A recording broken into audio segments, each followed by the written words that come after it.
Chapter 330. All living beings in the primordial world, whether they were innate or postnatal, automatically transformed into innate godfiends the moment they became Daluo Jinxian. Innate godfiends might not be able to become Daluo Jinxian, but Daluo Jinxian was definitely an innate godfiend. It had been like this since ancient times. Today, Yang had proven his Dao as Daluo Jinxian. Naturally, he had transformed into an innate godfiend. At the same time, the name Eong had automatically turned into a divine name.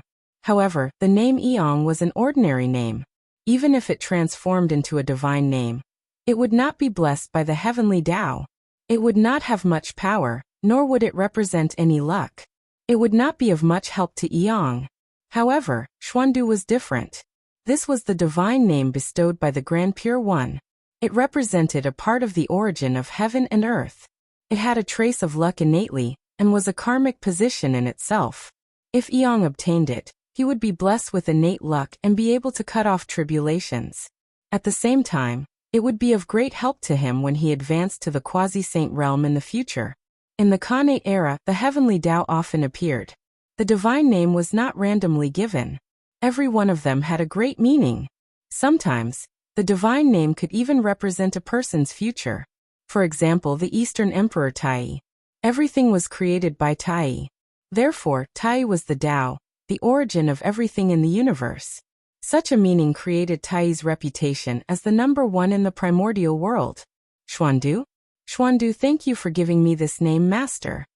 After chanting it twice and sensing the changes in his body, Eong bowed to the Grand Pure One. The moment the Grand Pure One called out the name Xuandu, his heart skipped a beat, and he had a mysterious premonition. It was as if something good was about to happen to him. He could not help but feel joy in his heart. Sure enough, the moment he accepted the name of Xuandu, a strand of fortune descended from the unseen world and landed on Eong. In a trance, the world changed in his eyes. It was completely different from before. Endless rules appeared clearly in front of his eyes. The mountains, rivers, plants, and trees were all displayed in the form of Tao patterns. At this moment, the essence of the world was no longer a secret in front of him. If Eong had this perspective in the past, he would have become a Daluo Jinxian long ago. Why struggle so bitterly in the Tai realm? This was the benefit of luck. As the number one treasure in the great desolate world, the most essential function of providence was to aid in cultivation. Its effect was related to the amount of providence one possessed. The more providence one had, the more obvious the effects would be. Eong had only obtained a wisp of heaven and earth fate, but it had such an obvious effect. From this, one could see the power of fate. Not bad. The more he looked at Eong, the more satisfied the Grand Pure One was. My disciple, you are busy with worldly affairs. It is not suitable for you to head to the Eight Visions Temple to cultivate. Master has a great pure Tao scripture here. Take it and comprehend it to your heart's content. It won't be too late for you to go to Eight Visions Palace after the matter with the human race is settled. As he spoke, the Grand Pure One tapped Yang's glabella and imparted the Grand Pure Tao Sutra to him. Thank you, Master, for your teachings. I will definitely work hard to cultivate so that I can attain the Tao as soon as possible and live up to your expectations. After accepting the Grand Pure Tao Sutra, Eong bowed to the Tao. Only when a master imparted the Tao could they truly be considered as master and disciple. Otherwise, what was the point of acknowledging a master if he did not impart the Tao or teach? Only when he imparted the Tao could he be considered a true master and disciple. For example, when Tao ancestor Hongjun preached the Tao in the Purple Cloud Palace, 3,000 Khanate godfiends came to listen. Although these people were not accepted as disciples by the Tao ancestor, they still had to respect the Tao ancestor as their teacher. It was because they had obtained the Tao of the Tao ancestor. If you have anything you don't understand in your cultivation, feel free to go to the Eight Visions Temple to find me. In recent years, I will not leave that place. After nodding at Eong, Taoist Tai Ching's figure quietly disappeared. Just like when he came, he did not cause any ripples. Eong is Xuandu. That's interesting. In the distance, Feng Zichen could not help but be a little stunned when he saw this scene. No wonder he could not find anyone called Xuandu after searching all over the human race. It turned out that Yang was Xuandu, right under his nose. Who would have thought that? As a human of the future, Feng Zichen had heard of the name of great Taoist Master Xuandu. That was the only disciple of the Grand Pure one of the few great divine abilities of the human race. Therefore, after the Grand Pure One became a saint, Feng Zichen had secretly searched for Xuandu's whereabouts in the human race. In the end, he could not find him. That was because the name Xuandu was set by the Grand Pure One. It did not exist before. Feng Zichen used him to find someone, so how could he find him? Xuandu's identity is really surprising. Looking at Yang, Feng Zichen's eyes were still filled with disbelief. How could he be Xuandu? In the legends of the future, in order to seek the great Tao, Xuandu of the human race worshipped mountains and rivers. He spent tens of thousands of years worshipping almost all the famous mountains and rivers of the primordial world. However, Xuandu's aptitude was too slow. Even though he had worshipped all the famous mountains and rivers, those great divine abilities still looked down on him and refused to accept him as a disciple. Only the Grand Pure One was moved by his perseverance. He personally descended in front of him and accepted him as his personal disciple. In the primordial world, there were countless living beings. Among them, there was no lack of great opportunities and great wisdom. Only those with great perseverance were rare in the primordial world. And Xuandu was one of the few people with great perseverance in the primordial world. Perseverance could not improve one's comprehension ability, nor could it improve one's karmic luck. However, it represented a firm heart to pursue the Tao. The great Tao was long and there were many obstacles ahead. If one wanted to reach the end, one could only persevere, and persevere. To the Grand Pure One, it did not matter if his disciple did not have wisdom. He could open his disciple's wisdom. It did not matter if his disciple did not have an opportunity. He could plan for his disciple. Only in terms of perseverance, he could not do anything. Perseverance was something that concerned the human heart. It was the most difficult thing to figure out. Even a saint could not completely grasp it. Whether one had perseverance or not could only depend on themselves. Outsiders could only motivate them. Therefore, what the Grand Pure One lacked was a disciple with great perseverance. And that was the only thing Xuandu had. But what was going on now? In terms of perseverance, Yang had it, but it was far from the legendary level. It could be said that the only thing worth praising about Yang now was his heaven-defying luck. Otherwise he would not have obtained the 9 revolutions golden pill. Forget it, why think so much? History has been modified. Who can tell whether it's true or false? Unable to figure out why Yang was Xuandu, Feng Zichen decided not to think about it. Anyway, it did not matter if he thought about it or not. It was a good thing. Haha. Good friend, congratulations. With a loud laugh, Feng Zichen stepped forward and came to Yang's side. He congratulated him from the bottom of his heart. Chapter 331. As the only disciple of the Grand Pure One, Yang's future was destined to be extraordinary. He would definitely become a powerful figure. If one day, something happened to Feng Zichen, Yang would be the last guarantee of the human race. With him, no matter what disaster the human race encountered, he would always be able to preserve a trace of inheritance and a wisp of fire. Yang greets your majesty. Seeing Feng Zichen, Yang bowed slightly. No matter how his identity changed, he was still a human. As a human, he had to bow when he saw the human emperor. Good friend, it is a blessing for the human race that you have proven your Tao, Daoyuo Jingxian. I'll give you this Kane Yin-Yang sword as a congratulatory gift for your Tao. After helping Yang up, Feng Zichen took out a Khanate divine sword intertwined with black and white Tao light and handed it to him. This was a superior grade Khanate spiritual treasure, the Khanate Yin-Yang divine sword. Back then, Feng Zichen had obtained 2 fragments of Khanate spiritual treasures in the ancient ruins. Those 2 Khanate spiritual treasures were both superior grade Khanate spiritual treasures. One belonged to the Tao of Light, and the other belonged to the Tao of Darkness. However, these 2 Khanate spiritual treasures were so badly damaged that their original appearance could not be seen at all. Moreover, it was extremely troublesome to repair them. According to Feng Zichen's calculations, the price to repair them was already enough to pile up a Daoyuo Jingxian. This meant that they were completely worthless to repair. Therefore, Feng Zichen took advantage of the chaos outside the realm to melt the fragments of these two connate spiritual treasures. Using the chaos qi to evolve the connate yin and yang qi, and supplemented by his own understanding of the connate yin-yang theory, Feng Zichen used the opposing forces of light and darkness to evolve the theory of yin and yang theory. He forcefully refined these two broken connate spiritual treasures into a connate spiritual treasure. He also sublimated their essence, transforming them from light and darkness attributes to connate yin and yang attributes. However, Feng Zichen already had the Zichen sword and the myriad sword illustration. It was meaningless for him to keep the innate yin and yang sword.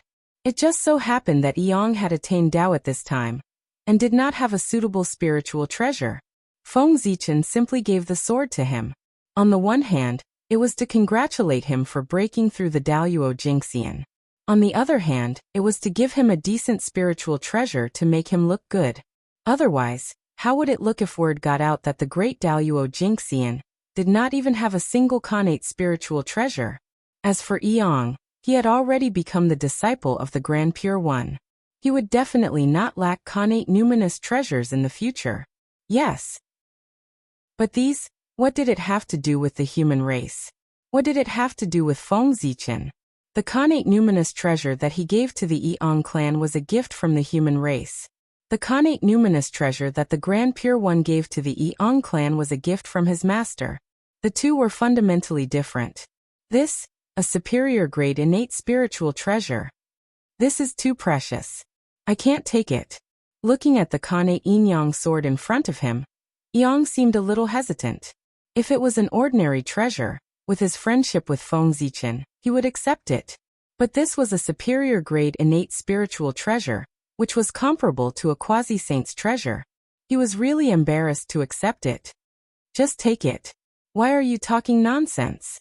You are the Taoist priests of the human race. If you don't even have a single connate spiritual treasure, wouldn't it damage the reputation of the human race? Besides, you have contributed greatly to the human race's success today.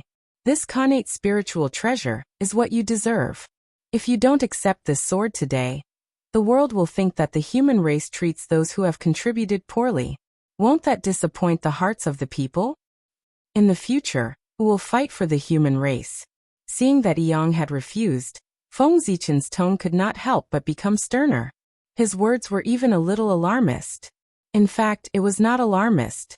Now those who worked hard for the rise of the human race were purely for their dreams, and did not ask for anything in return.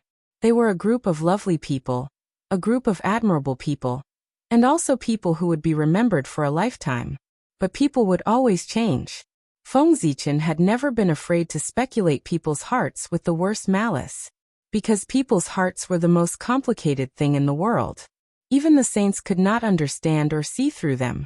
If they could see through people's hearts, Xianqing's apprenticeship would not have happened. When people's efforts and returns were gradually not proportional, it was difficult for people to keep their original hearts. Even if they could keep their original hearts and continue to fight for the rise of the human race, what about the people after that? Who could guarantee that the future generations would be like their predecessors, working hard for an illusory dream? Feng Zichen did not believe that everyone had the determination to give everything for the human race. Therefore, he wanted to set up a reward system in the human race to reward those who had contributed, so as to inspire people's hearts. And Yang was the example he set. He just wanted to let his people know that whoever gave for the human race would be rewarded. Don't blame Feng Zichen for being oversensitive. In the later generations, he had seen and heard too many disputes of interests, causing him to not believe in people's hearts, but only in interests. He always believed that in this world, only interests could move people's hearts. If it could not, it could only mean that the interests were not enough, not that the interests were not enough. For interests, even the saints would fall out with each other, let alone ordinary people. Then, I'll accept it. Seeing that Feng Zichen said it so seriously, as if he would be sorry for the human race if he refused, Yang had no choice but to accept the innate yin and yang sword. Yang was not a fool. Of course, a fool could not be the human king. At first, he might not have understood Feng Zichen's intention to give him the innate yin and yang sword. But Feng Zichen had said it so clearly. If he still did not understand Feng Zichen's purpose, he would be a fool. Therefore, he accepted the innate yin and yang sword. Since Feng Zichen wanted him to be an example to inspire people, he would do it. Because he was the human king, and he had to put the interests of the human race first. He had no reason to refuse such a beneficial thing for the human race. Okay, don't worry about it. This innate yin and yang sword is not of much use in my hands. It's better to give it to you, so that it won't be covered in dust. I think that this sword will definitely be able to shine brightly in your hands. It will not be a waste of your trip to the human world. Looking at the innate yin and yang sword in Yi Eng's hands, Feng Zichen sighed. If this sword was left in his hands, it would probably be of no use other than eating dust in the treasury. On the contrary, in the hands of Yang, it could show its sharpness. As the saying goes, Tai Chi gave birth to Yin and Yang. The Grand Pure One had the Tai Chi diagram in his hands, so he must have amazing attainments in the Tai Chi Yin and Yang Dao. And Yang was his disciple, so he would definitely teach him the Tai Chi Yin and Yang Dao. In this way, the innate yin and yang sword could unleash its strongest power in Yi Eng's hands. Perhaps, Yang could also use this to prove the innate yin and yang Dao. Chapter 332. Your Majesty, you must be joking. You are the ancestor of swordsmanship. All the swords in the primitive world are proud to be your sword. Any divine sword in the primitive world can shine brilliantly in your hands. It is enough to shine the whole era. At this time, Yang suddenly said seriously. She disagreed with Feng Zichen's words. In the past, the human race had always been proud of Mother Nuwa's creation, because it was the only thing the human race had that was worth showing off. But now, the human clan was proud of Feng Zichen. That was the sword ancestor of the primitive world. The existence that opened up a path with his own strength was like the creation of heaven and earth. He amazed the whole primitive world, and completely covered the glory of the sage. At that moment, he was the protagonist of heaven and earth, the center of the universe. Everything in the world revolved around him. All the glory was bestowed upon him. It was as if there was nothing else in the world except him. The whole primitive world was under his light. He was the only one in the primitive world. He was a living myth, a legend of the primitive world. He was also the pride of the human clan. Therefore, the human clan was proud of Feng Zichen. He was perfect and must be perfect.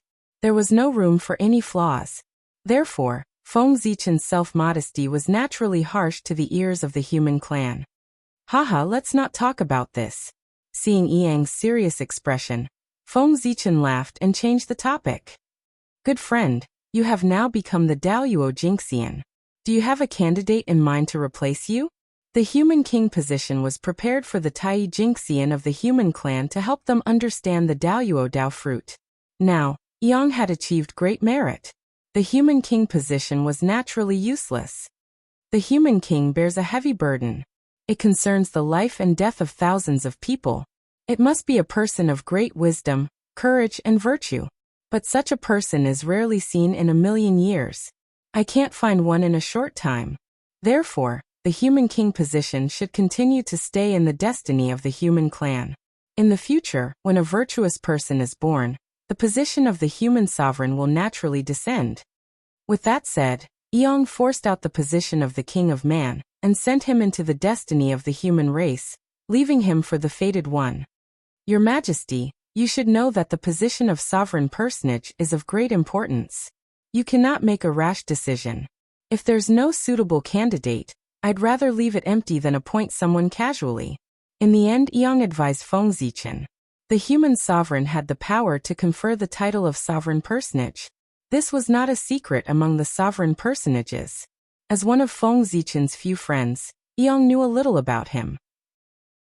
She knew that if the humankind was in great danger with his personality, he would definitely try his best to improve the humankind's strength.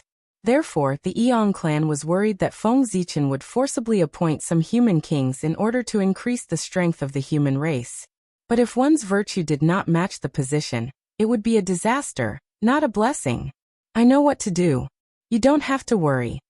Feng Zichen naturally understood Yang's worries, but with the threat of extinction right in front of him, he couldn't care less. No matter how big the disaster was, it couldn't be compared to the disaster of extinction.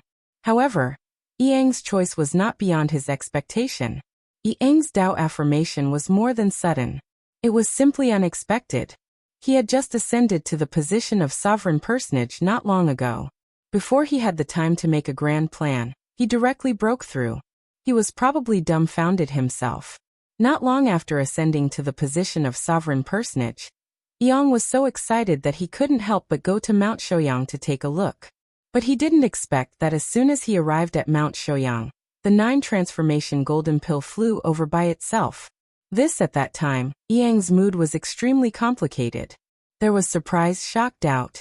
All kinds of emotions intertwined in his heart. It could be said that it was the most emotional moment in his life. By the way, Your Majesty, why did you come here? The two chatted for a long time, and Yang finally brought the topic back to business. It's a long story. Then Feng Zichen told Yang about the East Sea and the plan to turn East City into the business capital of the untainted land. That's the general idea. You should think about it for a while. After saying that, Feng Zichen gave Yang some time to think. With such a big plan, Yang had to think about it carefully. It wasn't something that could be done just because Feng Zichen thought it was okay. Of course, whether Yang agreed to this plan or not, Feng Zichen would carry it out, because this was the will of the heavens. Just as he wanted to borrow the name of the Grand Pure One to protect his business capital, the Grand Pure One had accepted Yang as his disciple. Now there was nothing to worry about at all. With the disciple of the saint here, who would dare to cause trouble? Wasn't this the will of the heavens? Your Majesty, your idea is indeed good, but have you thought about what if Master doesn't agree? Looking at the excited Feng Zichen, Yang pointed out the most fatal flaw in his plan. Everyone knew that the Grand Pure One liked peace and not noise. If Xanadu was established, it would definitely be lively and noisy. In this way, with the personality of the Grand Pure One, how could he be happy? If he wasn't happy, Xanadu wouldn't be established. It doesn't matter.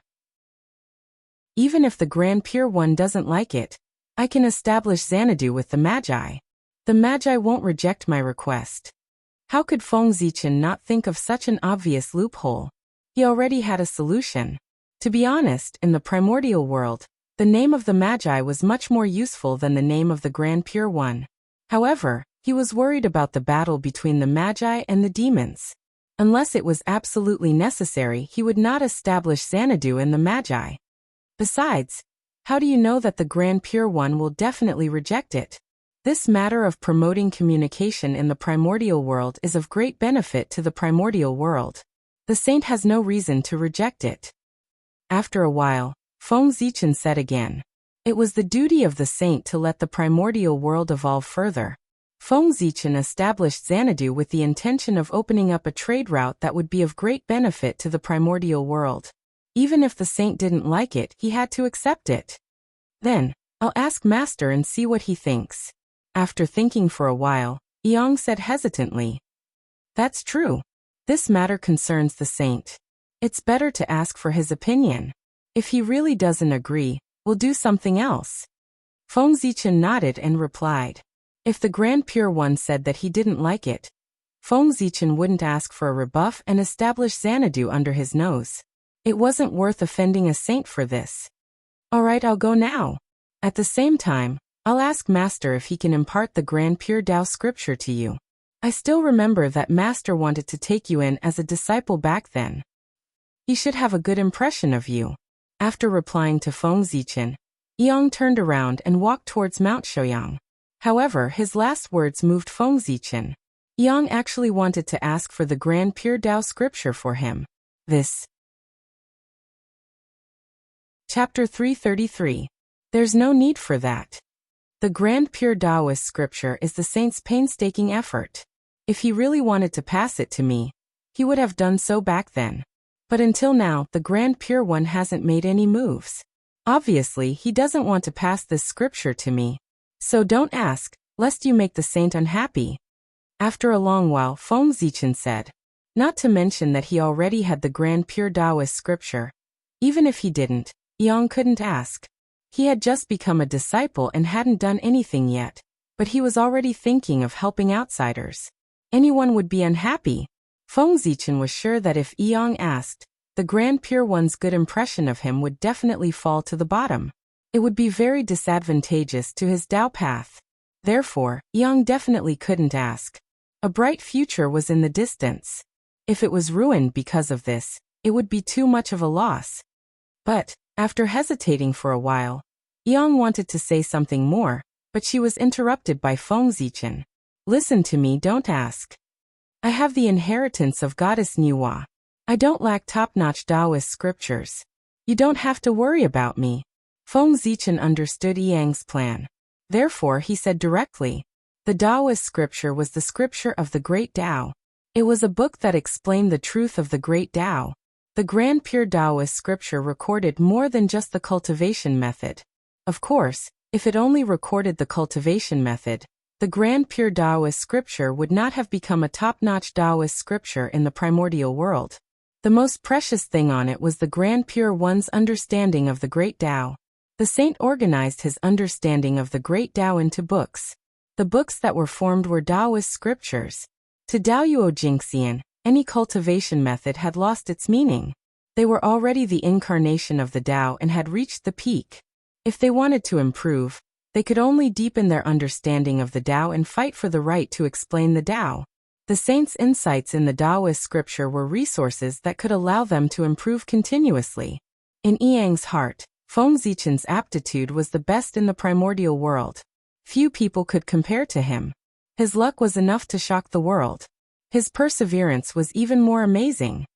He was almost perfect. However, Feng Zichen had a fatal shortcoming, which was that he didn't have a systematic inheritance. His foundation was a little shallow.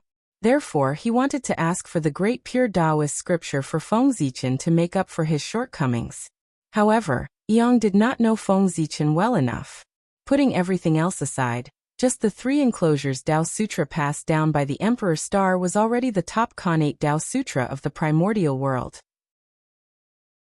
It was not weaker than the 3 pure Tao Sutra, and was close to the highest Tao Sutra of the Celestial Sect of Wonders, the Yellow Court Sutra.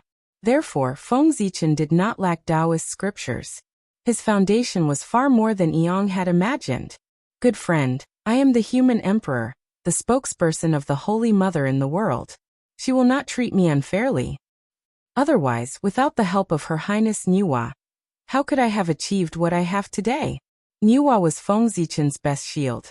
If there was anything extraordinary about him, he could push it to Her Highness Nuwa. Anyway, no one could go to the palace of Empress Hua to verify it. Alright, I'll go now. Yang thought about it and nodded. Then she rode a cloud to the 8 Visions Palace. The 8 Visions Palace was on Mount Shouyang, which was next to Yi City. Therefore, Yang arrived in front of the 8 Visions Palace in a moment. Disciple Xiandu is here to pay respects to Master. Outside the palace gate, Yang saluted. Come in. Inside the 8 Visions Palace, the Grand Pure One said faintly. At the same time as his voice fell, the tightly shut palace door opened. Without hesitation, Yang stepped in. When they entered the hall, the first thing they saw was a bright Taoist lamp. It was the 8 Visions Palace lamp, the human lamp of the 3 lamps of heaven, earth, and man.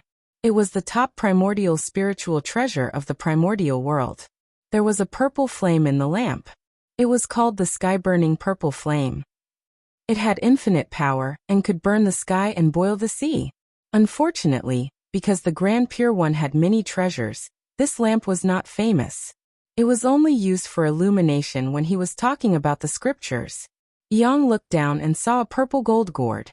It was a supreme-grade Khanate spiritual treasure, the purple gold gourd. It was also one of the 7 gourds produced by the Khanate grapevine. It was also a top-grade prehistoric spiritual treasure. It had infinite power, but it was used by the Grand Pure One to refine pills. A few steps forward, Yang saw a Taoist furnace and a fan. That furnace was the Khanate 8 trigrams furnace. It was also a supreme-grade Khanate spiritual treasure. It was the furnace that the Grand Pure One used to refine pills. The fan was not an ordinary item. It was a supreme-grade Khanate spiritual treasure, the Khanate banana fan. Legend had it that when the world was first created, there was a Khanate banana tree on Mount Buzhou. After thousands of years, it obtained the fortune of the world and produced 4 banana leaves. They were divided into earth, fire, water, and wind. When the banana leaves matured, they turned into 4 banana fans.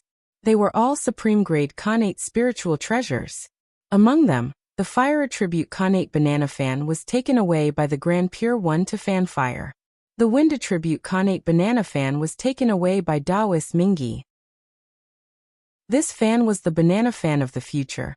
As for the earth attribute and water attribute banana fans, they were taken away by the other 2 great divine abilities.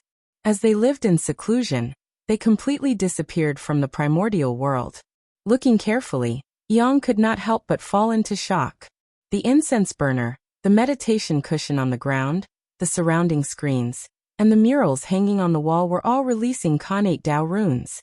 Clearly, they were all Khanate spiritual treasures. Good boy. My master has so many supreme-grade Khanate spiritual treasures. He's so rich. Yang clicked her tongue when she came back to her senses. With just a rough glance, she discovered 4 supreme-grade Khanate spiritual treasures and more than 10 ordinary Khanate spiritual treasures. These Khanate spiritual treasures added up were more than the Khanate spiritual treasures she had seen before. Of course, what really shocked Yang was not the number of Khanate spiritual treasures, but their use. Those were supreme-grade Khanate spiritual treasures, peerless treasures with earth-shattering power. Every one of them was extremely precious and could attract countless people to fight for them. However, such treasures were placed in the hands of the Grand Pure One. They were used to light up the fire, and nourish the pills. They were completely ordinary things, which completely subverted Yang's understanding. Saint. This was a saint. The supreme-grade Khanate spiritual treasures that they regarded as treasures were dispensable in the eyes of saints. In the end, their realms were different, and their understanding had undergone a huge change. The difference was too great. At this moment, the pride that Yang had because of Daoyuo Jingxian was completely shattered. Daoyuo Jingxian was not strong enough. Above him, there was still the sage to be and the primordial chaos Dao realm. In a trance, Yang had undergone some kind of transformation, and her heart to pursue the Dao became more determined. On the other side, the Grand Pure One, who had been paying attention to Yang, noticed her change and could not help but reveal a satisfied smile. Chapter 334. Xiandu, I already know why you're here. I understand your worries. The 8 Visions Palace is a world of its own. As long as I don't want to, no one can disturb me. So just do it. Don't worry about me. Just follow your heart. How could Yang's intentions be hidden from the Grand Pure One? As soon as he thought about it, the Grand Pure One understood the cause and effect. If saints were so easy to scheme against, they would not be called saints. Of course, Feng Zichen was an exception. He had Pangu to conceal the secrets of heaven, and could do what ordinary people could not. Even if he schemed against saints, saints would not be able to sense it. Thank you, Master. Hearing this, Yang knew in his heart. Shangdu was done. Shangdu was built near Mount Shouyang. Even if the Grand Pure One denied it, the world would not believe that Shangdu had nothing to do with him. Moreover, the manager of Shangdu was his only disciple. You're from the human race and don't have any Dharma treasures. I'll give you this treasure to protect yourself. Looking at Yang, the Grand Pure One suddenly said. Then, a red light flew out from his body and landed in Yang's hand, turning into a small red flag. This was the floating flame flag. It was formed from the lotus leaves of the chaos treasure, the green lotus of creation. It was one of the Khanate 5-element flags, a supreme-grade Khanate merit numinous treasure, the southern floating flame flag. This was one of the strongest Khanate numinous treasures, second only to Khanate cardinal treasures. Thank you, Master. Yang said excitedly as he touched the treasure flag in his hand. He had heard Feng Zichen mention the origin of the Khanate 5-element flags, so he knew that it was the top Khanate numinous treasure of the primordial world that could suppress providence. The southern floating flame flag was extremely powerful. It could mess up yin and yang, reverse the 5 elements, and make all evil retreat. All right. If there's nothing else, you can leave. After bestowing the Dharma treasure, the Grand Pure One began to chase him away. Then, Master, I'll take my leave first. Suppressing his excitement, Yang stood up and walked out. The Grand Pure One has agreed. Just as I expected. In E City, the moment the Grand Pure One nodded in agreement, Feng Zichen sensed it. Just as he had thought, the Grand Pure One did not refuse. Of course, he had no reason to refuse something that was beneficial to the development of the primordial world. Although the saints were stronger than the primordial chaos Daoyuo Jingxian, they were not as carefree and free as they were. They were restricted by the heavenly Tao everywhere. Your Majesty, Master has agreed. After a while, Yang came back and said to Feng Zichen with a happy face, I already know. Feng Zichen nodded and indicated that he already understood. Then he asked Yang curiously, Look at how happy you are. Did you get some treasure from the saint? Just now when he gave Yang the innate yin and yang sword, he didn't hide it at all in front of everyone. The Grand Pure One naturally saw it clearly. That was another reason why Feng Zichen gave Yang the treasure. Look, although the human race is poor, we still took out a superior grade connate numinous treasure as a gift for Yang's Tao attainment. As his master, the Grand Pure One wouldn't be stingy, right? The treasure that he gave out must be extremely precious. Otherwise, if word got out, he would be ridiculed by others. It would really be embarrassing. Your Majesty, look. When he first obtained the treasure, Yang also had the intention to show off.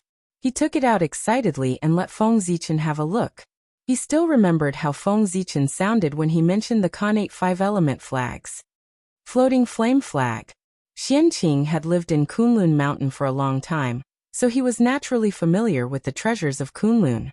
Therefore, Feng Zichen recognized the origin of this treasure at a glance.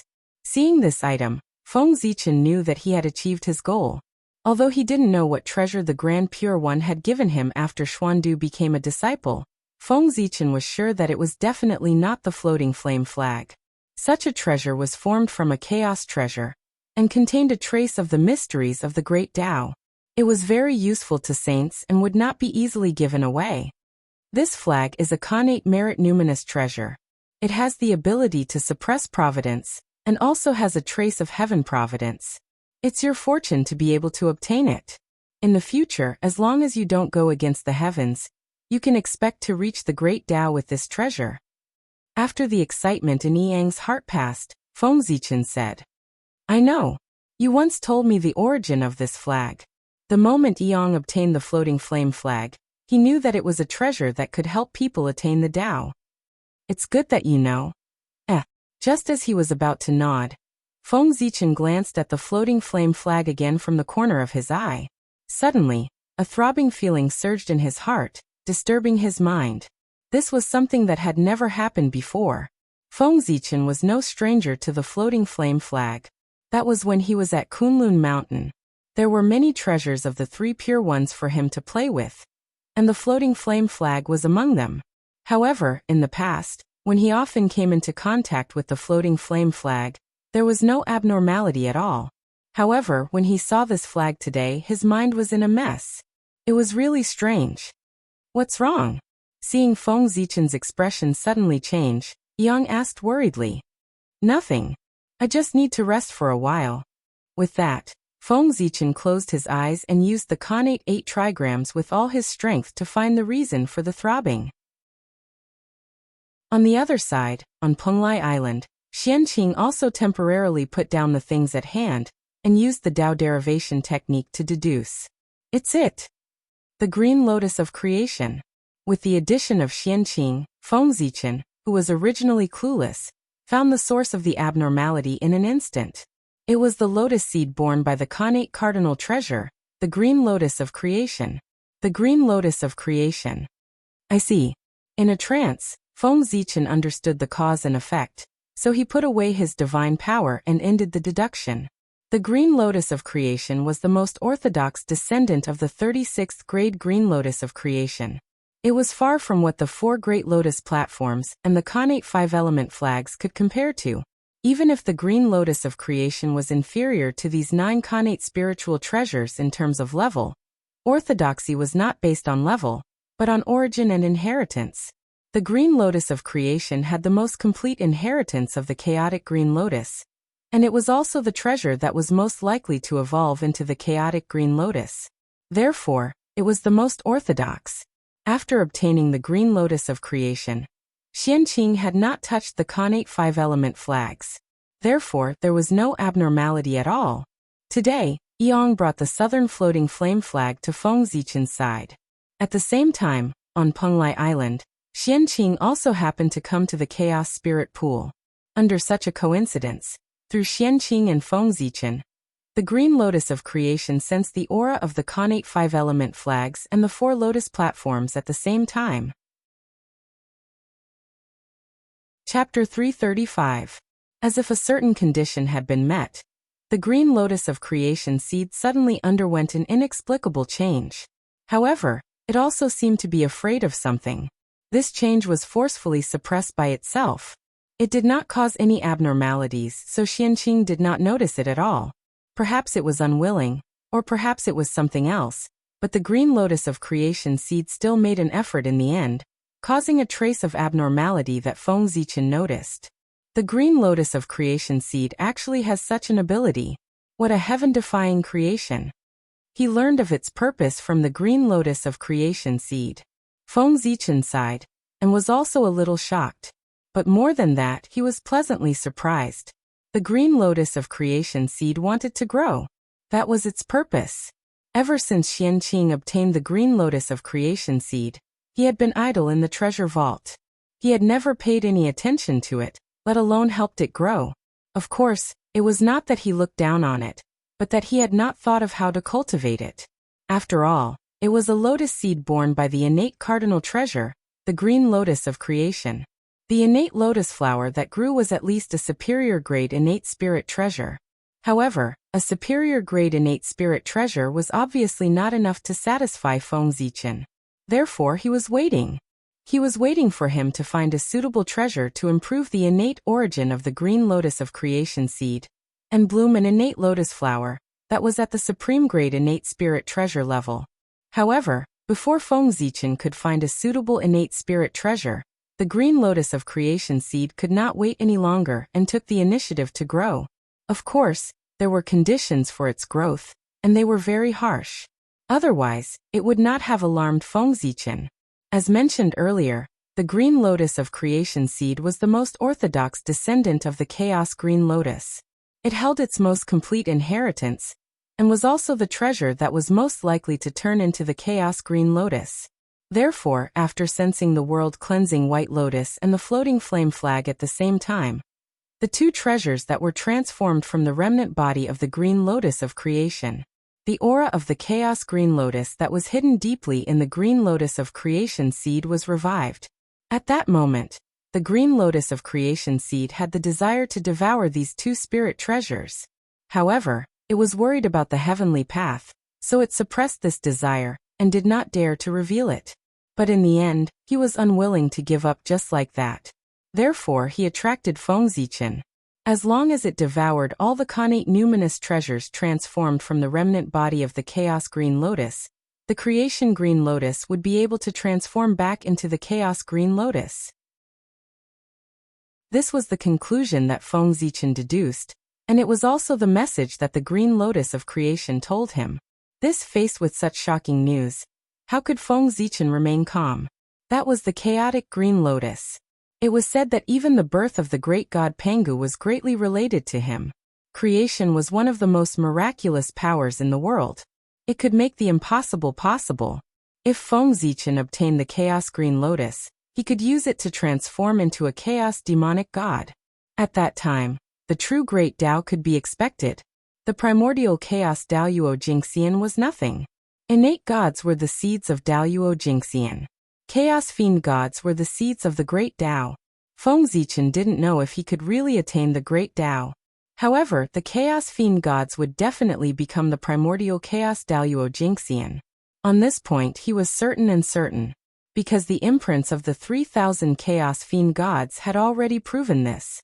Among them, none of them were inferior to the primordial chaos Daoyuo Jingxian. Unfortunately, This can only be thought of. It's completely impossible to succeed. After a moment, Feng Zichen came back to his senses from his beautiful fantasy. He shook his head and sighed. This matter seemed simple, but it was even more difficult than him achieving the primordial Chaos Dao realm. The Chaos Bead still had a chance to recover, but the Chaos Green Lotus was absolutely impossible. For some reason, the Heavenly Dao's fear of the Chaos Green Lotus had almost reached a pathological level. It was not enough to split it up. He even arranged for each of the Khanate numinous treasures to have an extremely powerful master. The Demon Ancestor, the Three Pure Ones, Zhuan-Ti, Taoist Mingi, Jade Pool. These people were not to be trifled with. Snatching the Khanate numinous treasures from them was simply despairing. Especially the 4 Khanate numinous treasures, the Qingping Sword, the 3 precious Jade Rui Scepter, the Coiling Dragon Scepter, and the Golden Lotus of Merit. It was completely impossible to snatch them.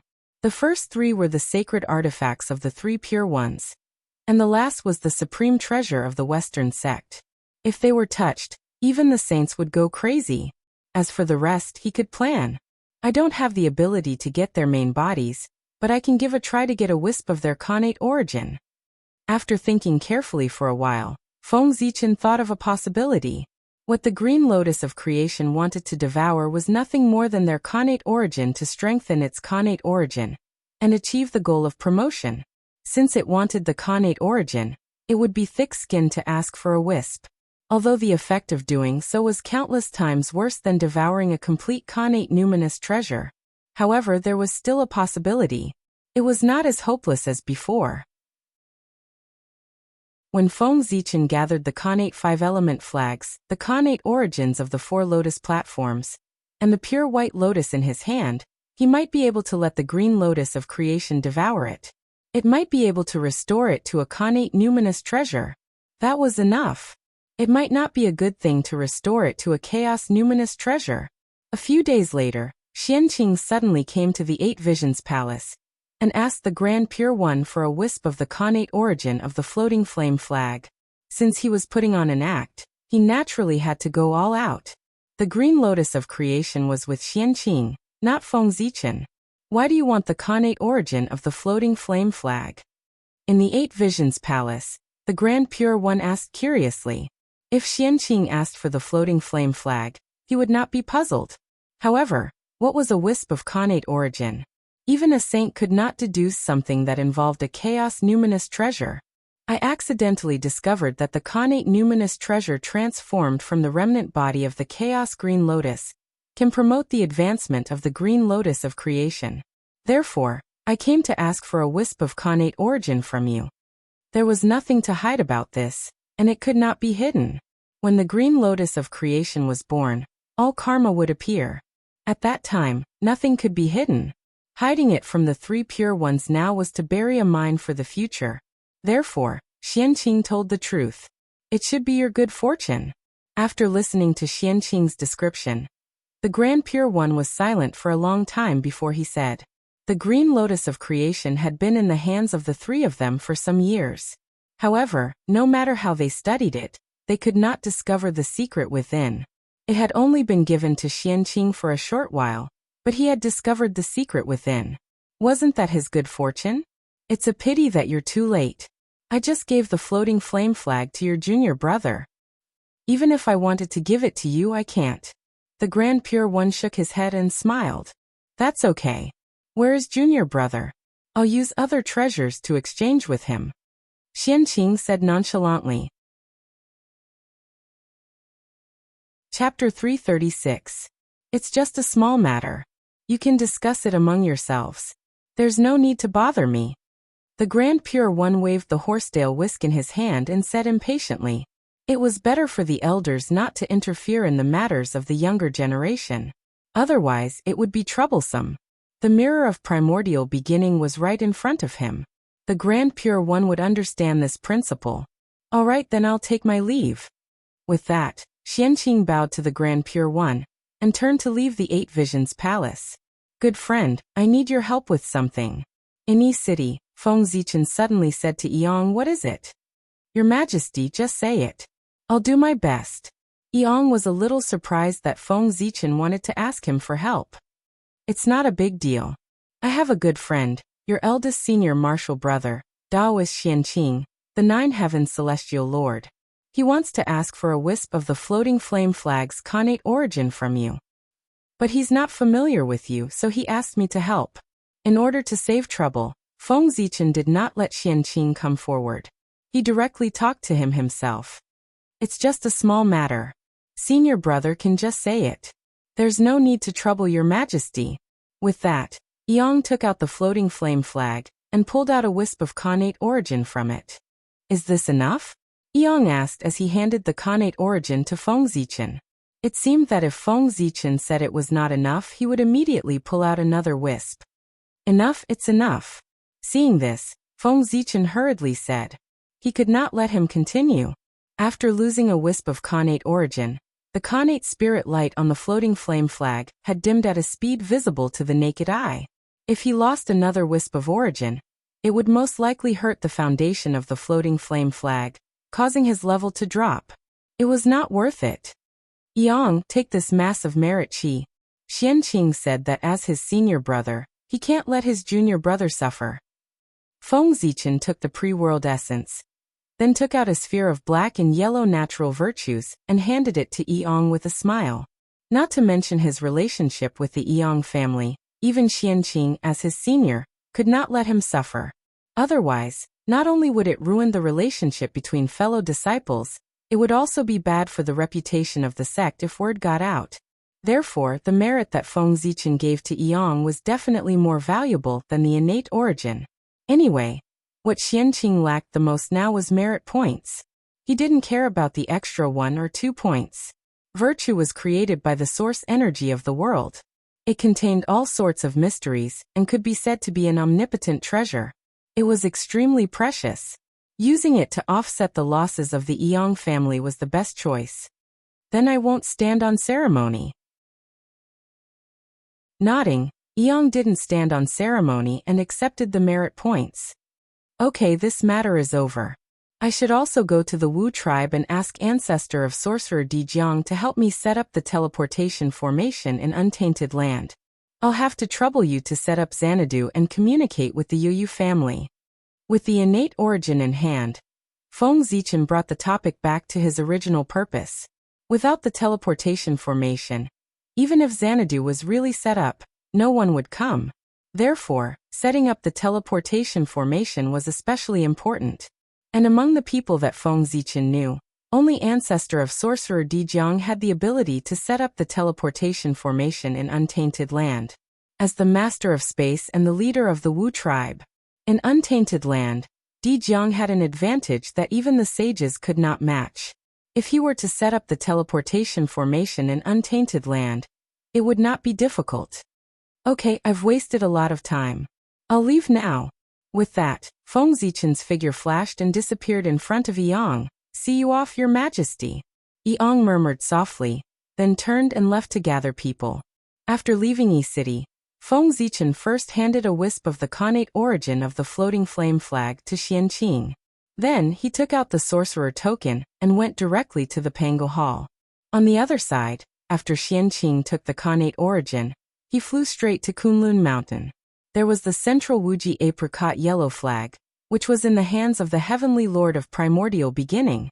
According to what Feng Zichen knew, the connate 5-element flags each had their own masters, and were in the hands of 5 great divine abilities. The southern floating flame flag was in the hands of the Grand Pure One. The central Wuji apricot yellow flag was in the hands of the Heavenly Lord of Primordial Beginning. The eastern green treasure lotus flag was in the hands of Saint Jiayin, and the northern mystic essence water control flag was in the hands of Taoist Mingyi. Feng Zichen was confident that he could get a wisp of the connate origin from each of the 4 flags. Only the western white cloud-bound flag was in the hands of Tao ancestor Hongjun, or the Jade Pool Golden Mother. He was not confident that he could get it. Ever since the Tao ancestor merged with the Tao, the purple cloud palace had been hidden in the depths of the chaos beyond the heavens. Only saints could see it. Feng Zichen was just Daoyuo Jingxian.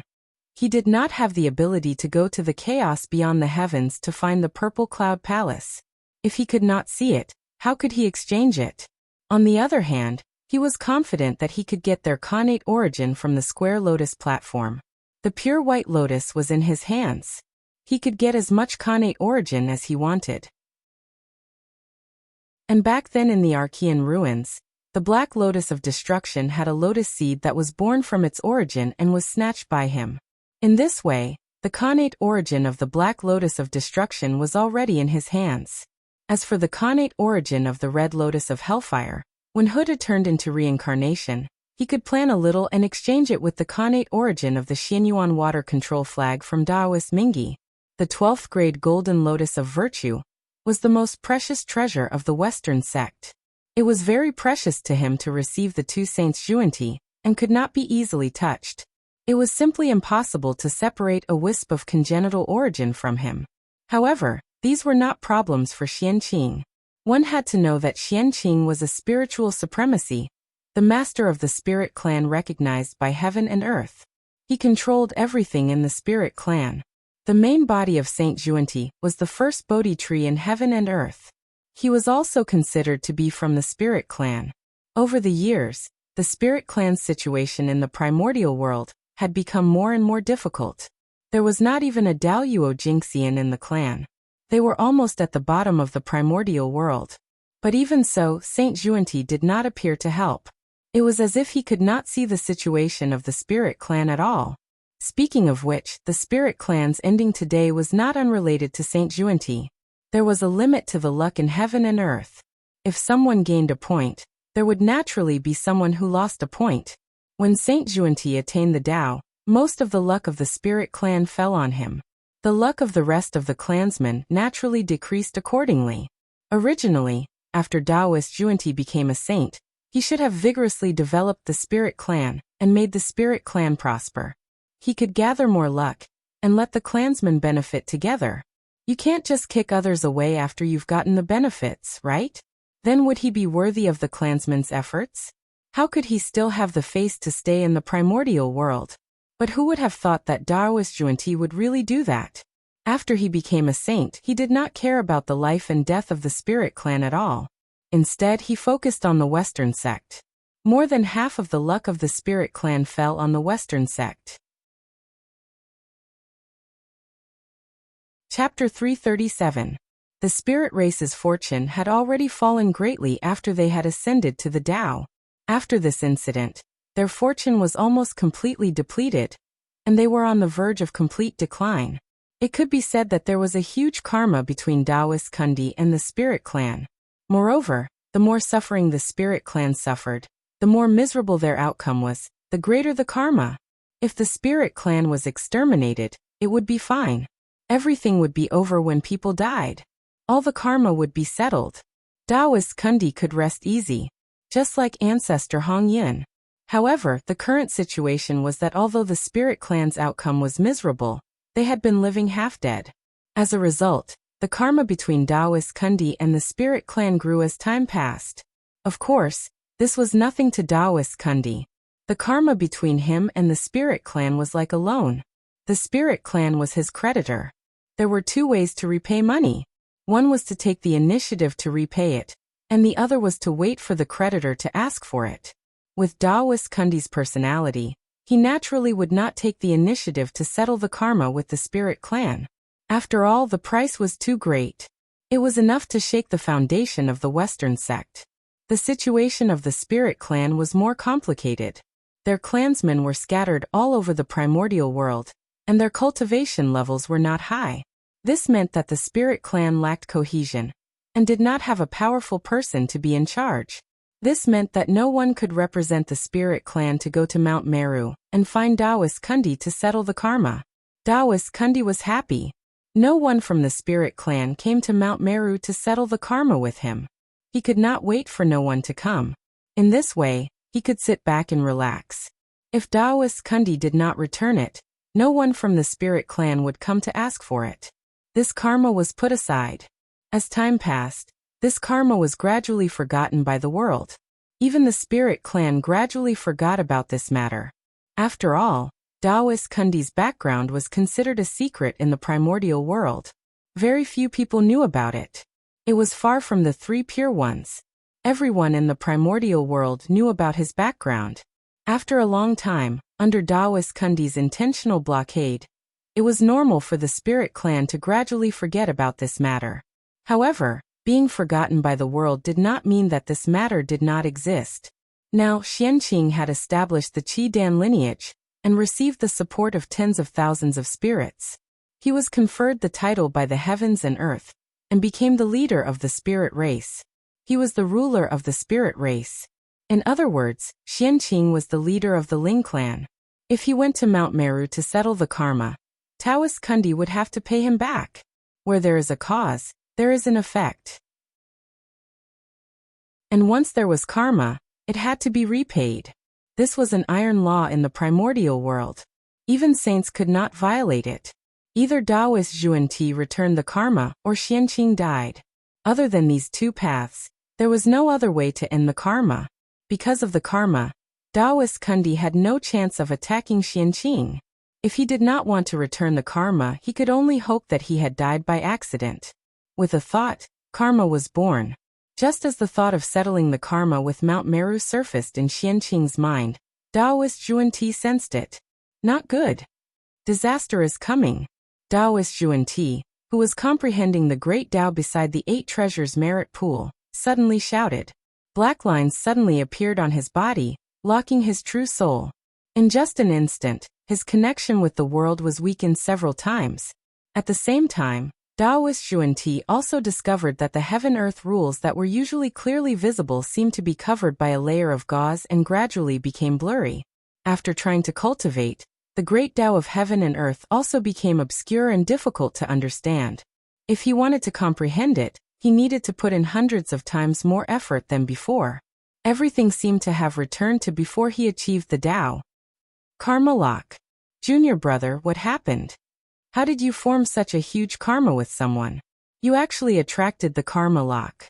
Taoist Jieyin, who was at the side, could not help but frown and ask when he saw Taoist Zhuan-Ti's abnormality. His tone was filled with confusion. Clearly he recognized the origin of the item. As the saying goes, karma is a cycle and retribution is not good. The retribution of good and evil follows like a shadow. Even the people of the celestial sect of wonders had to think of a way to resolve the karma with others. Not to mention the Western sect, which valued karma the most. The black line was the karma line, the manifestation of the Tao of karma in the world. It was tangible but intangible. It could not be touched or touched. It did not harm the human body, soul, or true spirit. It did not harm people at all. There was only one use, and that was to isolate the great Tao of heaven and earth. The karma line wrapped around one's body was like a connate true spirit that was blinded. It was completely isolated from the world, and could not comprehend the great Tao, let alone cultivate. In other words, if Taoist Zhuan-Ti could not resolve this karma, it would be difficult for his cultivation to improve in the future. This is the karma of the spirit race. I didn't expect that he would come looking for me when I was about to forget about this matter. What a disaster. With a thought, Taoist Zhuan-Ti knew the reason for this matter and could not help but sigh. This karma was not easy to resolve. Over the years, the spirit race had suffered a lot and suffered a lot. With the accumulation of endless resentment, the karma was far from what it was in the past. Junior brother, I've troubled you. At this moment, Taoist Jieyin said apologetically. If not for the Western sect, Taoist Zhuan-Ti would not have formed such a huge karma with the spirit race. This was all because he was dragged down by the Western sect. Senior brother, you don't have to do this. This is junior brother's own choice. You can't blame others. Because he had planted it himself, no matter what kind of bitter fruit it produced, he had to grit his teeth and swallow it. Daoyuo had no regrets. Saints had no regrets. Wait and see. That young celestial venerable of the Xian sect is coming. In this world, only Xianqing could trigger the karma of the spirit race. Taoist Zhuan-Ti naturally knew who was coming. In just a few days, Xianqing asked for a wisp of the connate origin of the central Wuji apricot yellow flag from the heavenly lord of primordial beginning. After that, he rode a cloud and rushed to the west.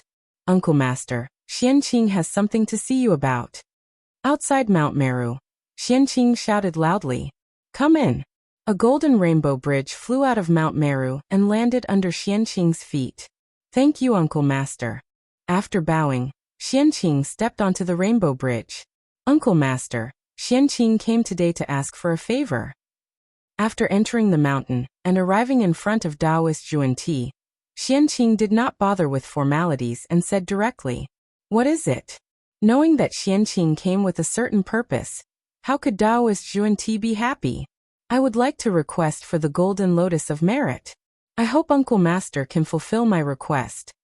The square lotus platform was different from the Khanate 5-element flags. They were not as simple as Khanate spirit treasures. They were also Khanate spirit roots.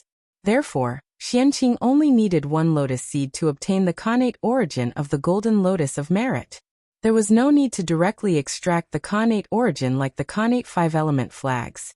In that case, if the foundation of the Golden Lotus of Merit was shaken, Taoist Juanti would fall out with him on the spot. Chapter 338. Golden Lotus Seed? Wait a moment. I'll pluck one for you. Hearing Xianqing's words, Taoist Kundi was stunned at first. Then he heaved a sigh of relief. He thought that Xianqing would make an excessive request. He did not expect him to only ask for a golden lotus seed. Although the golden lotus seed was precious, it was much less than what he had expected. It was still within his tolerance range. Thank you, Uncle Master. Xianqing was not surprised that Taoist Kundi agreed so readily. A golden lotus seed was not enough to hurt the Western sect. At most, it would hurt for a while. It was nothing. Walking into the 8 treasure pool, Taoist Kundi came to the 12th grade Golden Lotus of Merit and plucked a lotus seed with a pained expression. The 2 saints Kundi were very concerned about the Golden Lotus of Merit. Ever since they obtained this treasure, they had raised it in the 8 treasure pool of Merit and took care of it carefully. They could not even bear to pluck the lotus seeds that it produced because they were afraid of damaging its origin. This meant that the lotus seeds produced by the Golden Lotus of Merit were all first-generation lotus seeds. Each of them had experienced countless fortunes and were the seeds of superior-grade Khanate numinous treasures. If nothing went wrong, the Khanate lotus flower produced by the Golden Lotus seed would be a superior-grade Khanate numinous treasure and a superior-grade Khanate spirit root at the same time. The 12th grade Golden Lotus of Merit had only produced 3 lotus seeds in the Western sect for millions of years. They all contained great fortunes and were rare treasures in the world. One could imagine how precious they were. Now that he had to give one to Xianqing, Taoist Kundi was naturally heartbroken. However, he had to say it and try his best to look happy. This was very uncomfortable and depressing. Martial nephew Xianqing, keep this golden lotus seed well. After leaving the 8 treasure pool of Merit, Taoist Kundi handed the golden lotus seed to Xianqing with a smile. He did not show any reluctance in his heart. Thank you, Uncle Master. After accepting the golden lotus seed, Xianqing thanked him again. Then the 2 of them chatted for a while. Xianqing, do you have anything else? After a while, seeing that Xianqing did not mention the spirit clan, Taoist Kundi could not help but signal that Xianqing could leave if he did not talk about it. Uncle Master, Xianqing has another request.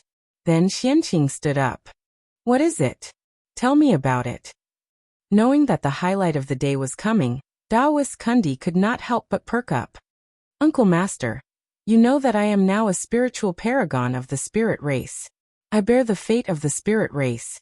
However, the world is difficult, and the spirit race has caused so much trouble that they have almost become food for the other races. It is truly tragic. Therefore, I beseech Uncle Master to be merciful and protect the cultivators of the Ling clan in the world. Let them avoid the pain of being devoured by the myriad races. After all, they came under the banner of the spirit race. If they did nothing and only sought benefits for themselves, Xianqing would not be able to get over it. Therefore, he said that he told Taoist Kundi about the spirit clan, and begged him to protect the spirit clan. As for whether it would succeed or not, Xianqing could not guarantee it. He had tried his best. That's true. The poor way is somewhat related to the spirit race. Now that the spirit race is in dire straits, we can't just sit by and watch. After hearing Xianqing's words, Taoist Kundi said pretentiously.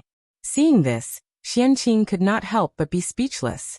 At this time he was still pretending, as if the spirit race's ending today had nothing to do with him. However, no matter what Taoist Kundi said, he had agreed to protect the spirit race. Xianqing was worthy of the spirit race. Then, on behalf of the spirit race, I thank Uncle Master for his great kindness. Retracting his thoughts, Xianqing hurriedly put on a grateful expression and thanked Taoist Kundi. Life was like a play. Who was not an actor? It depended on whose acting skills were better.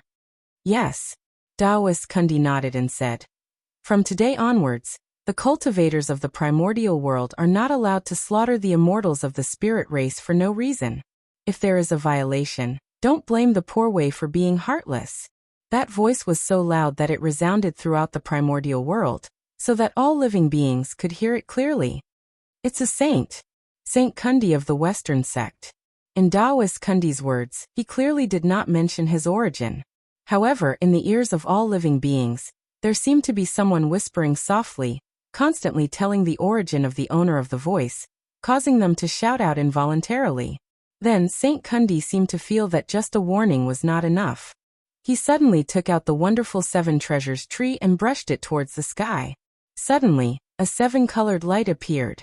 It was boundless, as if it covered the sky and the sun, enveloping the primordial world. Whoosh! The seven-colored light swept past, and countless sinful cultivators were instantly turned into ashes. These cultivators had varying cultivation bases, ranging from heaven immortals to primordial immortals. They all had one thing in common, and that was that their cultivation levels were not obtained by refining Kanate Qi. They were obtained by devouring spirit race cultivators. Today Taoist Kundi had shown his divinity, and it was their retribution. Devouring living beings for cultivation was not the right path, and it would definitely be hated by the heavenly Tao. If there was no shocking opportunity, it would be difficult to become Daoyuo Jingxian in this life. Therefore, this time, Taoist Kundi attacked and Daoyuo Jingxian was not involved. On this day, with Taoist Kundi's help, the destiny of the spirit race soared and 9 Tai Jingxian were born in a row. Moreover, with the saint as a backer, no one in the primordial world looked down on the spirit race anymore. Today, countless spirit race members cheered and were so excited that they could not control themselves. They were all grateful for the kindness of the saint. Uncle Master is merciful. Xianqing is impressed. On Mount Meru, Xianqing hurriedly expressed his admiration for Taoist Kundi when he saw this scene. Although he was not protecting the entire spirit race, but only the immortals of the spirit race, Xianqing was already very satisfied. It was not a day or two that the living beings of the primordial world had gathered spirit herbs to cultivate. It had long become a habit. If they were suddenly not allowed to gather spirit herbs, they would probably explode. If the mighty power of the human Tao descended under the anger of the crowd, even a saint would not end well. Therefore, protecting the immortals of the spirit race was already Taoist Kundi's limit. Since Taoist Kundi had already done so much, what was there for Xianqing to be dissatisfied with? As the destiny of the spirit race flowed back, the karma threads on Taoist Kundi's body also began to fade and disappear from his body. In an instant, the haze that enveloped his heart dissipated. The feeling of being one with heaven and earth, and the myriad Tao returned to him. His cultivation was no longer restricted. It was as if karma had been settled. Of course, this was only Taoist Kundi's illusion. Although the karma threads had retreated, karma had not been settled. The spirit race had suffered a calamity for countless years and lived in fear all day. Countless clansmen had died. How could such karma be repaid so easily? Now, it was only temporarily suppressed. If he wanted to completely settle it, he had to see Taoist Kundi's performance in the future. Chapter 339. Uncle Master, I heard that the green lotus flag is in the Western sect. I wonder. The golden lotus seed was already in his hands. Next was the congenital origin of the green lotus flag. If he got both, his trip would be complete. Why? One golden lotus seed is not enough. Are you planning to get the green lotus flag? At this moment, Taoist Kundi was already a little unhappy. This Xianqing was too much. In the entire Western sect, there were only two congenital spiritual treasures that could hold the fort: the 12th grade virtuous golden lotus and the green lotus flag. This was the most precious treasure of the Western sect. It could also be said to be Kundi's favorite. Now the golden lotus seed had been given to Qianqing, but he was still not satisfied. He even dared to ask about the green lotus flag. What was he doing? Did he really think that he could do whatever he wanted with the karma of the spirit tribe? The Western sect was not easy to bully. The saint was not to be trifled with. If he was really angered, the karma of the spirit tribe and the first disciple of the third generation of the Xian sect were nothing. When the saint was enraged, the heavens and the earth changed their color. The laws of nature became easier, and countless small worlds were destroyed. An invisible force spread out and pressed toward Qianqing, making him unable to breathe. Danger, extreme danger.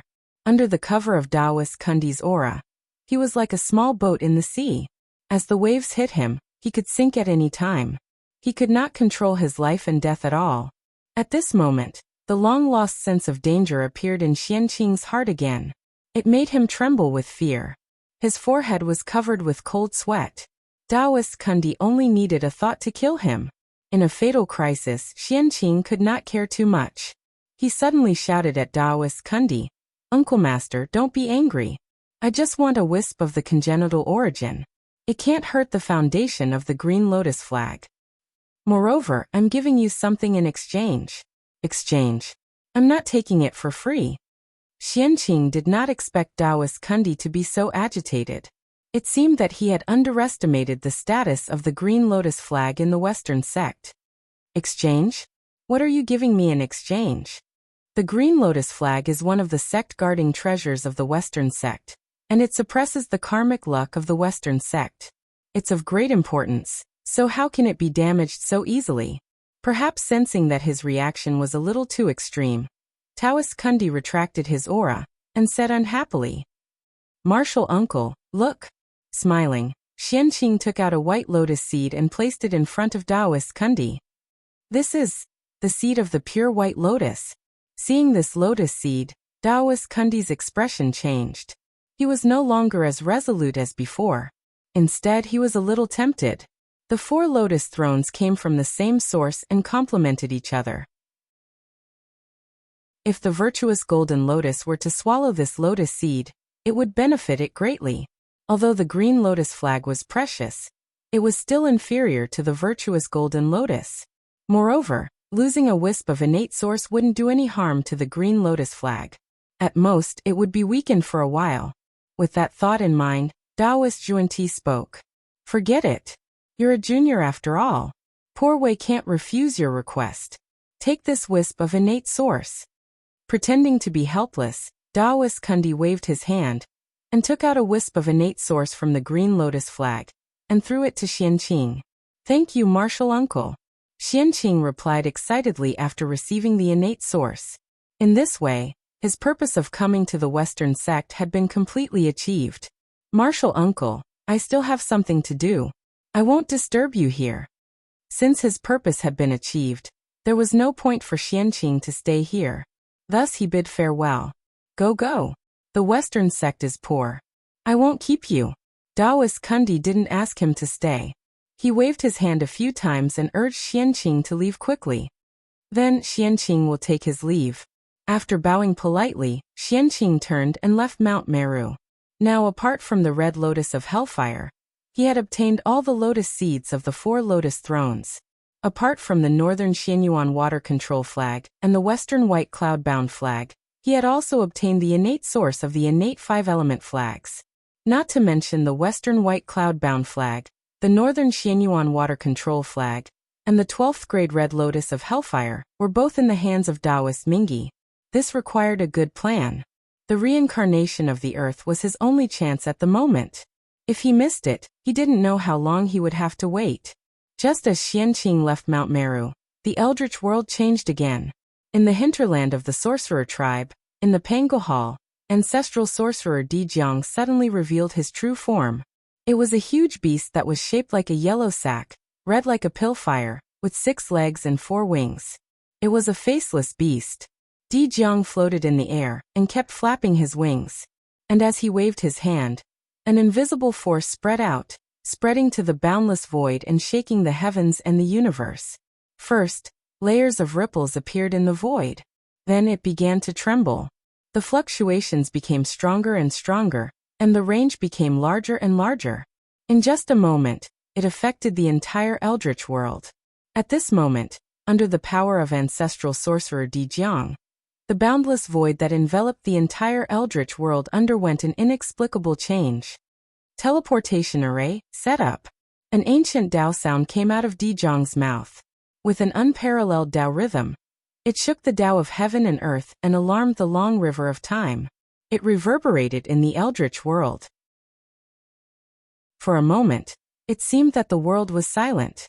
Only Di Jiang's voice echoed between heaven and earth, and also echoed in the past and future. Rumble. On the eldritch world, the space node suddenly began to distort. The great Tao of space manifested, and endless laws descended. The power of the void was vast and mighty, and mysterious runes were derived. Those were space runes, the most basic runes to form a teleportation array. The runes were arranged in the node, forming array patterns. They intertwined and connected with each other, forming an inexplicable array. In this way, the teleportation array was completed. Today in the Pango Hall, Di Jiang used the space node as a coordinate and performed a supreme divine power to shake the Tao of space. Countless teleportation arrays were set up on the eldritch world. This move benefited all living beings, and it could be said to be boundless merit. What? Di Jiang, this is? Di Jiang's voice was too loud, and it resounded in the universe in countless space-time. As a result, all the powerful beings in the eldritch world were awakened.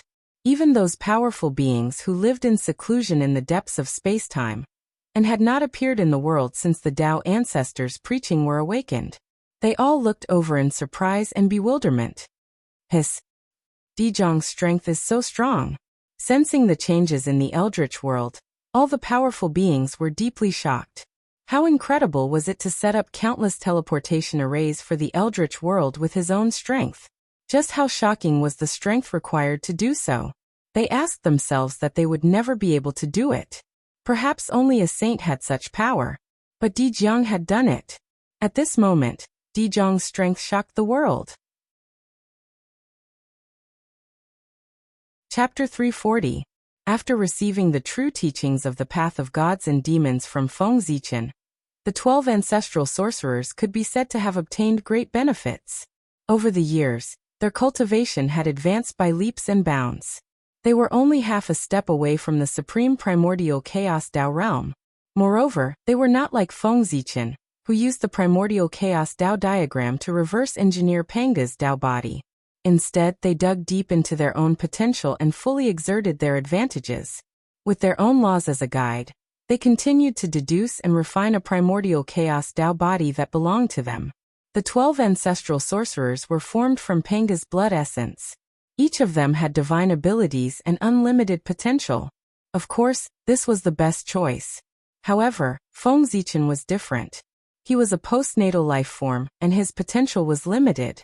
If he could not reverse to Panga's Tao body, he would probably never have the chance to become Daoyuo Jinxian in this lifetime. It had to be said that this world was full of injustice.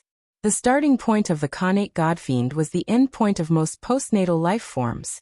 In other words, from the moment the Khanate Godfiend was born, their achievements were the result of a lifetime of hard work by postnatal life forms. Zai, the biological son of heaven and earth, was not an exaggeration. Thank you, ancestral sorcerer. In Panga's hall, Feng Zichen thanked Di Jiang, who had recovered his Tao body.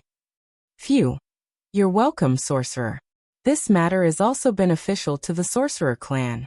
Even if it wasn't your request, I would have done it. After taking a few breaths, Di Jiang said tiredly. Obviously, he had consumed a lot of energy. Although Di Jiang's strength was powerful, he was not the primordial chaos Daoyuo Jinxian after all. Setting up teleportation arrays for the primordial chaos was such a big thing. If he could complete such a big thing without any cost. In the primordial chaos, who could be his opponent? Therefore, the price Di Jiang paid was not small. After this matter was completed, his magic power was almost drained. This was not a small matter. The magic power that Daoyuo Jinxian's body could hold was almost comparable to the total spiritual energy contained in an upper-class world. Not to mention a quasi-saint like Di Jun. Without tens of thousands of years or even hundreds of thousands of years, he might not be able to recover. Rumble. Above the sky, a brilliant golden light appeared. It was incomparably dazzling and emitted an auspicious and holy aura. The Xianhuang merit was here. Di Zhang's actions had connected the east and south of the primordial world. Billions of living beings had benefited from it. It was a great merit. Therefore, the heavenly Tao bestowed merit as a reward. However, Di Zhang was in the Pango Hall. The heavenly Tao searched the entire primordial world, but did not find any traces of him. As such, the heavenly Tao had no choice but to insert merit into the destiny of the Magi to continue the destiny of the Magi. Ancestral Witch, this matter is over. Zichen will not disturb your rest. I'll take my leave for now. This time, Di Zhang's losses were too great. He had to go into closed-door cultivation to recuperate. Feng Zichen staying here would be somewhat of a hindrance. Moreover, he had already achieved his goal, so there was no point in staying any longer. Then Magus, take care. Di Zhang can't get up to send you off in this state. Di Zhang forced a smile and said. The exhaustion in his tone could no longer be concealed. Ancestral Witch, just rest at ease and recuperate. Zichen will go now. After bowing to Di Zhang, Feng Zichen formed a Dao seal and disappeared from the Pango Hall. After leaving the Pango Hall, Feng Zichen casually broke through the void and stepped in, rushing into the distance. However, his destination was not the human race but the netherworld Blood Sea. When he was in the Pango Hall, he had already heard that the Lady of Earth had gone out to travel. Originally, that was nothing. The great mystical abilities of the primordial world had stayed in the Dao field for a long time. It was common for them to go out and travel. They either relaxed, comprehended the great Dao, or searched for opportunities. There was nothing to be surprised about. However, it was different today. After hearing that the Lady of Earth had gone out to travel, the heaven-splitting merit that had been silent in the depths of Feng Zichen's sea of consciousness suddenly moved. A bright light burst out like a small sun, completely illuminating his sea of consciousness. Endless Dao runes surged out of the heaven-splitting merit and kept attacking Feng Zichen's sea of consciousness, disturbing him until he was dizzy. After a long time, he barely suppressed it. Moreover, the heaven-splitting merit that had returned to the depths of his sea of consciousness did not calm down.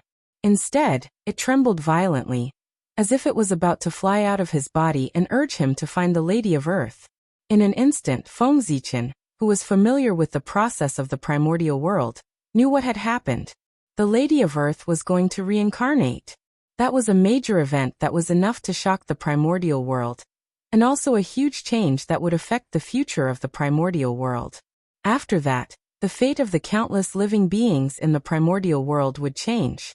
Heaven and earth would also take a step closer and become more perfect.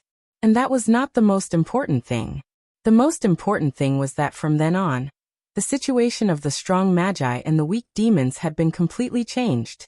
The magi, who were almost invincible in the primordial world, had lost their greatest trump card. Facing the increasingly powerful demons, they no longer had an overwhelming advantage. The strength of the magi and demons gradually became equal. The reincarnation of the Lady of Earth was the biggest change since the creation of the primordial world. Its influence was endless and far-reaching. The situation of the primordial world had been changed because of it. Many changes in the future had also occurred because of it. That change was engraved in the history of the primordial world. It could not be changed, erased, or hidden. Countless descendants knew about it and remembered it. Therefore, after bidding farewell to Di Zhang, Feng Zichen rushed to the netherworld Blood Sea.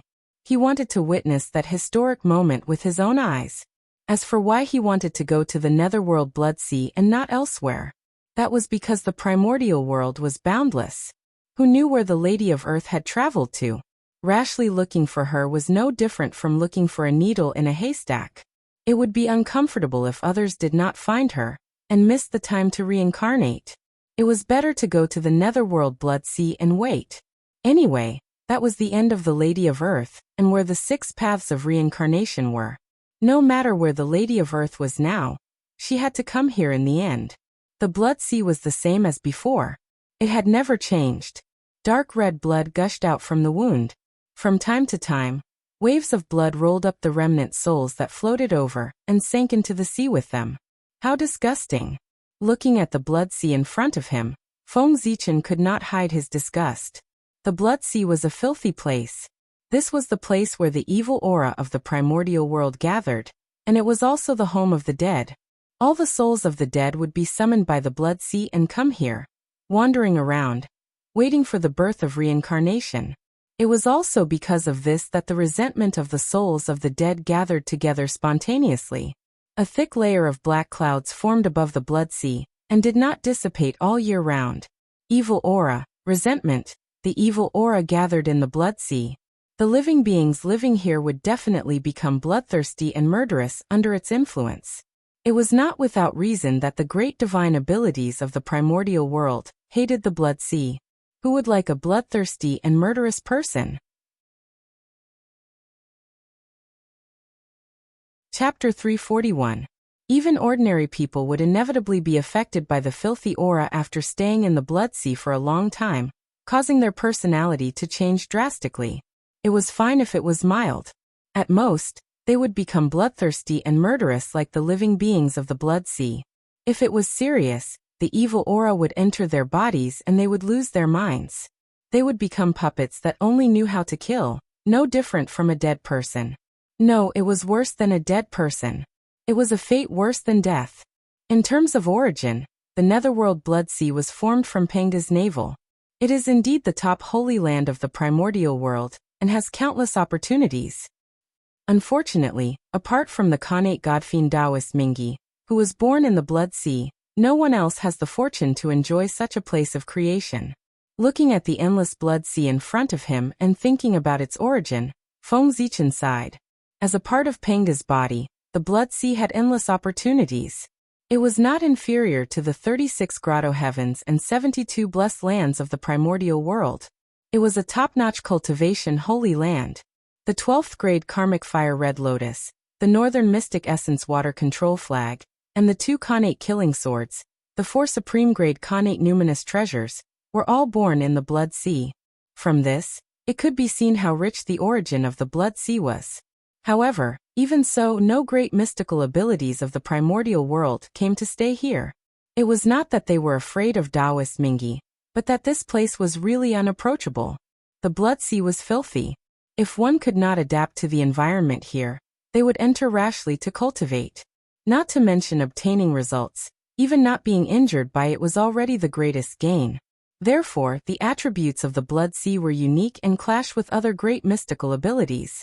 As a result, no one came to set up a Dao field here, causing the huge blood sea to fall into the hands of Taoist Mingi. Otherwise, how could Taoist Mingi alone guard the blood sea, a top holy land of the primordial world? Even if the 3 pure ones were invincible, they did not occupy Kunlun Mountain alone. They only occupied the best territory of Kunlun Mountain, East Kunlun. They gave the remaining places like West Kunlun to the other great mystical abilities. Even the 3 pure ones were like that, let alone them. The reason why Mingi Taoist could monopolize the blood sea was not because of his abilities, but because of his geographical advantage. If the blood sea was like the other holy lands where everyone could go, it would have been crowded to the brim with the creation it contained. It was already considered good that the Netherworld River could occupy a piece of the blood sea. It's rare for me to come to the blood sea. If I don't go in and take a look, wouldn't it be a pity? With a thought, Feng Zichen decided to explore the blood sea. At that moment, without hesitation, Hongming's Dao light rose from his body. Then he cast a Dao spell and set off a wave of blood. He walked into the sea of blood. The Nether Blood Sea was a famous dangerous place in the untainted land. Inside, waves of blood were rolling. Fish and prawns were dead, and birds and insects were absent. All the evil chi of heaven and earth had gathered here. Even if an ordinary Tai Jingxian were to accidentally fall into it, they would be bewitched by the evil aura within a few days and become a puppet.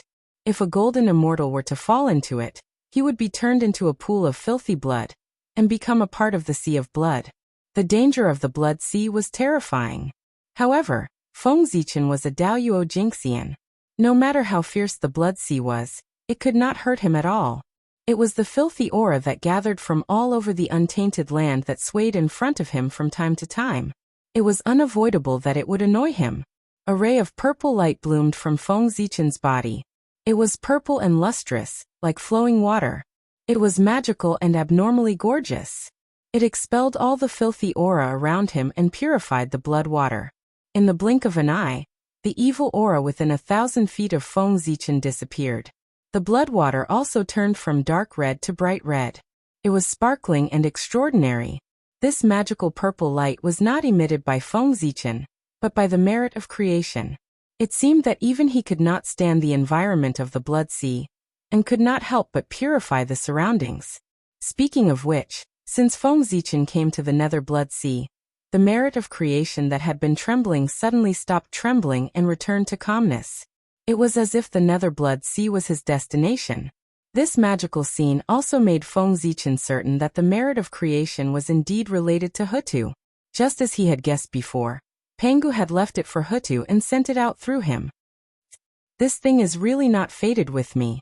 Although he had guessed it, Feng Zichen was still a little reluctant after confirming it. That was 10% of the merit of creation. The merit that could create a saint. Who would not like such a treasure? Moreover, this treasure had already been obtained. A cooked duck was about to fly away. No one would feel good. If one did not get it, one would not feel pain. If one got it and lost it again, it would be unbearable. At this moment, Feng Zichen could not help but feel dissatisfied with Pangu. He felt that he was playing with him. Otherwise, why would he give the merit of creation to him instead of directly giving it to Hutu? Greed. The source of all evil. One of the original sins of countless living beings. Under the influence of greed, Feng Zichen's heart was distorted. Under this influence, his face became ferocious and looked extremely ugly. The so-called appearance was born from the heart. This was it. Gains and losses, gains and losses. If one could not see through it, it would be a tribulation. At this moment, Feng Zichen's tribulation had arrived. This was the tribulation of the path. There was no way to avoid it. There was no way to escape. He could only face it calmly. Feng Zichen was still too young. In just a few 100,000 years, he had achieved what others had achieved in tens of millions or even hundreds of millions of years. In addition, his journey had been too smooth, and he had not encountered any major setbacks. It was inevitable that he would be arrogant and willful, causing a flaw to appear in his state of mind. This was a drawback caused by cultivating too quickly. Now, under the dual influence of gains and losses and greed, Feng Zichen's state of mind was completely lost. The drawbacks caused by the cultivation over the years erupted together, and turned into a tribulation of the path that suddenly attacked. Tribulation of the path, tribulation of the path. It was the tribulation of the path, but also the tribulation of the path destruction. After breaking through the tribulation of the path, one's cultivation would improve greatly. This was the tribulation of the path. If one could not survive the tribulation of the path, their path would be shattered and their strength would drop greatly. Although they would not lose Daoyuo's path, it would be difficult for them to improve in the future. In fact, it was almost impossible for them to even retain their original strength. In the tribulation of the path, danger and opportunity coexisted. Whether one could seize the opportunity depended on themselves. One could see that on Feng Zichen's body, wisps of black gas appeared, emitting the smell of decay and eroding his path. This was the aura of the end of everything. Under its power, the universe would be destroyed, the laws would collapse, and the path would disintegrate. It could bring the end to all things and let everything return to its original point, nothing. The tribulation of the path had arrived. At the critical moment, the heaven-splitting merit suddenly shone brightly, lighting up Feng Zichen's sea of consciousness and dispelling all the haze. The aura of the end brought by the tribulation of the path was immediately suppressed. At the same time, with the help of the heaven-splitting merit, Feng Zichen temporarily recovered a trace of clarity. Chapter 342. That was close. Feng Zichen broke out in a cold sweat when he realized the changes in his body. His mind was distracted, and the path calamity was upon him. If he didn't have merit to protect him today, he would be in danger this time. Feng Zichen didn't dare to hesitate. He mobilized all the power he could to suppress the chi of demise in his body. Whoosh! A dazzling sword light descended, slashing toward the chi of demise with an aura that could destroy everything. This was the Khanate sword path. Stars appeared one after another, blossoming with fine radiance. They connected together in the void, turning into a boundless river of stars that surged towards the aura of termination in a mighty manner.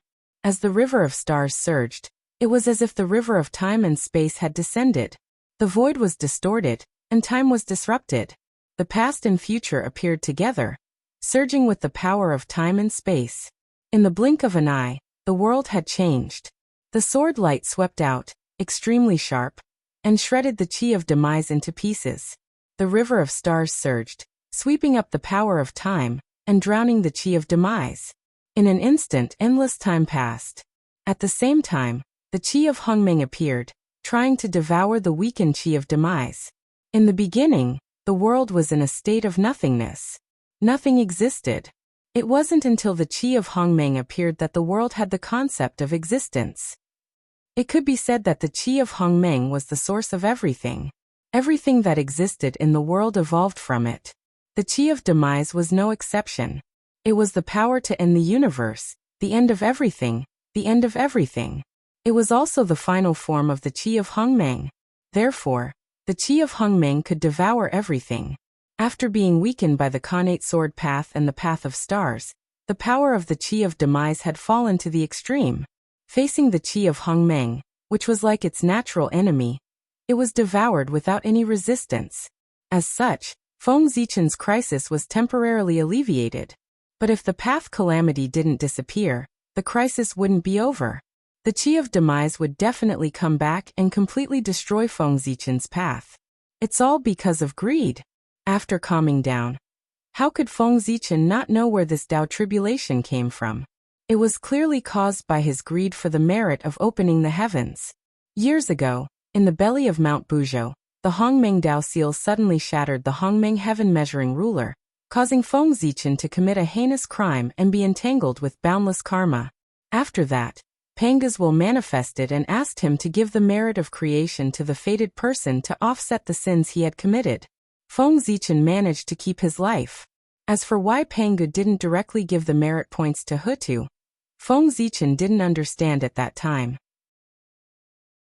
However, after this incident, the Lord of Destiny, who had learned about the merit of splitting open the heavens, saw a hint of something. If Panga directly gave the merit of creation to Hutu, the first thing Hutu would do after obtaining the merit of creation was to integrate it into the luck of the wizard tribe to strengthen the wizard tribe. In this way, wouldn't it be contrary to Panga's original intention? Therefore, he placed the heaven-splitting merit in Feng Zichen's body. On the one hand, he was waiting for the right time.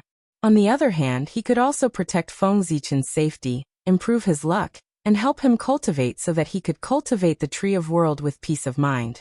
Did he really think that Feng Zichen had relied on his own ability to obtain countless opportunities since his debut?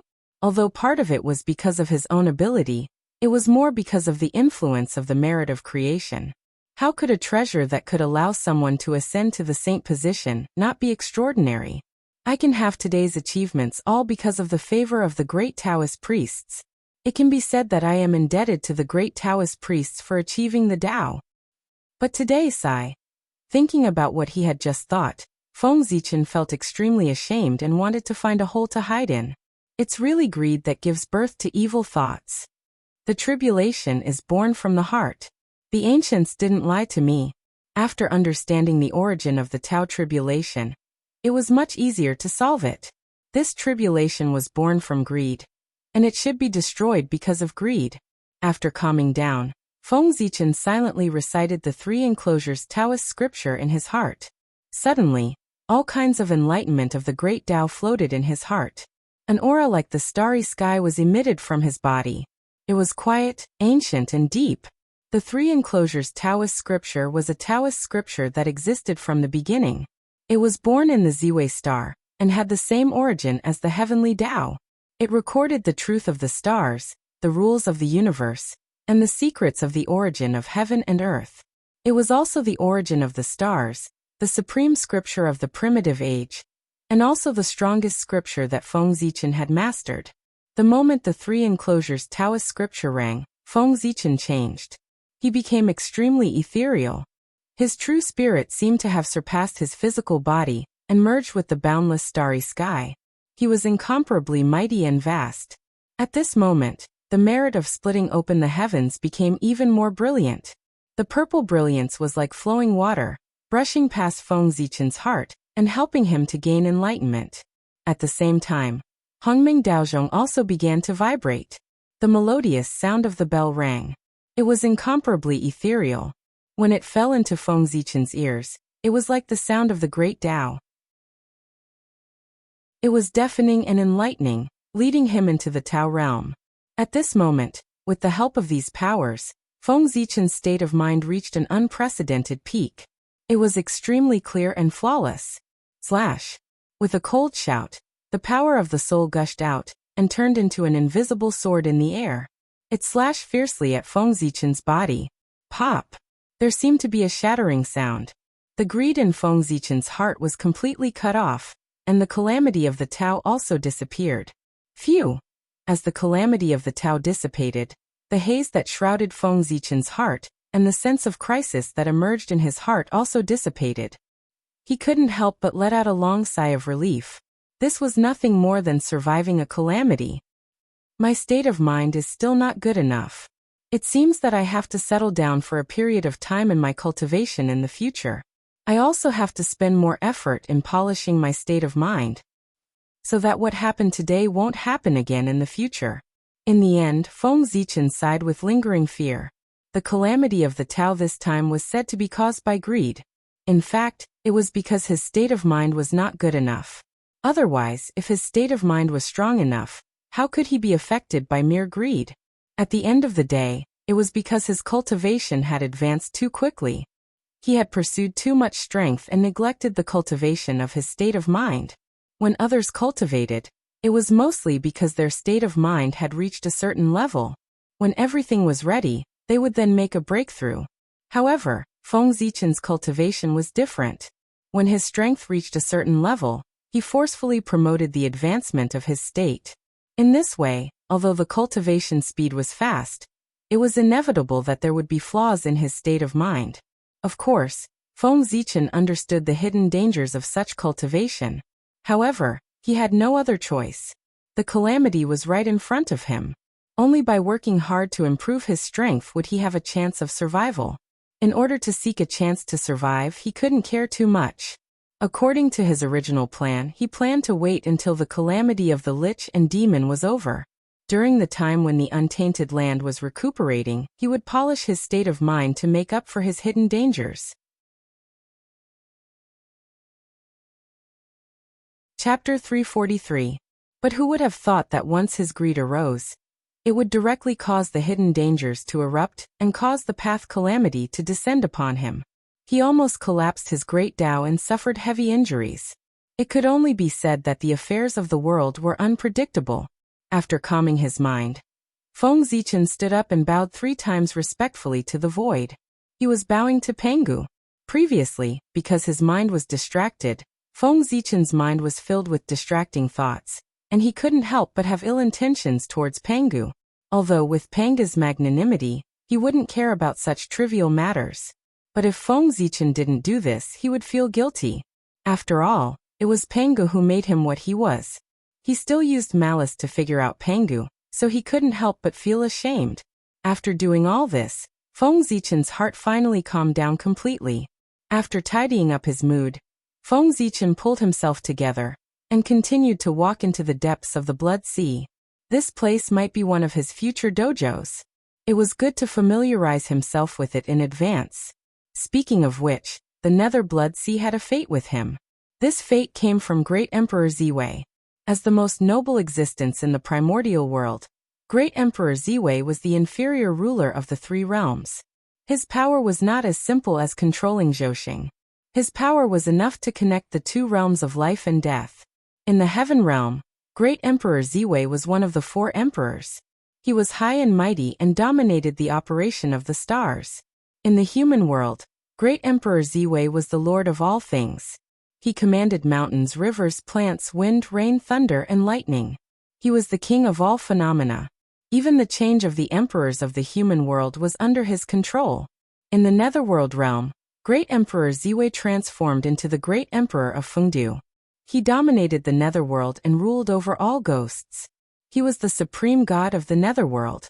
Great Emperor Ziwei was the ruler of the stars, the ruler of all spells, and the ruler of Fengdu. He was in a high position, and had a wide range of advisors. From the examination of the universe's calamity, to the rise and fall of the countries in the world, to the rise and fall of the immortals in the 3 realms, to the misfortune and longevity of all living beings, they were all under his jurisdiction. His divine abilities were boundless, and his magic power was boundless. He could instantly destroy the demons and devils of the 3 realms. Vast and mighty, as high as the heavens, and able to control the movement of lightning. Almost everything in the world was under the jurisdiction of Great Emperor Ziwei. In that case, the Nether Blood Sea was fated to be with Fengzichen. This place was the predecessor of the Nether Realm. Establish the Fengdu Necropolis, establish the underworld, and establish hell.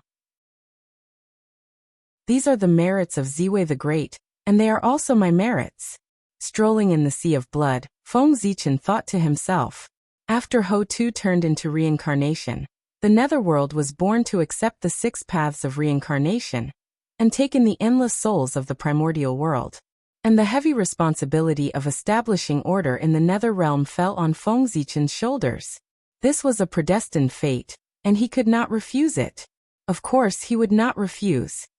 However, the Great Emperor of Fengdu is the incarnation of the Great Emperor of Ziwei. He oversees the netherworld on his behalf, and commands the ghosts of the netherworld. From the looks of it, I have to refine another incarnation. As he walked, Fengzichen suddenly thought of something. The Great Emperor of Ziwei was the Lord of the Stars. Naturally, he had to oversee the boundless starry sky, and would not stay in the nether realm for a long time. Therefore this Great Emperor of Fengdu was an incarnation. This is troublesome. This incarnation is not easy to refine. It was not difficult to refine an incarnation, but it was difficult to refine an incarnation that could live in the Nether Blood Sea. In the primordial world, there were not many treasures that could do this. Panga's remnant body was one. However, anything left behind by Pangu could live like a fish in water anywhere in the primordial world. The god who created the world would naturally not be rejected by the world. Unfortunately, at this time, the remnant body left behind by Pangu had long been transformed into the world. It was impossible to find it again. As the bloodline descendants of Pangu, the wizard tribe could also survive in the Nether Blood Sea. However, as a wizard, Fengzichen could not take a member of the wizard tribe and refine an incarnation, could he?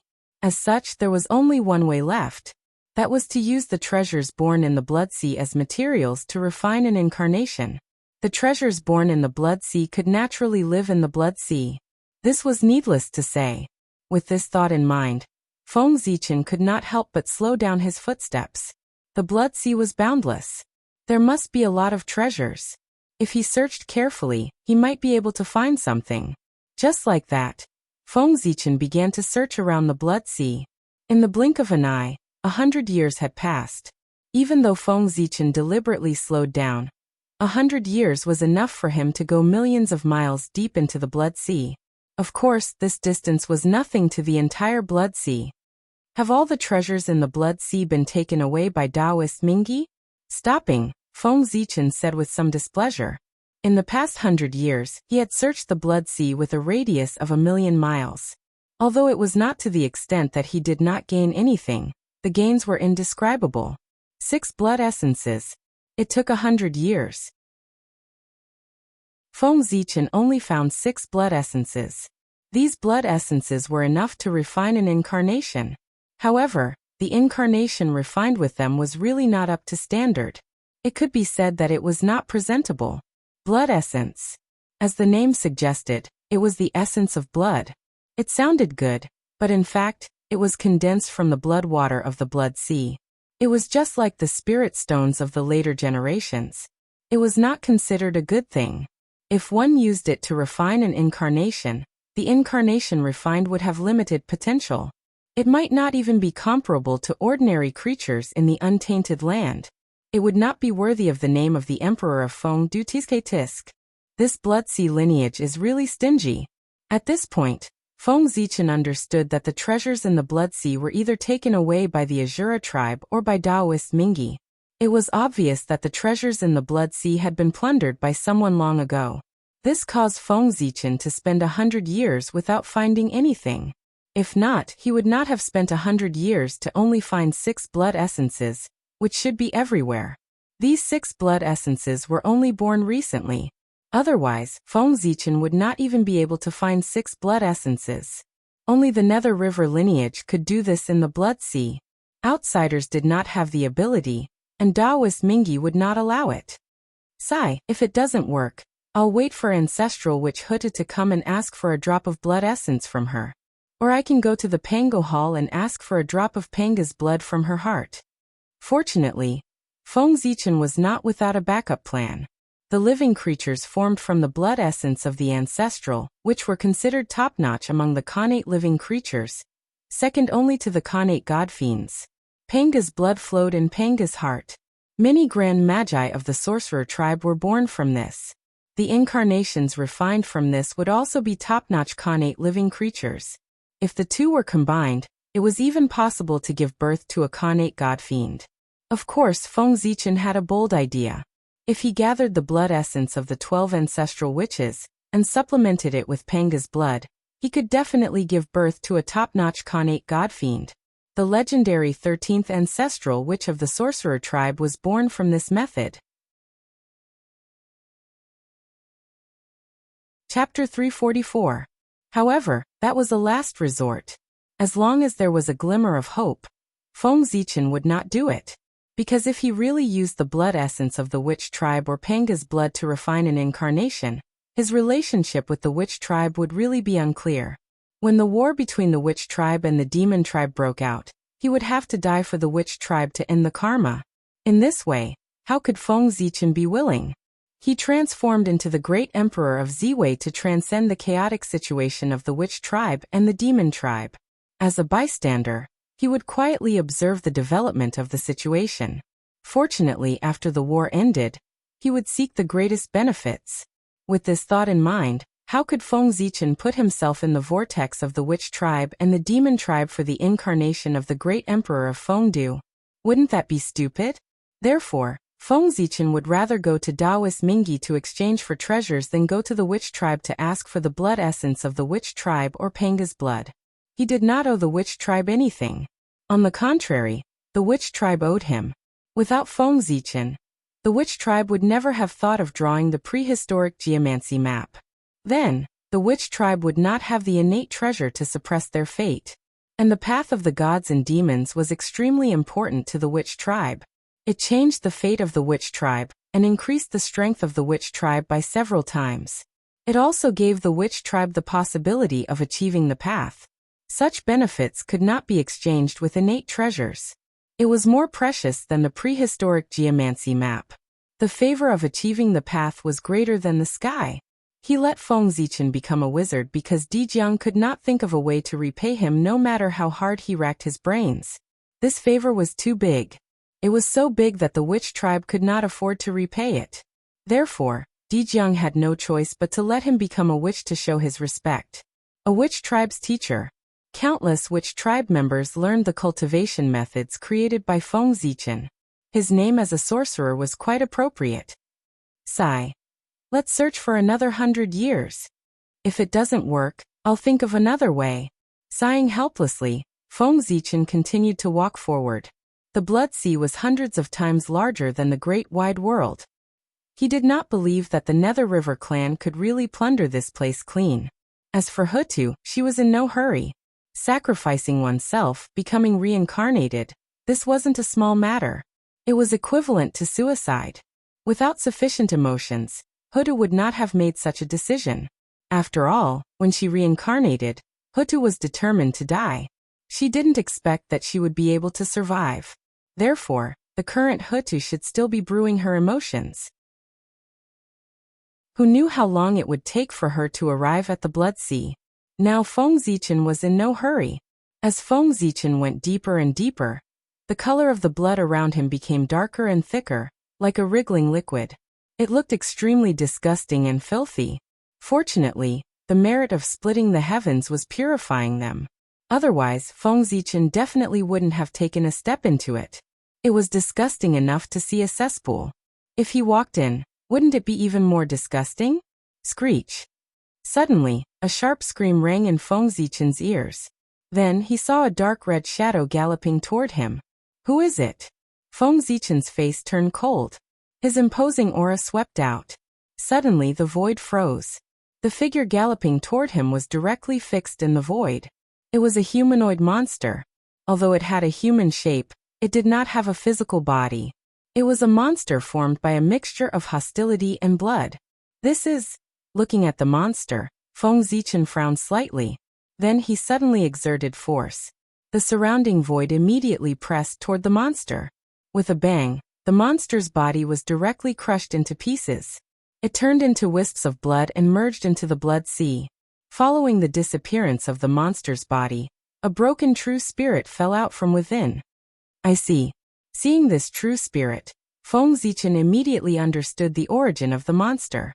After the creatures of the untainted land died, their true spirits would be summoned by the blood sea and come here.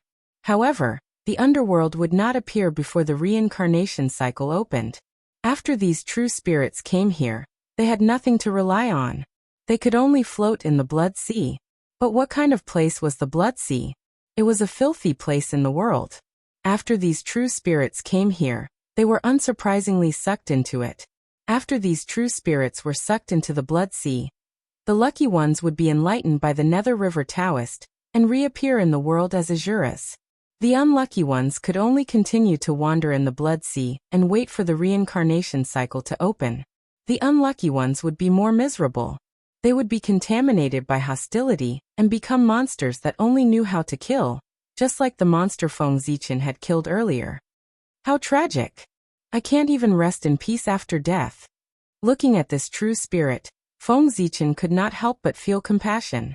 He stretched out his hand and the aura of Hongmeng circulated, enveloping the true spirit and washing away the hostility on his body, making him pure again.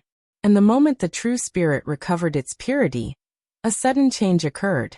A will suddenly came from his body. Taoist priests are merciful.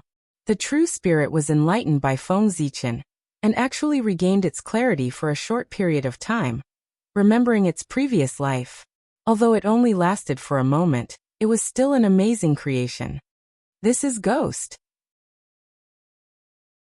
This magical scene fell into Feng Zichen's eyes like a clap of thunder, reminding him of a special group of people in the future. Ghosts.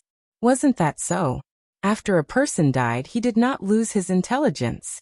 He had a form but no body. Wasn't that a ghost? However, there was a difference between them and the future. The ghosts of the future were formed by souls. The ghosts of the untainted land were formed by true spirits. As everyone knew, only when one's cultivation reached the golden immortal realm would one's true spirit possess immortality. Only then would one's lifespan be as long as the heavens and live forever.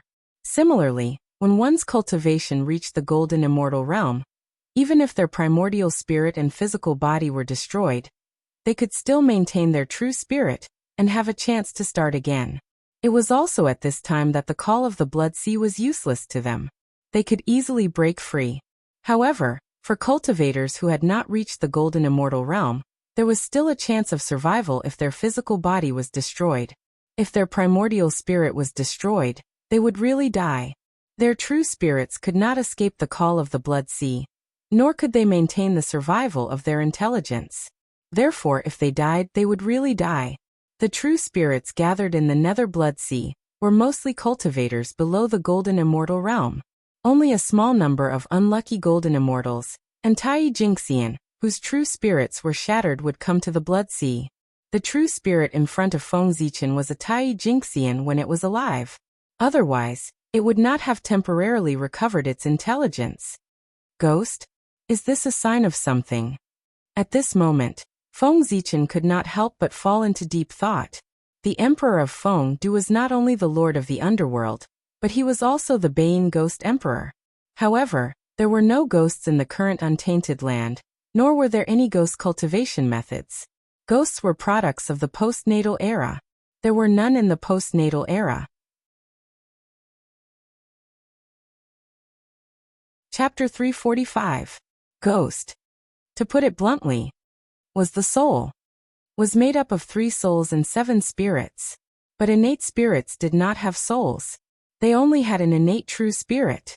The great void was vast, the foundation turned into the origin, the beginning of all things, the 5 fortunes of the heavens, the distribution of qi, the origin of the earth. The true spirit existed in the vast universe and had the most primitive life functions. It was the subtle matter that could transform all things, and was the origin of all things. It was the origin of life, the most essential power of the universe. Only with a true spirit could one be considered a true living being. Whether it was the primordial spirit of an immortal or the soul of a mortal, they were all special energy bodies evolved from the true spirit and supplemented by the qi of heaven and earth. It was like a placenta that wrapped around the true spirit to prevent it from being hurt. The innate true spirit was extremely fragile, but it was the foundation of a person. It was related to the future path of the Tao and was very important. Therefore, the primordial spirit and soul were born. Of course, the primordial spirit and soul were no different in nature. If there was a difference, the primordial spirit was the final form of the soul. After layers of baptism, the soul would first transform into the Yin spirit, then into the Yang spirit, and finally into the primordial spirit. Innate god fiends were born great. Once they transformed, they would at least have the realm of a golden immortal. Therefore, they were born with primordial spirits. Postnatal life forms were born weak and were far less powerful than innate life forms. They were born without a realm and were just ordinary mortals. Therefore, what they had was a soul. They needed to climb up step by step to have a primordial spirit and reach the starting point of the innate god fiend. Emperor of Feng Du, Ghost Emperor of Beyin. This is the will of the heavens. It's time for the ghost path to appear. At this moment, Feng Zichen understood. The Emperor of Feng Du commanded the 10,000 ghosts and was the king of the underworld. The will of the heavens had already shown him that the most suitable person to become the Emperor of Feng Du was a ghost. Why would he need to spend so much effort to find the treasure of the Sea of Blood? Wouldn't he be the most suitable candidate for the Emperor of Feng Du by directly using the true spirit to evolve an incarnation of the ghost path? Ruling the 10,000 ghosts with a ghost body and becoming the king of the underworld. This was the true right and proper. Moreover, the ghost path had not appeared yet. When Feng Zichen refined the ghost path incarnation, he took the opportunity to establish the ghost path and pass down the method of ghost cultivation. In this way, it was equivalent to opening up a new path for the remnant spirits floating in the Sea of Blood. These were all Feng Zichen's merits. If this is the case, then my power will be complete. Thinking of this, Feng Zichen could not help but feel a little excited. If the ghost Tao came into being, then the 3 realms of heaven, earth, and man would be under his control. After the witch and demon cataclysm, the heavenly court would be re-established. With such momentum, he would ascend to the throne of the 4 great emperors. Even if the sages were unwilling, they could do nothing to stop him. They could only grit their teeth and agree. His throne was not that of the great emperor of Ziwei, who was like a puppet. Instead, it was the great emperor of Ziwei Polaris who ruled over the 3 realms of heaven, earth, and man. It was the great emperor of Ziwei Polaris who ruled over everything in the world. The sect master of the myriad star sect, the grand master of myriad creation, one of the patriarchs of the immortal Tao, the most divine and most sacred, the limitless primitive emperor. With the supreme power in his hands and the karmic ranking of heaven and earth, even the sages dared not underestimate him. Refine. With a decision in his heart, Feng Zichen immediately moved. He formed a seal with his hands and condensed the origin of heaven and earth from the void in an attempt to refine an innate true spirit. The true spirit was the origin of heaven and earth. To heaven and earth, the endless living beings were the most precious treasures. That was because they were created with the origin of heaven and earth. How did the cataclysm come about? It was because of this. The higher the cultivation realm, the stronger the innate true spirit, and the more origin it could absorb from heaven and earth.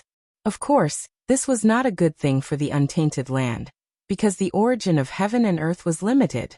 The more cultivators there were, the more origin they would need. Of course, the origin of heaven and earth could not be produced out of thin air.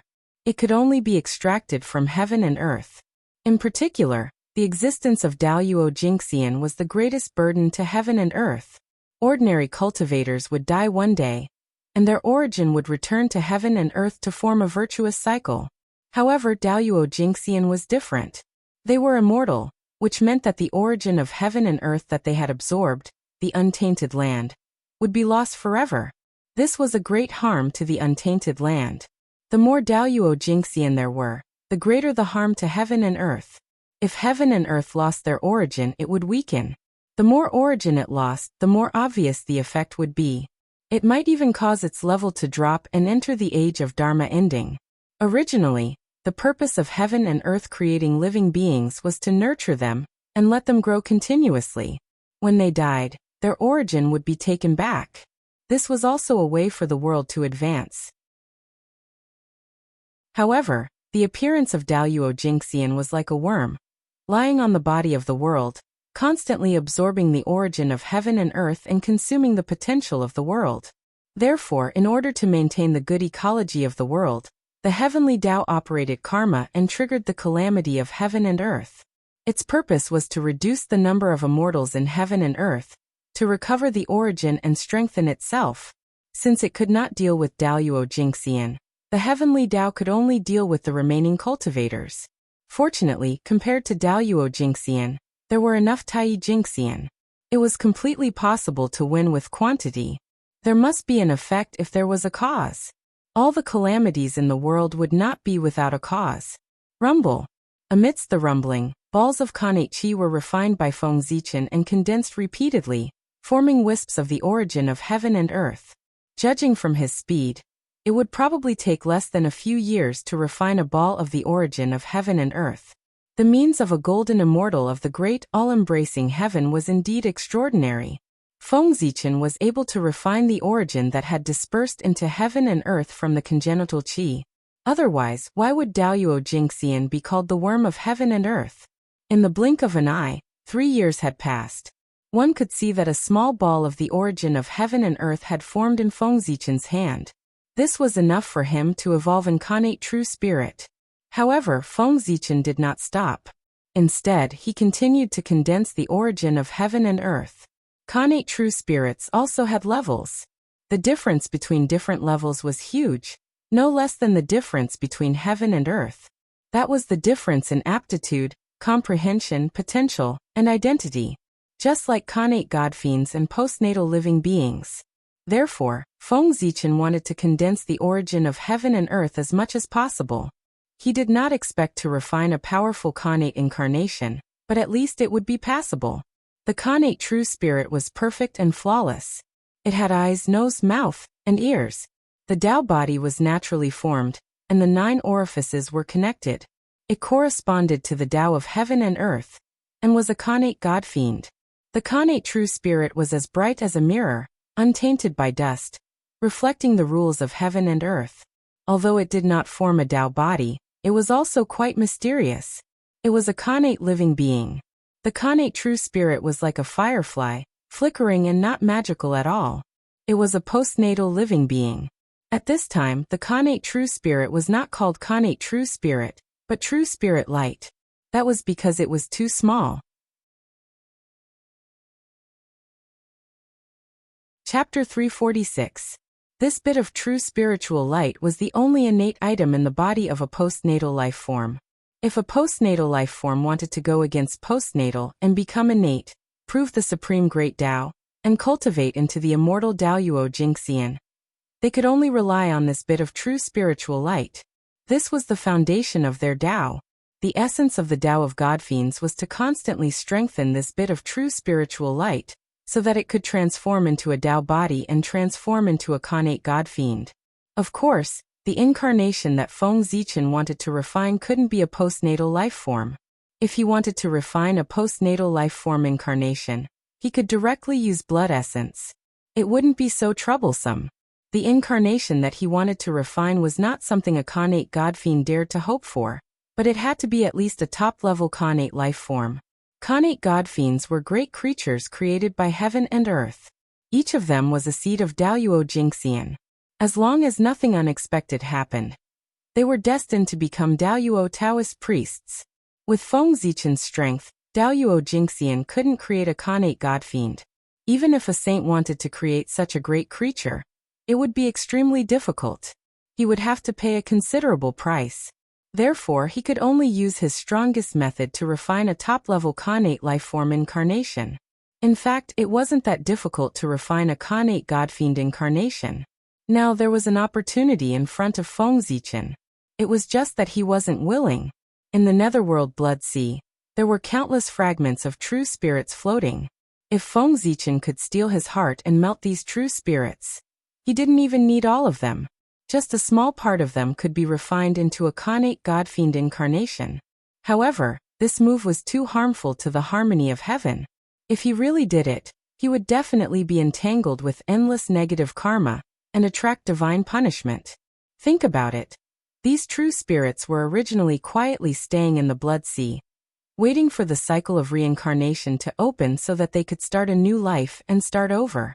In the future, if they were fated, these true spirits that reincarnated could become golden immortals.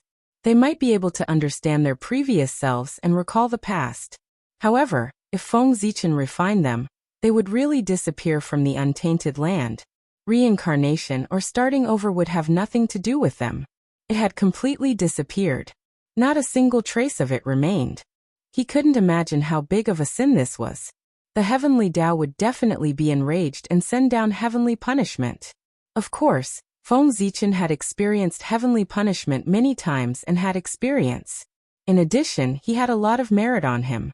A mere heavenly punishment would not scare him. Most importantly, he couldn't bear it.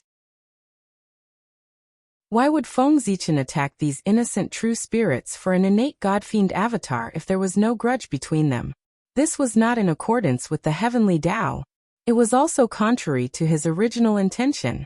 Therefore, I won't do it. Even if Feng Zichen managed to refine an incarnation using this method, his Tao heart would be flawed, and he would not be able to achieve the state of fusion. In that case, he would completely lose the hope of breaking through to the primordial chaos Tao realm. He would have no fate with the great Tao in this life. Moreover, slaughtering billions of innocent people for his own selfish reasons was the demonic Tao. Everyone in the untainted land had the right to kill him. If Feng Zichen really did that, Niwa would be the first to not let him off, let alone the other saints. No matter how fierce the demonic Tao was, they would not lay their hands on true spirits. No matter how ferocious a devil was, he would not be able to refine someone else's true spirit. Refining true spirits was the common evil of the untainted land. It was a taboo in the world.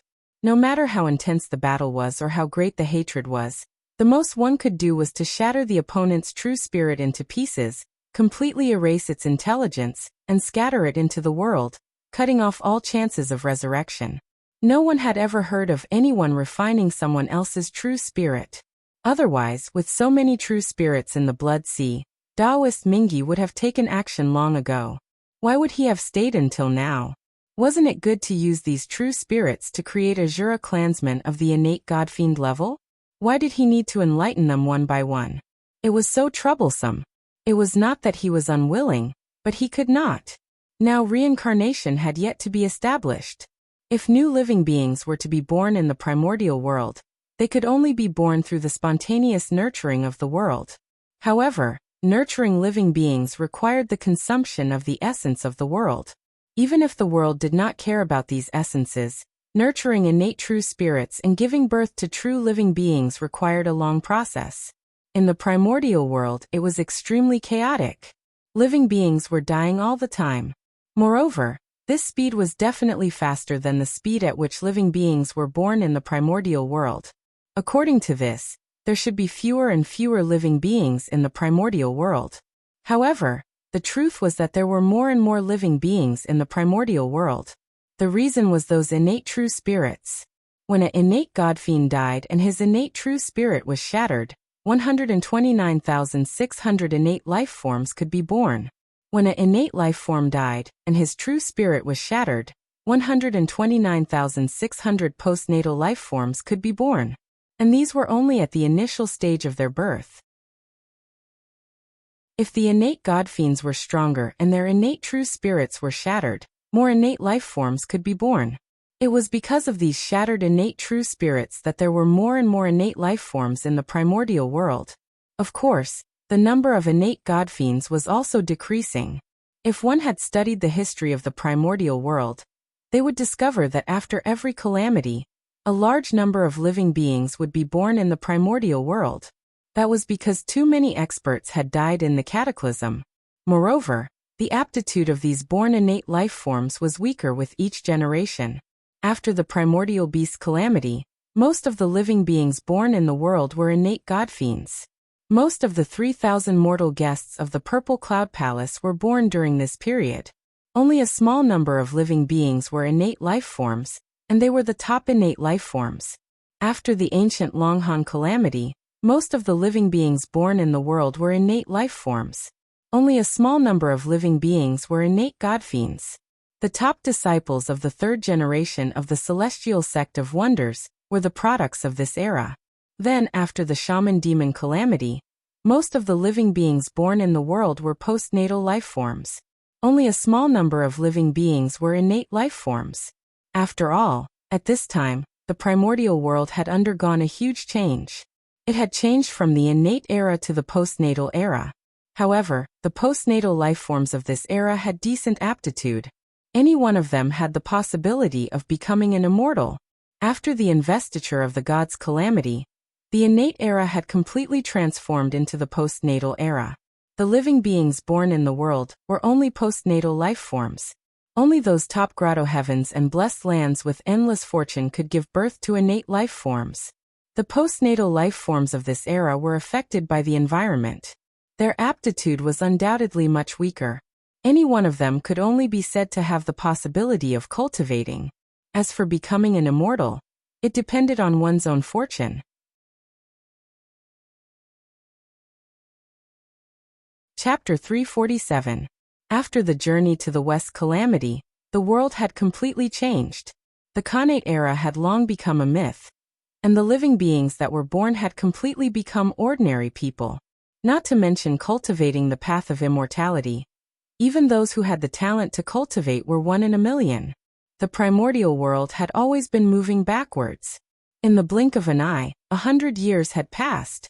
On this day, Feng Zichen finally completed the condensation of the origin of heaven and earth. There was a ball of yellow Tao light in his hand. It was dazzling and emitted the aura of the origin of all things. The sky was black, and the earth was yellow. Yellow was the color of heaven and earth. This was the origin of heaven and earth. Feng Zichen spent 100 years to complete it. Go. Pointing at his forehead, Feng Zichen pulled out a stream of qi of true spirit, and injected it into the origin of heaven and earth. In the end it was Daoyuo Jingxian. It was different from before. To refine an incarnation, a stream of qi of true spirit was enough. There was no need to split the Khanate true spirit. The function of this stream of qi of true spirit was to imprint his own mark on the origin of heaven and earth to ensure that the Khanate true spirit evolved from it was his incarnation, and not an independent life. Otherwise, it would be a real joke if he did not refine the incarnation, and had an extra child for no reason. After the qi of true spirit and the origin of heaven and earth had perfectly merged, Feng Zichen began to evolve the Khanate true spirit. He still knew how to create life. Among the 36 great divine powers of the Big Dipper, the supreme great divine power of mediating creation had the power to create life. Evolving the universe and creating life was a great divine power that could create something out of nothing. In the past, Niwa had used this divine power to create the human race. Feng Zichen had practiced the Big Dipper 36 transformations for many years. Of course, he was not unfamiliar with this divine power. It should be said that he was familiar with the 36 supreme great divine powers recorded in the Big Dipper 36 transformations. Mediating creation. Feng Zichen formed a Dao seal and chanted a Dao voice, attracting the power from the unseen world.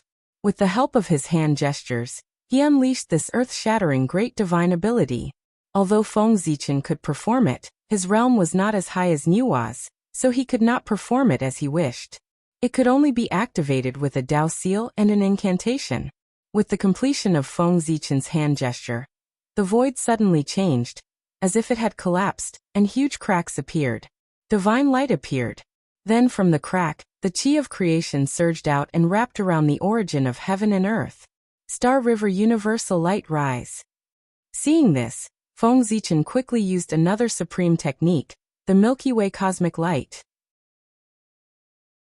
This was a supreme technique that he had comprehended from Zhouxing. It was a great technique that belonged to the way of time and space, and it had the ability to control time and space. With Feng Zichen's mastery of the mediating creation, if he wanted to rely on it to create living beings, it would take at least 100 years, or even a few thousand years. This period of time was too long. Therefore, Feng Zichen used the Milky Way cosmic light to forcibly accelerate time and mature the origin of heaven and earth. A wisp of purple gold light appeared, with the aura of time, enveloping the origin of heaven and earth and the chi of creation.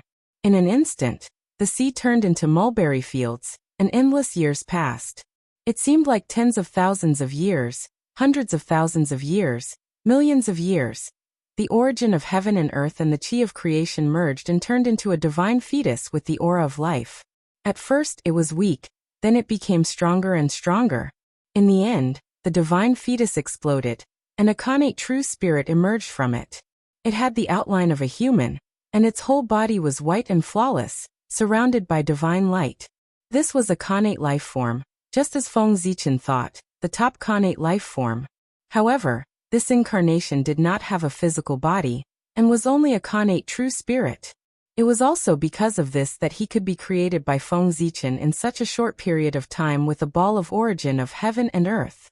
Otherwise, how could a complete top-level Xiantian life form be created by a mere ball of the origin of heaven and earth? Of course, this incarnation did not need a physical body. It was a ghost. And it was the most basic ghost. Why would it need a physical body? A ghost body was enough. Fengdu greets me. With a flash of spiritual light, this incarnation gained sentience and understood its origins. Haha. You and I are one. There's no need to be so polite. As they spoke, the two of them looked at each other and laughed in unison. It was amazing to have two bodies at the same time. From this moment on, Feng Zichen had another nickname in the primordial world. The supreme deity of the netherworld, the Bane Ghost Emperor, the Lord of the Netherworld, the King of Hell, and the Emperor of Fengdu who commanded all ghosts. Dong, a long bell rang. Hongming Daozhong came from the North Star and landed between the two of them. Boundless Taoist rhymes spread out, and Hongming's aura spread out. In this sea of blood, a hazy purple Dao domain was formed. Inside, 3,000 great Daos manifested. They intertwined with each other and deduced endless laws. All the principles of the world could be found in it. During the trip to the great chaos of the outer realm, although the Hongming Daozhong did not advance to a connate cardinal treasure, it had been baptized by the power of the great Dao and had improved slightly. This purple Dao domain was the result of its improvement. Dao domain, great Dao domain. Inside, it was filled with the laws of the great Dao. It could help one cultivate, deduce divine abilities, and perfect cultivation techniques. It was a first-class holy land for enlightenment. The incarnation of the Ghost Dao had been born. Next, it was to establish the Ghost Dao and create a ghost cultivation technique. Therefore, Feng Zichen wanted to use the power of Hongming Daozhong to improve his comprehension, so that he could create the ghost cultivation technique that was closest to perfection. Ghosts were beings of extreme yin. In the later generations, true ghost cultivators relied on absorbing starlight and moonlight to cultivate in the early stages of cultivation. Therefore, Feng Zichen planned to create the ghost cultivation technique from there. When it came to the Tao of the stars, he was the true expert. Even Di Juntai was inferior. Firstly, the two of them did not receive the three enclosures Tao scripture. Secondly, compared to the Emperor star, the Sun star was closer to the Tao of the Sun. In terms of the Tao of the stars, it was far less orthodox than the Emperor star. Thirdly, Di Juntai did not have the inheritance of the star demon god. In terms of the Tao of the stars, he was not as deep as Feng Zichen. From this, it could be seen that in the primordial world, Feng Zichen's comprehension of the Tao of the stars could be said to be number one. At the very least, he had attained the Tao of the stars. As the Tao master of the stars, Di Jun did not notice. Wasn't this the embodiment of Di Jun's inferiority? Creating the ghost Tao was not difficult for Feng Zichen. The ghosts now were the innate true spirits. And the Tao of the gods and demons was the method to cultivate the innate true spirits. The Yin god and Yang god concepts inside were very suitable for the ghost Tao. If he took it out and changed it, he would not change the cultivation of the true spirit. Then he would change the physical body into the primordial spirit. It would be almost a ghost cultivation technique. It had to be said that this ghost Tao was really fated with Feng Zichen. Back then, when he created the Tao of the gods and demons, he did not expect that this cultivation technique could be used as a ghost cultivation technique. Chapter 348. Who could say for sure when it came to fated opportunities? After entering the purple precept domain, Feng Zichen flashed and entered the body of Fengdu's incarnation. He merged with it and disappeared. The Great Emperor of Fengdu was the incarnation of Great Emperor Ziwei in the Netherworld. Although no one knew now, when Great Emperor Ziwei appeared in the future, all living beings in the primordial world would know. If people found out that Feng Zichen and the Great Emperor of Fengdu were together, it would inevitably cause others to suspect their relationship. This was not good. The relationship between Feng Zichen and Great Emperor Ziwei could not be exposed. Great Emperor Ziwei was Great Emperor Ziwei, and Feng Zichen was Feng Zichen. These were two completely different people with different experiences and different destinies. They had no relationship at all, and could not be involved in any way. This was related to Feng Zichen's future plan, so he could not be careless in the slightest. Therefore, he would not do anything that might expose the true identity of Great Emperor Ziwei. Even if he did do it, he had to be extremely cautious and erase all traces afterward. The Great Emperor of Fengdu and Great Emperor Ziwei were involved. Therefore, without a suitable reason, Feng Zichen could not let others see the connection between them. Compared to Feng Zichen's strength, Fengdu's strength was too weak. He had only reached the innate realm. This was the second realm of cultivation, and it was also the lowest level among innate life forms. It was only higher than the acquired realm, which was unique to postnatal life forms. Of course, this was deliberately done by Feng Zichen. Otherwise, as the top innate life form, Fengdu's strength should have at least the cultivation of a celestial immortal. If he wanted to open up a new great path, of course, he had to start from the most basic realm, and feel every realm again. If he had not experienced it personally, how could he open up the most perfect cultivation method? Therefore, Fengdu's initial realm was only the innate realm. It was convenient for him to use every realm to verify the method of ghost cultivation. As for why it was not the acquired realm, that was because Fengdu was an innate life form, and the weakest innate life form had the cultivation of the innate realm. This was the bottom line of innate life forms. The essence was so and could not be changed. As Feng Zichen's mind was completely immersed in the derivation of the cultivation technique, the purple Tao domain also quieted down without any sound. Just like that, another 100 years passed. On this day, Feng Zichen, who had been silent for 100 years, suddenly moved. 3 rays of light gushed out of his body. The first ray of light was the light of life, which originated from its mother. If one lived in a human body for a long time, it could make one feel refreshed and live longer. After it appeared, it immediately fused with the 9 heavens Yangqi, and turned into a ball of gas. This was the fetal light, the heaven soul of the 3 souls of heaven, earth, and man. It ruled over a person's lifespan. The second ray of light was the light of wisdom, which originated from its father. It caused man to scheme against all living things, to toil 100 deities, and to bring about disaster. After it appeared, it directly merged with the 5 elements qi in the world, and turned into a ball of gas. This was Xuangling, the human soul of the 3 souls of heaven, earth and man. It determined a person's wisdom and ability. The 3rd ray of light was the light of disaster. It caused people to be lustful and addicted to dirty thoughts. It consumed their essence, caused them to lack divine qi, insufficient kidney qi, and blocked the 5 meridians of the spleen and stomach. After it appeared, it directly merged with the extreme yin qi in the world, and turned into a ball of gas. This was the netherworld spirit, the earth soul of the 3 souls of heaven, earth, and man. It controlled the gonads and sexual orientation of the human body. After the 3 souls of heaven, earth and man were born, they suddenly merged into one and turned into a huge ball of gas, enveloping Feng Zichen's body. Outside his body, it was constantly changing, as if it was about to turn into a human form. However, it seemed to be missing something. Every time the human form was about to condense, the ball of gas formed by the 3 souls would shatter and scatter into a ball. Then it would condense again, try to turn into a human form again, and shatter again. It would condense again, and shatter again. The cycle repeated. Ha! With a deep shout, emotions surged on Feng Zichen's body. There were joy, anger, sorrow, fear, love, evil, and desire. 7 emotions appeared and evolved outside his body, fusing with the 3 souls. These were the 7 souls: corpse dog, concealed arrow, sparrow-een, thief seizing, non-poison, filth removal, and smelly lung. They were formed by human emotions. The 7 souls appeared and immediately merged with the 3 souls.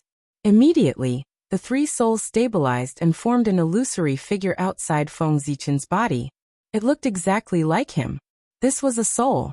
Feng Zichen relied on the knowledge of the later generations to refine a fetal coat outside the connate true spirit, which was what the later generations called the soul. It was used to protect the true spirit. Rumble. As soon as the soul was formed, the heavenly Tao immediately sensed it and lowered its gaze. The rules of heaven and earth appeared, and auspicious clouds spread out. The scene of the clear saint appeared, tearing a hole in the resentment that had not dissipated all year round above the blood sea. The soul was something that had never appeared before. In the current primordial world, the fetal coat used to protect the connate true spirit was the primordial spirit. Compared to the soul, it was more high-end, more powerful, and more perfect. However, although the primordial spirit was good, it had a flaw. That was, only cultivators who had become immortals could refine the primordial spirit. There were no cultivators below the heaven immortal realm. The primordial spirit was unique to immortal cultivators. The soul was the opposite. It was prepared for those who had not become immortals or even mortals. Strictly speaking, the yin spirit and the yang spirit were also a type of soul. It was a special change in the process of the soul transforming into the primordial spirit. The essence was still the soul. The appearance of the soul could be said to make up for the shortcomings of the primordial world. Therefore, the heavenly Tao was alarmed. Supreme majesty shrouded the blood sea, and the vast aura was terrifying. Taoist Mingi, who was in seclusion, was immediately awakened by this aura. Who is he? Opening his eyes, Taoist Mingi immediately discovered the source of the change. He narrowed his eyes and looked in the direction of Feng Zichen. What? How can this be? In the next moment, when he saw Feng Zichen, Taoist Mingi could not help but narrow his eyes and cry out in surprise. In his tone, there was half doubt and half shock, because he could not see through that person at all. This sounded a little unbelievable, but it really happened. One had to know that Taoist Mingi was in existence in the great perfection of sage to be. In the primordial world, there were not many people that he could not see through. Moreover, he knew all these people. However, he had no impression of this person in front of him. It was as if he had appeared out of thin air. Strange, really strange. In his eyes, that person was standing quietly on the blood sea. His entire body was covered by a dazzling purple light. He could not see through his depth, nor could he figure out his origin. He was mysterious and unpredictable. As for the Hongming Daozhong, the moment the 3 souls were born, the Hongmeng Daozhong had been kept by Feng Zichen. This treasure was too eye-catching. It could not be seen by outsiders.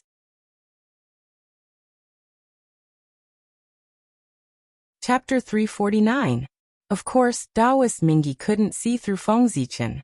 Outside his body, it was the merit of opening the heavens. It was a supreme treasure that could allow one to become a sage. It was enough to cover all traces. Even if a sage came, he could only recognize the origin of the merit of creation. And he couldn't see Feng Zichen through him. Although Taoist Mingyi was strong, he was still quite a distance away from the primordial chaos Tao realm. Therefore, he couldn't see through the cover of the merit of creation. It wasn't that he was weak, but that the merit of creation was too strong. Since a sacred object was called a sacred object, it naturally had the ability to defy the heavens. Otherwise, how could it attract the pursuit of countless living beings? Boom!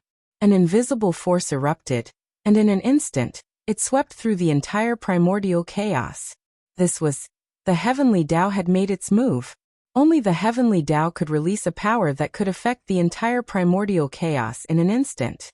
When the invisible force brushed past, all the living beings in the primordial chaos who had yet to become an immortal felt a wonderful change in their bodies.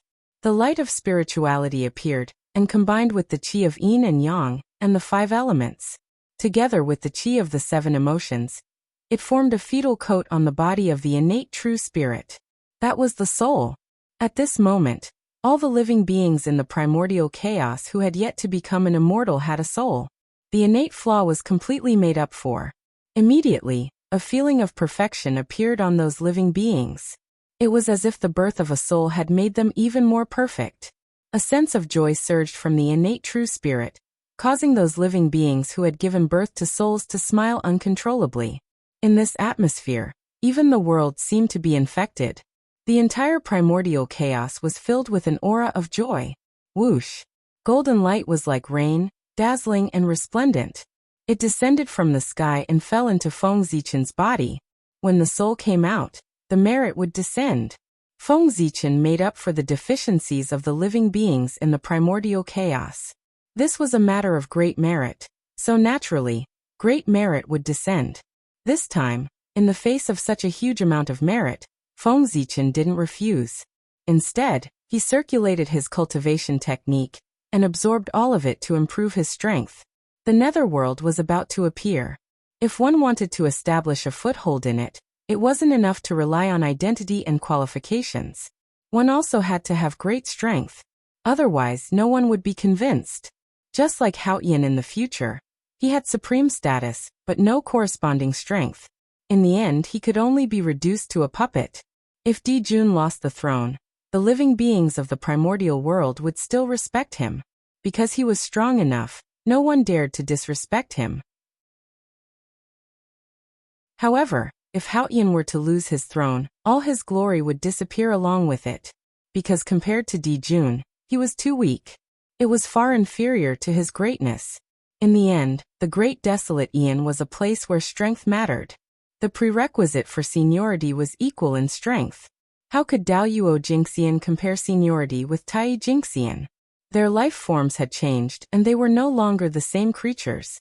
Their understanding of things and the meaning of existence were also different. All the comparisons were meaningless now. The difference between them was like the difference between humans and animals. Under such circumstances, seniority was important. Was that even possible? As the merit entered his body, Feng Zichen's realm was soaring. Earth immortal, heaven immortal, mystic immortal. In the blink of an eye, his realm had reached Tai Jingxian, and it was still increasing. If he relied on himself to cultivate, it would take at least tens of thousands of years. But now, with the help of merit, he did it in a few breaths. The black-yellow merit was worthy of being a treasure to increase one's cultivation. Of course, this was also related to Feng Zichen's realm, which was Daoyuo Jingxian. Otherwise, no matter how fast merit could increase one's cultivation, it couldn't be so fast. And with the increase of his realm, Feng Zichen's body also underwent a huge change. Light spots suddenly lit up on his soul. After counting carefully, there were a total of 365 light spots. They seemed to correspond to the stars in the sky. and also seemed to correspond to the spirit cave of the earth. Panga's meridian diagram. Feng Zichen used his soul to replace his physical body, modified the Godfiend scripture, and created the supreme scripture of the ghost cultivators, the Ghost Code. The Godfiend Tao was to open up the divine aperture in the physical body, evolve the Panga's meridian diagram, and reverse engineer the Panga's Tao body to strengthen the true spirit. The Ghost Tao was to open up the ghost aperture in the soul, and evolve a Panga's meridian diagram. This was reverse engineering the Panga's primordial spirit. Ghosts didn't have a physical body, so they didn't need a physical body. They directly refined an innate primordial spirit. In the end, they directly reversed everything and formed the Panga's primordial spirit. With this, they broke into the primordial chaos Tao realm and became indestructible. This was a technique that was completely different from the Godfiend Tao. It could be said that the Ghost Tao and the Godfiend Tao were two extremes. One completely abandoned the primordial spirit and focused on cultivating the physical body in order to cultivate the Panga's true body and complete the magnificent feat of using strength to achieve the Tao. The other completely abandoned the physical body and focused on cultivating the primordial spirit in order to cultivate the Panga's primordial spirit and combine the Tao of heaven and earth to achieve the Tao. Of course, the two also had something in common, and that was that they were both based on the true spirit. The true spirit was the foundation. The physical body and primordial spirit served the true spirit. Opportunity. A great opportunity. Without a doubt, if he could reverse engineer the Panga's primordial spirit, it would make up for Feng Zichen's biggest shortcoming. Feng Zichen didn't have a primordial spirit. His true spirit was too powerful, causing no primordial spirit to be able to withstand the power of the true spirit. Not to mention wrapping the true spirit. If one wanted to get close, they would be crushed into pieces by the powerful power of the true spirit. This was also what Feng Zichen was proud of. There was no other true spirit as powerful as him in the primordial world. However, pride was pride. It didn't mean that there was no problem. The physical body, primordial spirit, and true spirit complemented each other. If one was missing, it wouldn't be so coordinated. Although he couldn't see any problems now, there might be problems in the future. He had to guard against this. However, no matter how hard Feng Zichen tried, he couldn't refine a suitable primordial spirit. There was one in the past, but that innate primordial spirit was sent into the Thunder-Locked Tao fetus and turned into the North Star Emperor. Even if he took it back now, it had been out of his body for so long that it probably wouldn't be able to adapt to the power of the true spirit. Now, the birth of the Ghost Tao had completely solved his problem. In this world, was there still a primordial spirit stronger than Panga's primordial spirit? No. Moreover, his goal was Panga's true body, which was the most compatible with Panga's primordial spirit. When Panga's true body and Panga's primordial spirit were all refined, achieving the Tao would be easy. The human incarnation mainly cultivated the physical body, while the Ghost Tao incarnation mainly cultivated the primordial spirit. The comprehension of the two would be gathered on the original body of the Emperor Star. The benefits obtained would definitely be beyond imagination. This was the true great Tao that could be expected. The gains obtained from this trip to the Blood Sea completely exceeded Feng Zichen's expectations. Just the benefits obtained from opening up the Ghost Tao were enough for him to enjoy for the rest of his life.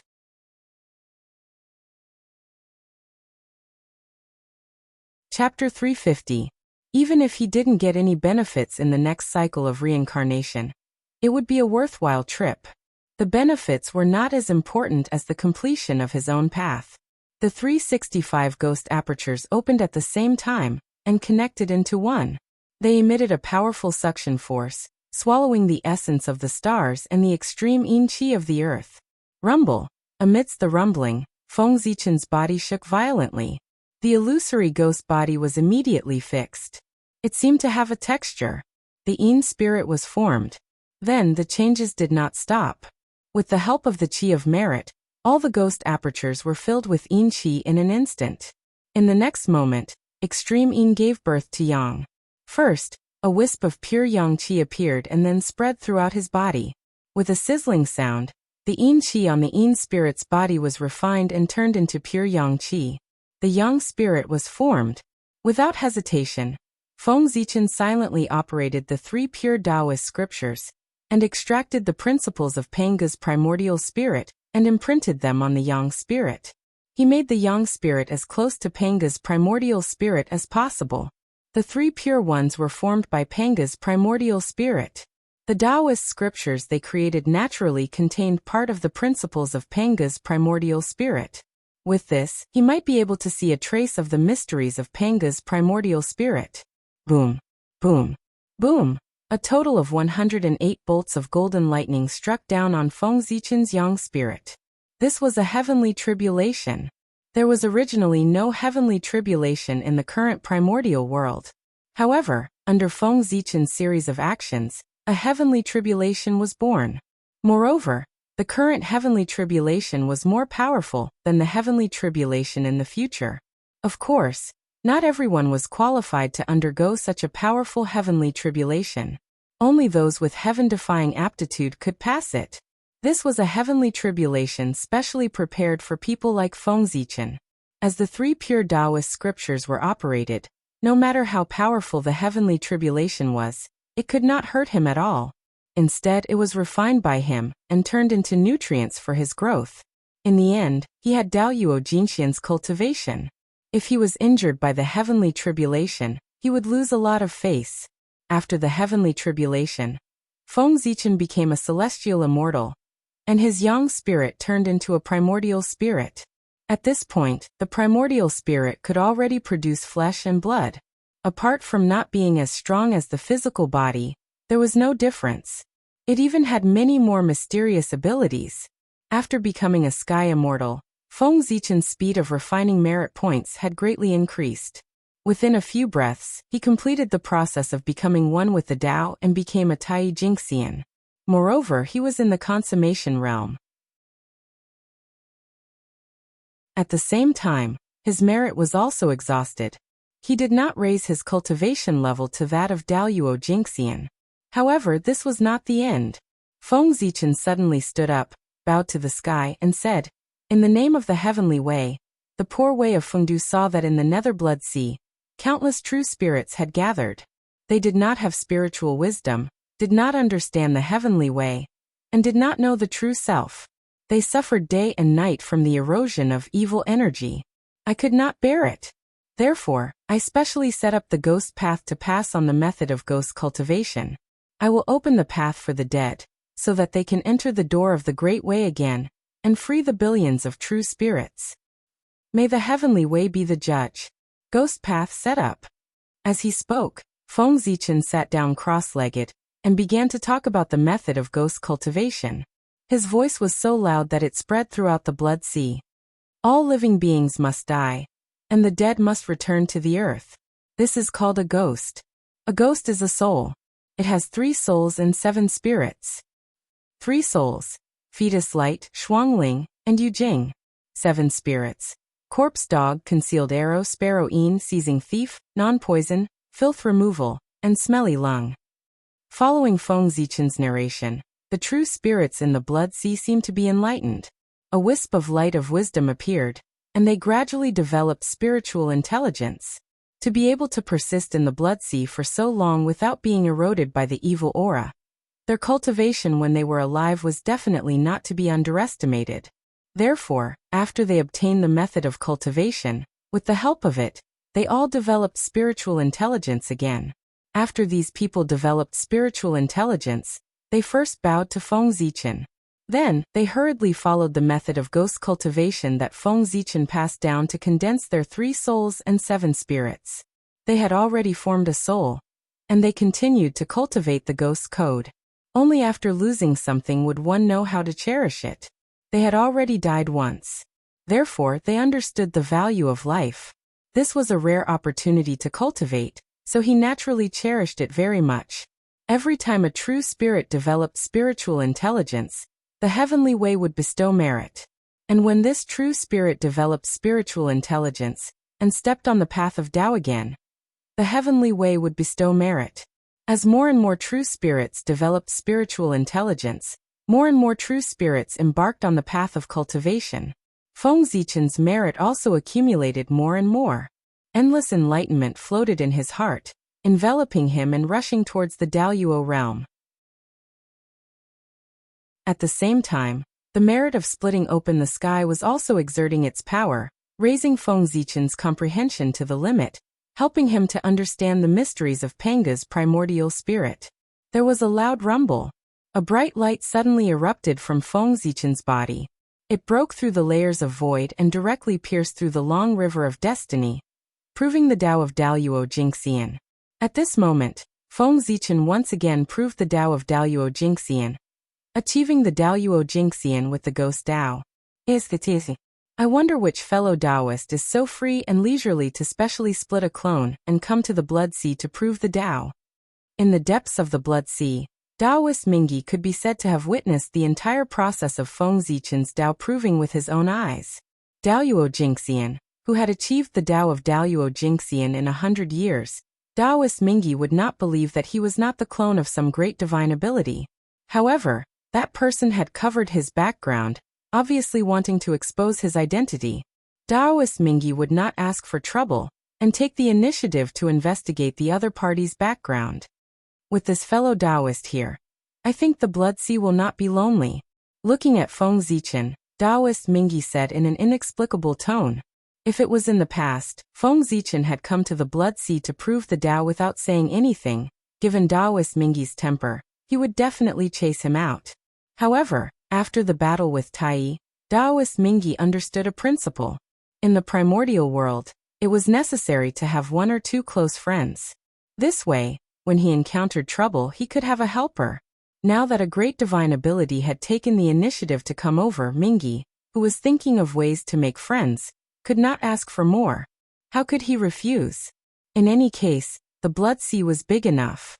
Not to mention one great divine ability, even if a few more came, it could accommodate them. Furthermore, Feng Zichen's Ghost Tao was still beneficial to the Blood Sea. The reason why the Netherworld Blood Sea had so much resentment was because of these true spirits. Now, with the appearance of the Ghost Tao, the resentment was eliminated. The situation of the Blood Sea should be improved a lot. As for the Ghost Tao, other than feeling curious, Taoist Mingyi did not take it to heart. He was not the only one. Many great divine abilities of the primordial world were the same. Now that the Netherworld had not appeared, ghost cultivators had no foothold, and had no future. The gazes of the great divine abilities were still on the living. In comparison, the primordial world belonged to the living. Dead people.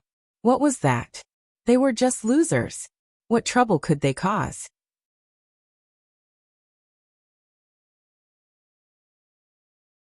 Chapter 351.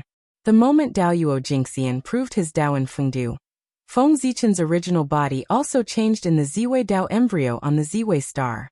Wisps of purple light appeared and wrapped around his true spirit, as if they were nurturing something. It was the primordial spirit embryo.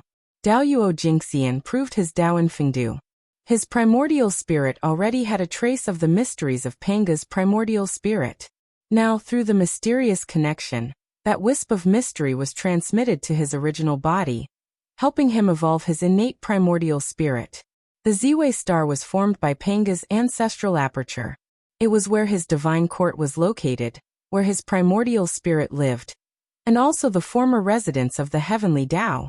It could be said that the Ziwei star was the #1 place of creation in the primordial world. Even Kunlun Mountain could not be compared to it. It was much easier to reverse engineer Panga's primordial spirit here than in other places. It was not an exaggeration to say that it was like the heavens were helping him. When Great Emperor Ziwei's innate primordial spirit was successfully evolved, his physical body, primordial spirit, and true spirit would be perfect. That meant that it was time for him to be born. However, if Dijun's Tai did not die, even if he was born, he would not be able to walk out of the Ziwei star. Going out meant death. Of course, if Feng Zichen could fight against the entire demon race by himself, he would be able to go out. But obviously he could not. This era belonged to Dijun. The next era belonged to him. After Feng Zichen proved his Tao, the merit did not end. It was still flowing in endlessly. However, this merit was no longer enough to improve his cultivation. Therefore, Feng Zichen thought for a moment, and suddenly formed a seal. He gathered the merit aura into a ball, and poured it into the ground under his feet. Rumble. Amidst the violent rumbling, the surrounding earth veins surged crazily and merged with the merit aura, forming a huge mountain peak that rose from the bottom of the sea. The mountain peak was magnificent, as if it was going to pierce the clouds. It rose up with a whoosh. In a few days, it was already level with the Sea of Blood, and was about to emerge. At this moment, the seal in Feng Zichen's hand suddenly changed. The aura of virtue no longer surged towards the ground. Instead, it turned into golden flames that burned towards the mountain peak. Sizzle, accompanied by a sizzling sound. The impurities on the mountain were refined by the fire of virtue, and they turned into wisps of black smoke that dissipated into the Sea of Blood. As the flames of virtue smelted the mountain, the origin of the Sea of Blood hidden in the blood water was unavoidably extracted by the flames of virtue and fused with the mountain. A smear of blood appeared on the mountain. Although it was very faint, it was exceptionally obvious. Furthermore, as more of the blood sea's origin fused into the mountain, the blood-red color became darker, and the mountain gradually turned blood-red. At the same time, the fire of virtue became even more vigorous. Even more impurities were refined out, and the mountain was shrinking at a visible speed.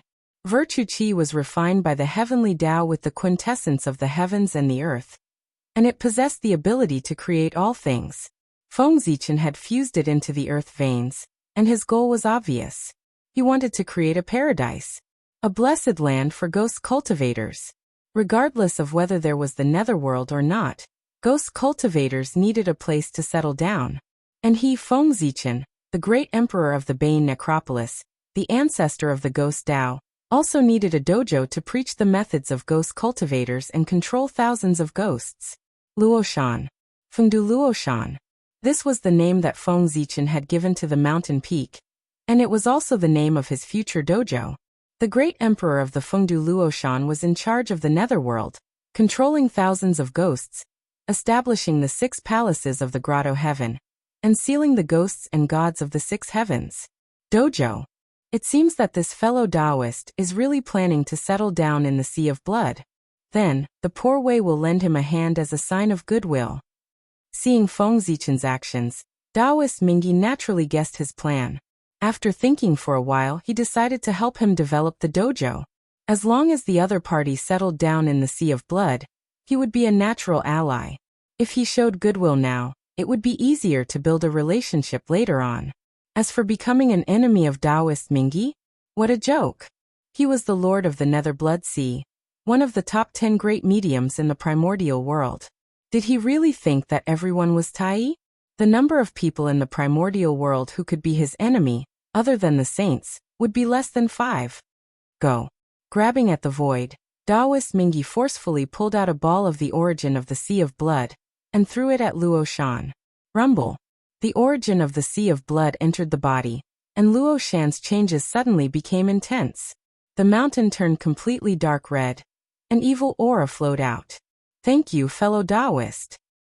The poor Wei has something to do, so I can't come forward to thank you. I hope you can forgive me. After stabilizing Luoshan, Feng Zichen bowed to Taoist Mingyi from afar. In the Sea of Blood, only he could give out the origin of the Sea of Blood so casually. Haha. You're welcome, fellow Taoist. The matter in front of you is more important. You and I will talk later. Taoist Mingyi replied with a smile. Thank you for your understanding, fellow Taoist. After replying, Feng Zichen continued to use his divine ability to transform Luoshan. After obtaining a ball of the origin of the Sea of Blood, Fengdu Luoshan's origin was undoubtedly more vigorous. However, Luoshan was a blessed land created after all. Compared to those blessed lands created by nature, it had more craftsmanship and less nature. It was ultimately inferior. After frowning and pondering for a while, Feng Zichen suddenly raised his right hand. Using his finger as a pen and merit as ink, he began to write on Luoshan. What he wrote was the supreme scripture of the Ghost Tao, the Ghost Codex. However, those words were extremely unfamiliar and looked sinister. They were words that had never appeared in the primordial world. Those were ghost words. words that were born from the luck of the ghost Tao. With the appearance of the ghost words, the merit that had begun to decrease suddenly increased again and surged toward Luo Shan. At the same time, the power of heaven and earth descended and acted on Luo Shan's body. Endless creation. A few days later, the power of heaven and earth and the power of merit dissipated, revealing a mountain that was 1,000,000 feet tall. It was Luo Shan. Although this mountain was not big, it looked quite imposing and did not lose to the top blessed lands of the primordial world. Feng Zichen had spent so much merit. If he could not create a top blessed land, then it would be a huge loss. This mountain is called Luo Shan.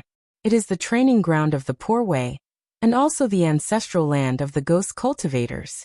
From now on, anyone who is in the ghost Tao can enter this mountain to cultivate. After looking at Luo Shan, Feng Zichen suddenly turned around and said to the group of ghost cultivators. These were all his future subordinates. He had to nurture them well. As the first generation of ghost cultivators, their aptitudes were definitely the best. This was because they were all innate life forms when they were alive, and most of them were formed from the innate true spirits of the Tai Jingxian. Otherwise, they would not have been able to resist the corrosion of the Blood Sea's evil aura.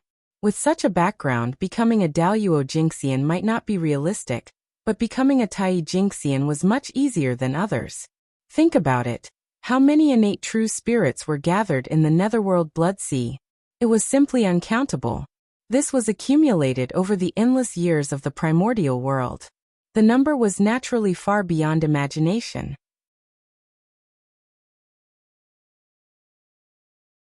Chapter 352. Among these innate true spirits, as long as 1 in 100 million, no 1 in 100 million managed to cultivate Tai Jingxian, it would be a terrifying number. In the future, the Jie sect was known as the number 1 force in the primordial world. The 10,000 immortals did not refer to Daoyuo Jingxian, but Tai Jingxian. If 10,000 Tai Jingxian could have such power, then Feng Zichen's Fengdu would definitely be stronger than the Jie sect. How could a sect be compared to a Dao? Teacher is merciful. Below, the ghost cultivators hurriedly bowed and said. After being taught by Feng Zichen, it was reasonable for them to call him teacher. If not for the fact that they were afraid that Feng Zichen would be angry, they would have directly called him master. Go in. Feng Zichen waved his hand and helped the ghosts up. Thank you, teacher. The ghosts waited for a while. When they saw that Feng Zichen had no intention of accepting disciples, they were slightly disappointed. Those who could create their own Tao were definitely the top experts in the primordial world. The ghosts were not fools. Naturally, they knew that there would be great benefits if they became the disciples of such a person. Unfortunately, he had no intention of accepting disciples. However, it was also good to be able to enter Luo Mountain to cultivate. This was their teacher's Tao field. If there was an opportunity in the future, they might be able to become his disciple.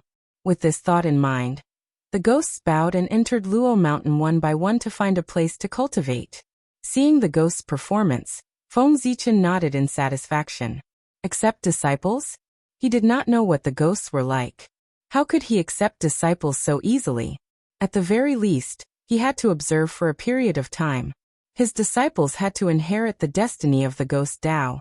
It was related to the rise and fall of the ghost Tao. He could not be careless.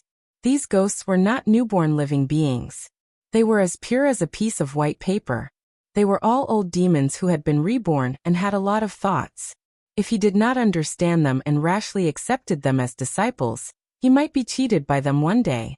Thus, accepting a disciple was a big deal, and they had to be careful.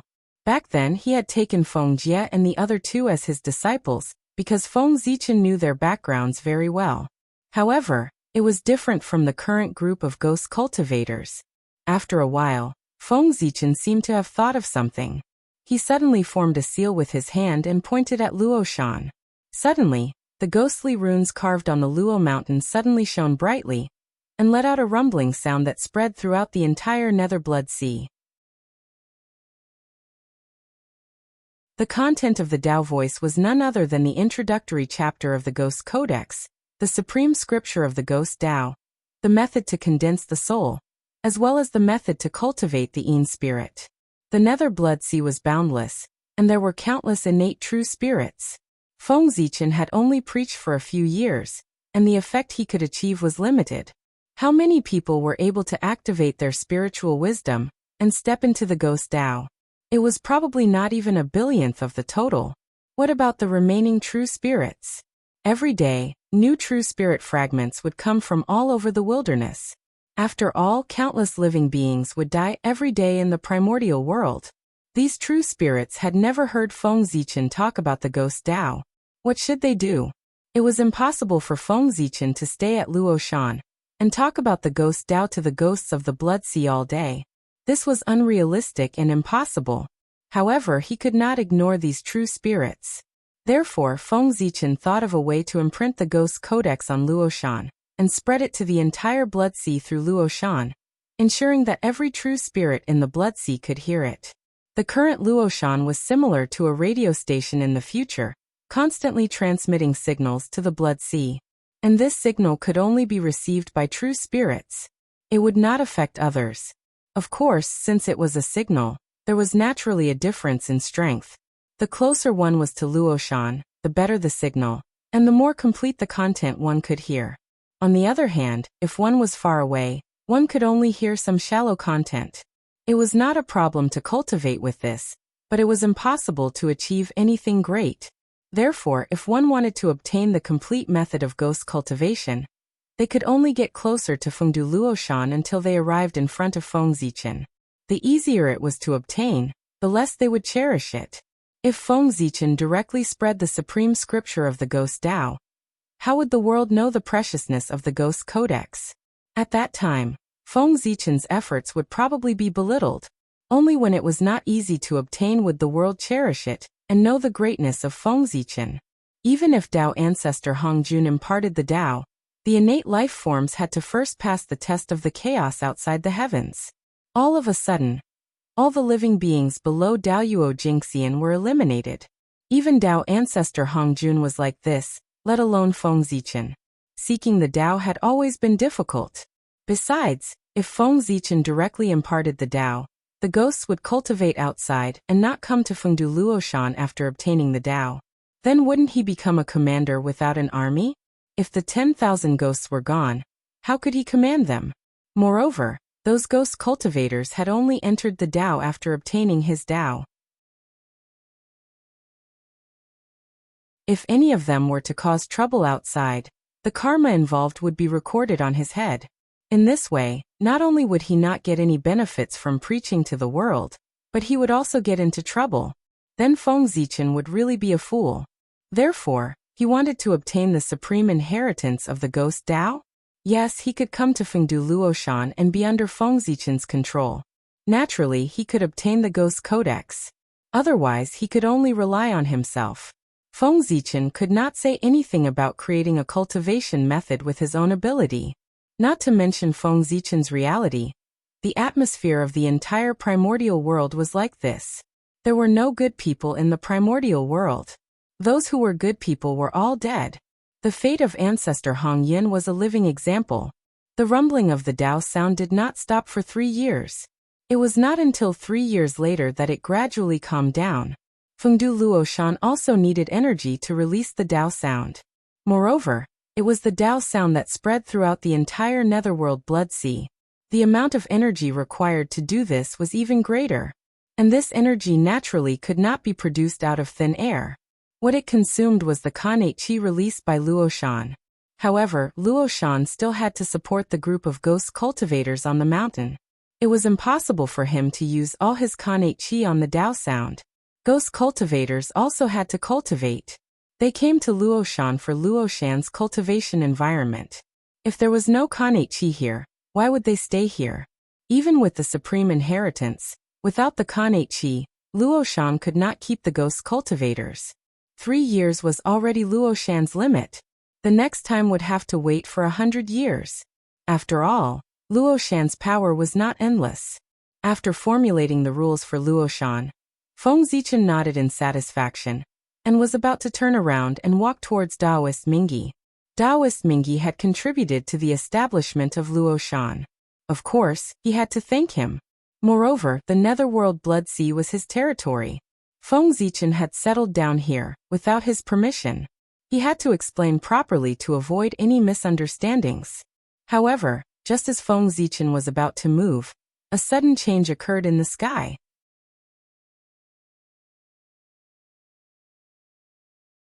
Chapter 353. Two pitch-black beams of light came from outer space. They crossed layers of void at an unimaginable speed, and rushed towards the Blood Sea. In an instant, the two beams of black light approached from afar. They arrived at the Blood Sea from outer space, and turned into two connate numinous treasures that floated in front of Feng Zichen. This is, looking at the two connate numinous treasures, Feng Zichen was a little puzzled. However, suddenly, an idea flashed through his mind, and he understood the origin of the two connate numinous treasures. They were connate numinous treasures bestowed to the Ghost Dao by the Heavenly Dao. When the Ghost Dao was first established, it did not have any treasures to suppress destiny or protect the Dao.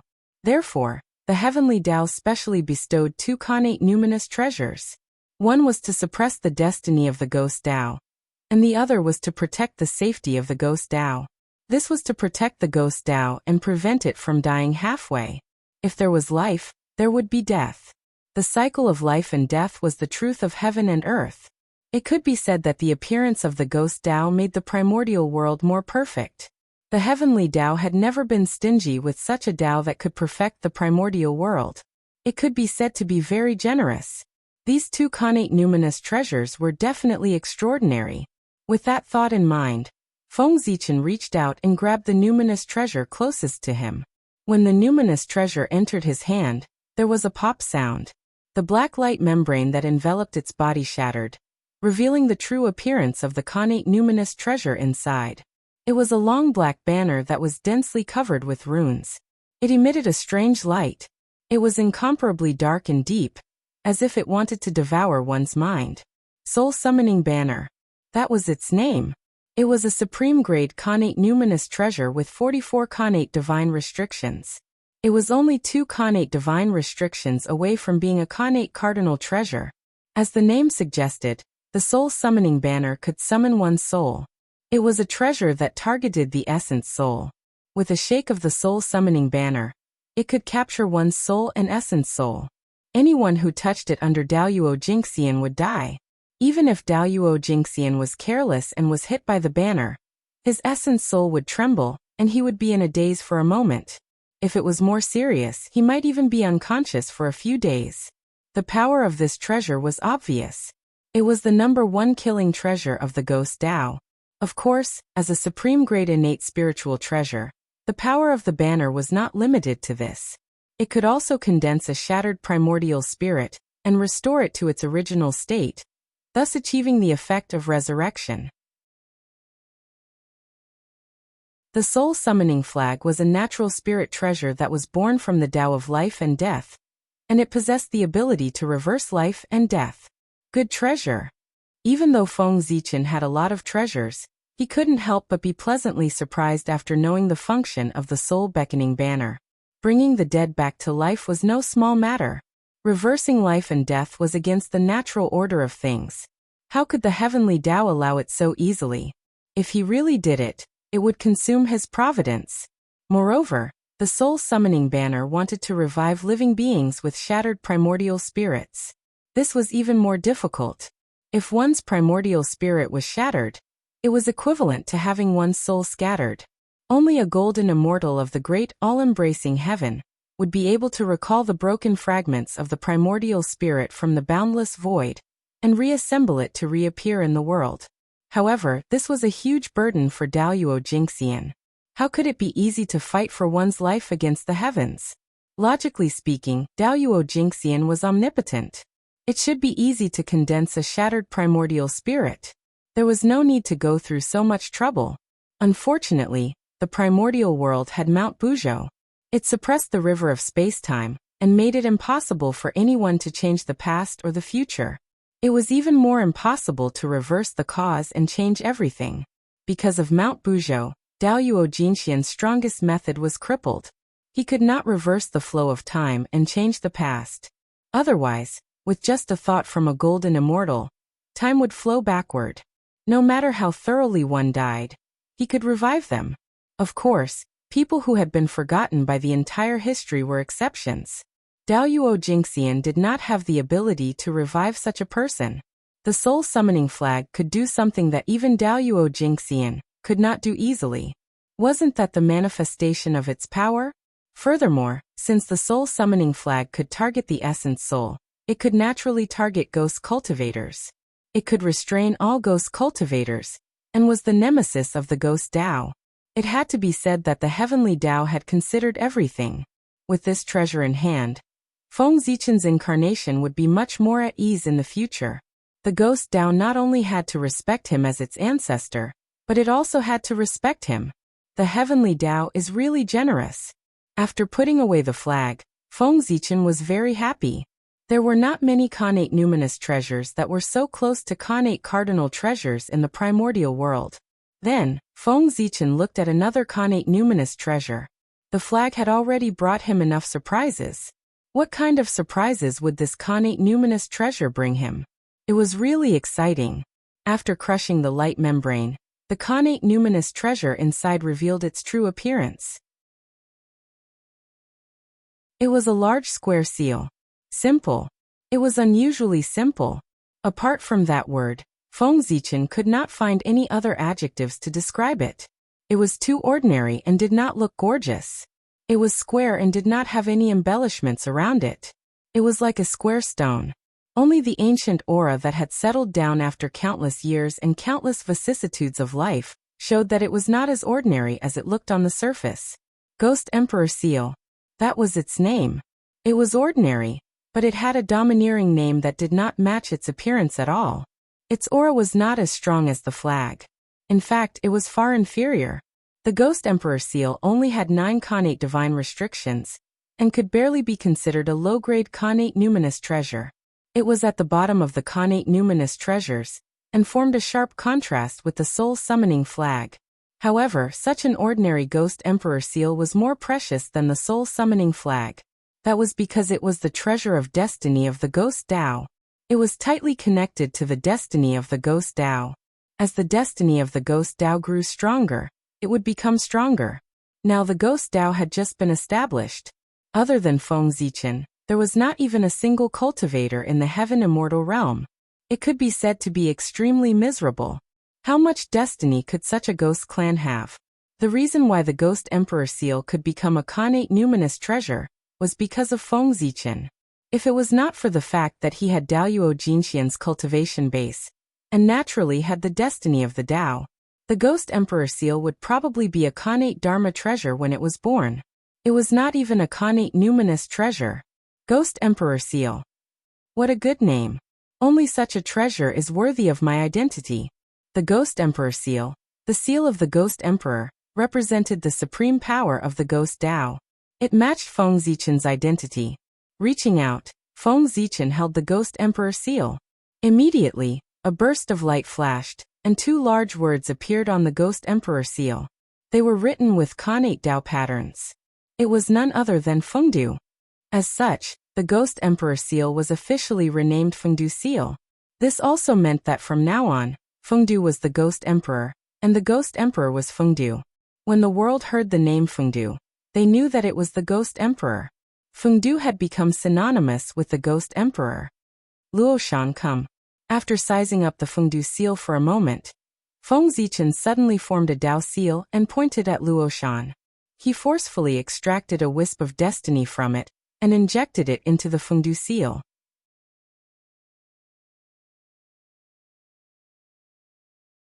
Chapter 354. The blessed grotto heavens were created by heaven and earth. They were born with a wisp of heaven and earth's luck. Luoshan was no exception. As the ancestral land of the Ghost Path, and the holder of the supreme scripture of the Ghost Path, Luoshan's luck and the Ghost Path's luck could be said to be tightly connected. Now that the Ghost Emperor Seal had appeared, there was nothing wrong with Luoshan, who was a part of the Ghost Path's luck, contributing a wisp of Khanate luck to increase its power. Buzz! After absorbing a wisp of Luoshan's luck, the seal of Fengdu's aura suddenly soared by a large margin. It almost broke through the boundary of an inferior grade Khanate numinous treasure, and became a superior grade Khanate numinous treasure. At the same time, Luo Shan's shadow slowly appeared on the seal of Fengdu's body, making it look a little different. Soon, it won't be long before the seal of Fengdu becomes a superior grade Khanate numinous treasure, or even a supreme grade Khanate numinous treasure. Although Luo Shan's luck did not allow the seal of Fengdu to advance, Feng Zichen was not disappointed, because he knew that when the netherworld realm appeared, the ghost path's luck would soar, and the power of the seal of Fengdu would also increase greatly. When the heaven realm appeared, the demon race's luck would soar, and they would have the capital to contend against the witch race. Then the benefits that the netherworld realm, which was not weaker than the heaven realm, could bring to the ghost path could be deduced. Ghost was the name of the dead. In theory, it occupied half of the primordial world's forces, and was the opposite of life. From this point of view, the future of the ghost path could be said to be limitless. There was a faint trend of it becoming the number one force in the primordial world. However, if everything in this world could be carried out according to theory, there would not be so many disturbances. There was a difference between expectations and reality. If there was no reincarnation, the power of the ghost path might grow. However, after the appearance of reincarnation, the ghost path would completely lose its chance to prosper. If one could live, who would want to die? If one could be a human, who would want to be a ghost? If one could become an immortal, who would step into the ghost path? Now the ghost path was the only choice for the dead to start over again. However, after the appearance of reincarnation, there were more possibilities for the dead in the world. As for the ghost Tao, it became a helpless choice. In the end, it was because the ghost path was not the righteous path. If the path of ghost was like the great path of Xianmen, where several saints appeared one after another, the people of the world would definitely fight to learn it. Therefore, the theoretical power of the ghost Tao depended on Feng Zichen's future achievements. If he used the ghost Tao to achieve primordial chaos, it was hard for the ghost Tao not to flourish. In the future, there were only 4 orthodoxies that flourished in the world, and had an endless supply of incense: Xianmen Diabolism, Taoism, and Buddhism. These 4 orthodoxies had one thing in common. That was they all had saints behind them. This was to tell the world that only orthodoxies with saints could remain immortal in the world. After all, the primordial world was a place that emphasized strength. In this place, strength determined everything. As long as the Emperor of Fengdu was strong enough, there was no need for him to do anything. The path of ghost would naturally prosper. The world's yearning for power was unstoppable. After seeing the highest achievement of the ghost Tao, they would rush forward one after another. After Tao ancestor Hongjun became a saint, the great Tao of the celestial sect of wonders became the mainstream of the primordial world. Everyone was proud of being the successor of the celestial sect of wonders. This was because they saw an incomparably vast future from the great Tao of the celestial sect. Becoming a saint. Indestructible. If the path of ghost was like this, it was inevitable that it would prosper. After putting away the seal of Fengdu, Feng Zichen first calmed himself down from thinking about the future, and became extremely excited. Only then did he walk slowly towards Daoist Mingi. Poor Wei of Fengdu greets fellow Daoist Mingi. Feng Zichen bowed and greeted him. So it's fellow Daoist Fengdu. May I know which immortal mountain you cultivated in previously, and why you came to the Blood Sea? Daoist Mingi asked after returning the greeting. Although he welcomed other great mediums to stay in the Blood Sea, he couldn't make it too obvious. Otherwise, it would seem that he was begging others. This wasn't good. If word got out, would he still want his face? Therefore, he still had to have the right attitude. Moreover, Daoist Mingi was also quite curious about Feng Zichen's background. It would be best if he could ask about it. In Daoist Mingi's heart, he had already confirmed that Feng Zichen was the incarnation of a great mediums. What he needed to do now was to confirm the identity of this great mediums, and see who he was. It was good that he had an idea in his heart, and knew which fellow Taoist was on his side. Fengdu is just a primitive wanderer. He roams everywhere, and has no fixed residence. In the past, let's not talk about it. Waving his hand, Feng Zichen put on a look as if he couldn't bear to look back on the past and said, "Fellow Taoist, you must be joking." Daoist Mingi's face twitched. He resisted the urge to scold him and forced a smile. This person's ability to lie really came out of his mouth. Ghosts wandered everywhere. With your cultivation when you first came to the Blood Sea, you were only in the innate realm. Not to mention wandering. I'm afraid that you would be accidentally trampled to death by ferocious beasts as soon as you stepped out. If this incarnation had not been condensed in the Blood Sea, Taoist Mingi would have read his name backwards. When Feng Zichen condensed his soul, his cultivation was only in the innate realm. Taoist Mingi was not a fool. How could he not see that this was an incarnation condensed by a great mediums? The Blood Sea was a dangerous place. Even Tai Jingxian had to be careful when they came. You were just a small innate realm cultivator.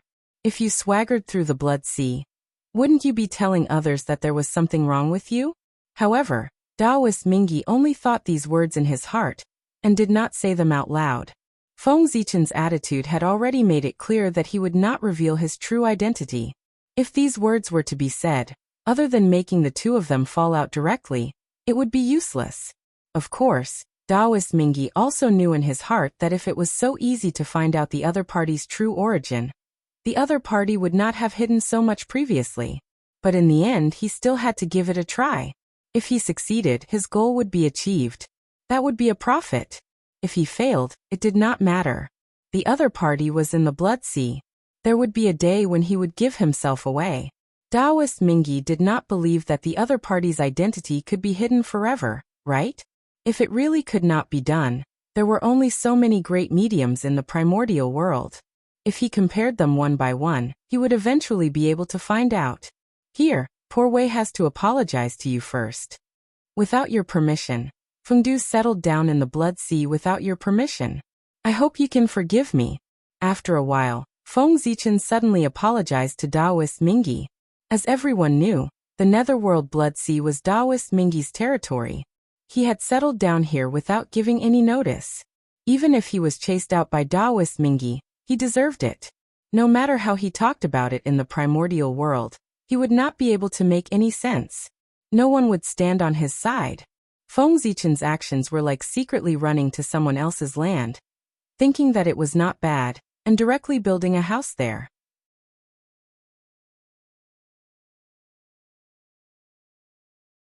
Chapter 355. If this happened to anyone, they would not be able to tolerate it. Feng Zichen thought for a while. If this had happened to him, he would have been the one to blame.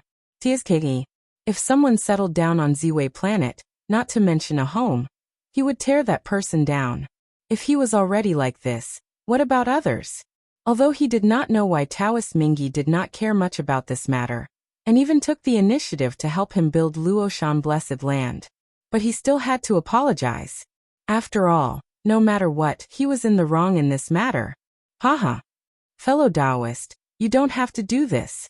This sea of blood is lonely and filthy. If there are outsiders willing to live in it, and add some life to the sea of blood, the Poor Wei would be happy. Why are you angry? Taoist Mingi replied with a loud laugh. Feng Zichen's attitude made him very satisfied. Therefore, when he spoke, he could not help but have some feelings. The sincerity in his tone was touching. Unfortunately, Feng Zichen did not appreciate it at all. Instead, he felt that he had become stupid from practicing martial arts. It was fine if he was not angry about this kind of thing, but he even looked happy. It was really strange. Originally, Feng Zichen had planned to spend a lot of money to dispel Taoist Mingi's anger. However, his attitude at this time was something that Feng Zichen did not expect at all. He could not help but be a little stunned. Thank you, fellow Taoist. Please take care of me in the future, fellow Taoist. However, soon, Feng Zichen reacted and hurriedly said, no matter what Taoist Mingi's purpose was, since he had already expressed his attitude, he would just follow along. It was good to save a sum of money. Therefore, not only did Feng Zichen say it, but he also changed his words and called Taoist Mingi as fellow Taoist to improve the relationship between the two of them. Fellow Taoist, you are really broad-minded.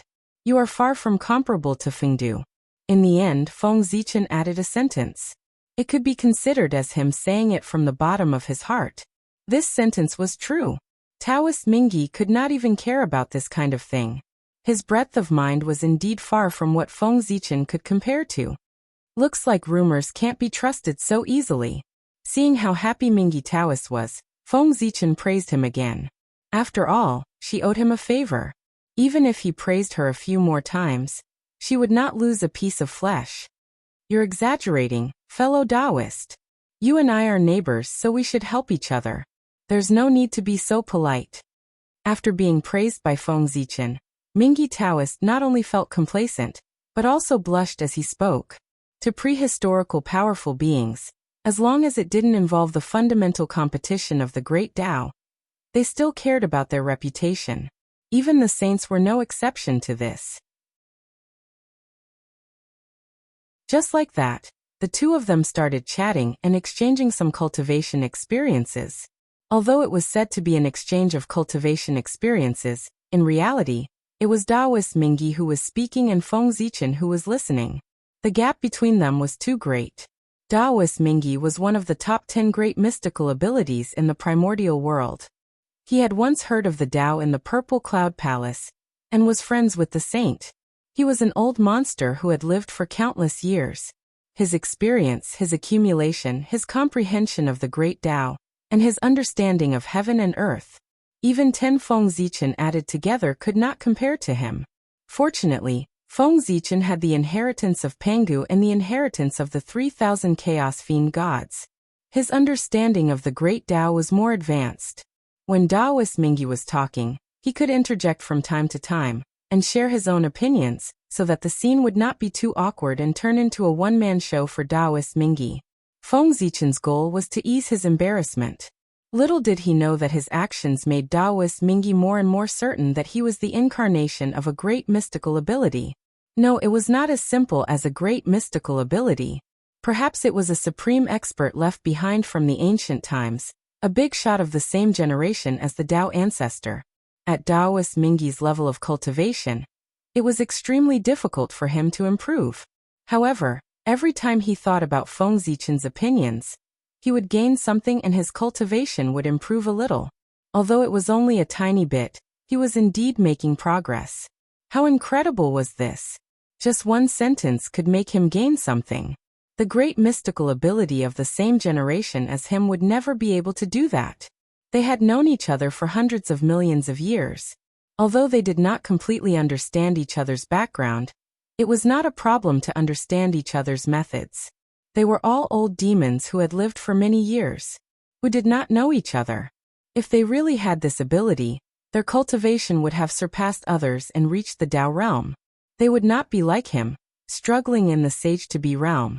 Therefore, Feng Zichen's original body was definitely not a great mystical ability of the same generation as him. Among the great mystical ability of the untainted land, other than those of the same generation as him, there were only the overlords of the ancient times and the supreme experts of the ancient times. After him, no great mystical ability was born. Among the innate gods and demons who were born in the current era, there were not many who were in the sage-to-be realm, let alone great mystical ability. It could even be said that there was not a single one. That was because the time they had cultivated was too short. If they wanted to cultivate to the sage-to-be realm, how could it be possible without the accumulation of an eon? This seemed to be a curse. Since the emergence of the sage-to-be realm, no one had been able to cultivate to the sage-to-be realm within an eon. If it was not a junior, it could only be a senior. Moreover, Feng Zichen's understanding was full of the charm of chaos. That was the unique aura of the ancient times, when heaven and earth had not fully evolved. In this way, Feng Zichen's identity was about to be revealed. The supreme expert left behind from the ancient times, the overlord of the ancient times. Only such a person could come into contact with the great Tao that was far beyond the heavenly Tao. The ancient times were an era that people yearned for. There were opportunities that later generations did not have, opportunities that belonged to the great Tao. As for Feng Zichen's expression of sudden realization, thoughtfulness, or confusion when he listened to his preaching, he automatically imagined that it was a disguise in order to hide his identity. The supreme expert of the ancient times bathed in the glory of the great Tao. He was definitely experienced and knowledgeable. How could he be shocked by his Tao? It must be a disguise. At this moment, Taoist Mingi seemed to have fallen into a misunderstanding. In order to confirm his guess, he forcibly imagined all kinds of reasonable reasons. The more he thought about it, the more reasonable he felt, and he firmly believed it. At this time, even if Feng Zichen told him the truth, he would not believe it. That was why it was said that one's imagination was the most fatal.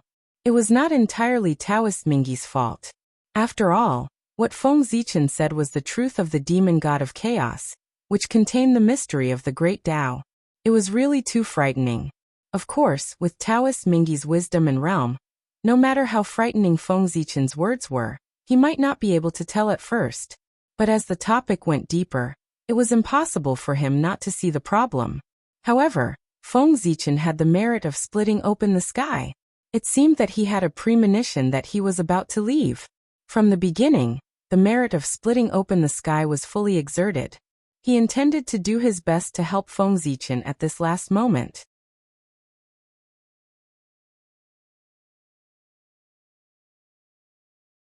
Chapter 356.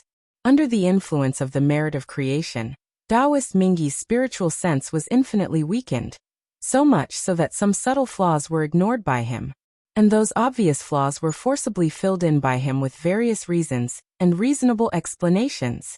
It was a pity that Taoist Mingi, a legend of a generation, had suffered a big setback today.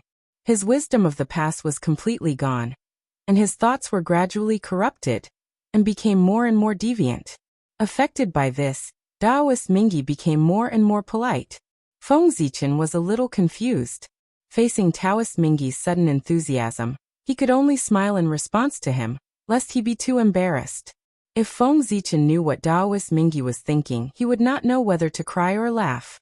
His body was indeed an incarnation, but his realm was only that of Daoyuo Jingxian. He was still thousands of miles away from being a great magician. As for being a supreme master from the Archean era, that was even more impossible. It had been less than 1,000,000 years since he was born. He had not even touched the edge of the Archean era, let alone the Archean era. It was just that Feng Zichen had no idea what Taoist Mingi was thinking. He could only continue to chat with him, extremely puzzled. What's going on with Taoist Mingi? Why is he becoming more and more enthusiastic? Strange, really strange. He seems to have misunderstood something. Gradually, Feng Zichen tasted a hint of meaning from Taoist Mingi's words. He seemed to have a great misunderstanding and regarded himself as a peerless master. At this moment, Feng Zichen was speechless. He was not a fool. On the contrary, he was very smart. Especially now, with the blessing of the merit of creation, his wisdom had reached an unimaginable level. Taoist Mingi's abnormality, of course, could not be hidden from him. Along with Taoist Mingi's words, Feng Zichen understood the cause and effect. But he did not explain anything. Taoist Mingi's misunderstanding was only good for him, and there was no harm. Since he had misunderstood, he would let him continue to misunderstand. The most important thing now was to find a way to leave so that he would not be exposed. Things like realms could be concealed for a while, but not forever. The gap between Daoyuo Jingxian and the sage-to-be was obvious. Daoyuo Jingxian saw a completely different world, and had a completely different understanding of the heavenly Tao. If they continued to talk, Feng Zichen's brain would run out of ideas, and he would be exposed. Therefore, he had to leave. He had to leave quickly. Before he was exposed and Taoist Mingi was fully convinced, he had to leave quickly. It was hard to imagine what kind of unwise thing Taoist Mingi would do when he realized the truth, and flew into a rage out of humiliation. Come to think of it, it would definitely be very terrifying. At the very least, it would not be something that a Daoyuo Jingxian level incarnation like him could bear. With this thought in mind, Feng Zichen hurriedly searched for one or two plausible primordial chaos theories from Penga's inheritance. Following Mingi Taoist's words, he suddenly spoke. Then, when Mingi Taoist was about to comprehend something, Feng Zichen said directly, "Brother, Poor Wei has just come to the Blood Sea and is not familiar with this place. Therefore, I plan to take advantage of my free time to travel around the Blood Sea and familiarize myself with the situation here. Therefore, if you have nothing important to do, Poor Wei will leave first." When everything is settled, I will come and discuss with you. After all, they were going to settle down in the Blood Sea. It was reasonable to familiarize themselves with the situation. There was nothing wrong with Feng Zichen's excuse. Help yourself, brother. Poor Wei still has something important to do, so I won't see you off. I hope you won't blame me. Now Daoist Mingyi's mind was completely attracted by the primordial chaos theory that Feng Zichen threw out. He only wanted to comprehend it as soon as possible. How could he tolerate anything else? Therefore, in the face of Feng Zichen's request to leave, he did not even think about it and directly agreed. Stepping into the primordial chaos Dao realm had become Daoist Mingyi's obsession. Anything related to it could firmly attract his mind. Moreover, it was the primordial chaos theory that Pangu had passed down. If not, even if Daoist Mingyi did not accompany Feng Zichen to travel the Blood Sea, he would have personally sent him out. How could he be like now? His tone was full of impatience, and there was a hint of wanting to drive him away. It had to be said that Feng Zichen was really crafty. He had completely figured out Daoist Mingyi's thoughts. On the one hand, he had completely attracted Daoist Mingyi's mind by throwing out the primordial chaos theory, so that he would not have the time to care about his departure.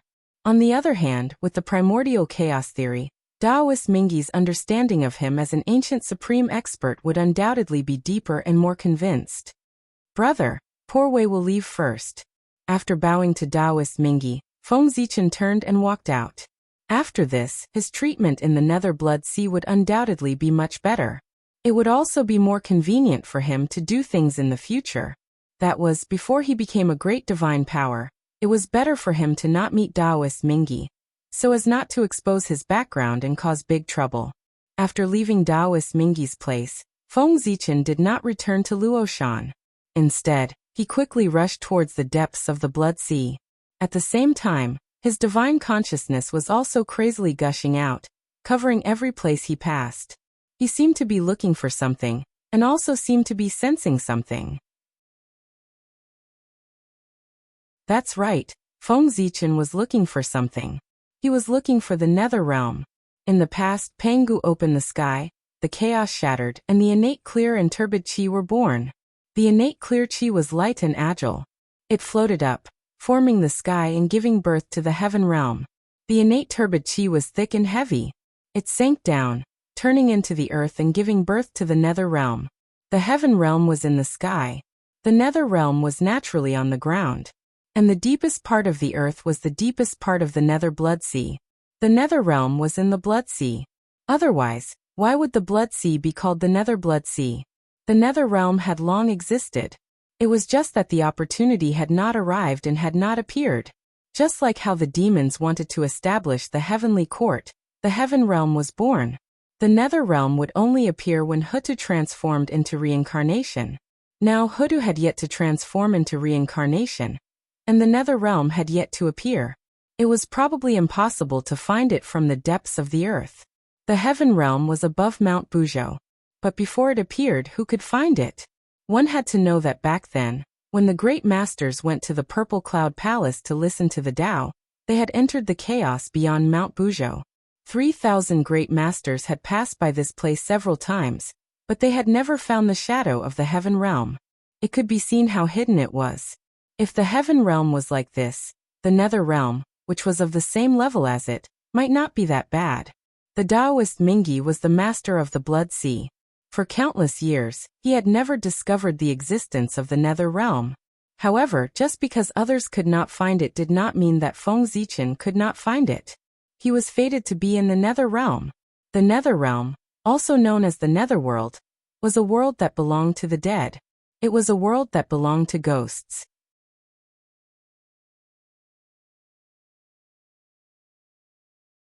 Chapter 357.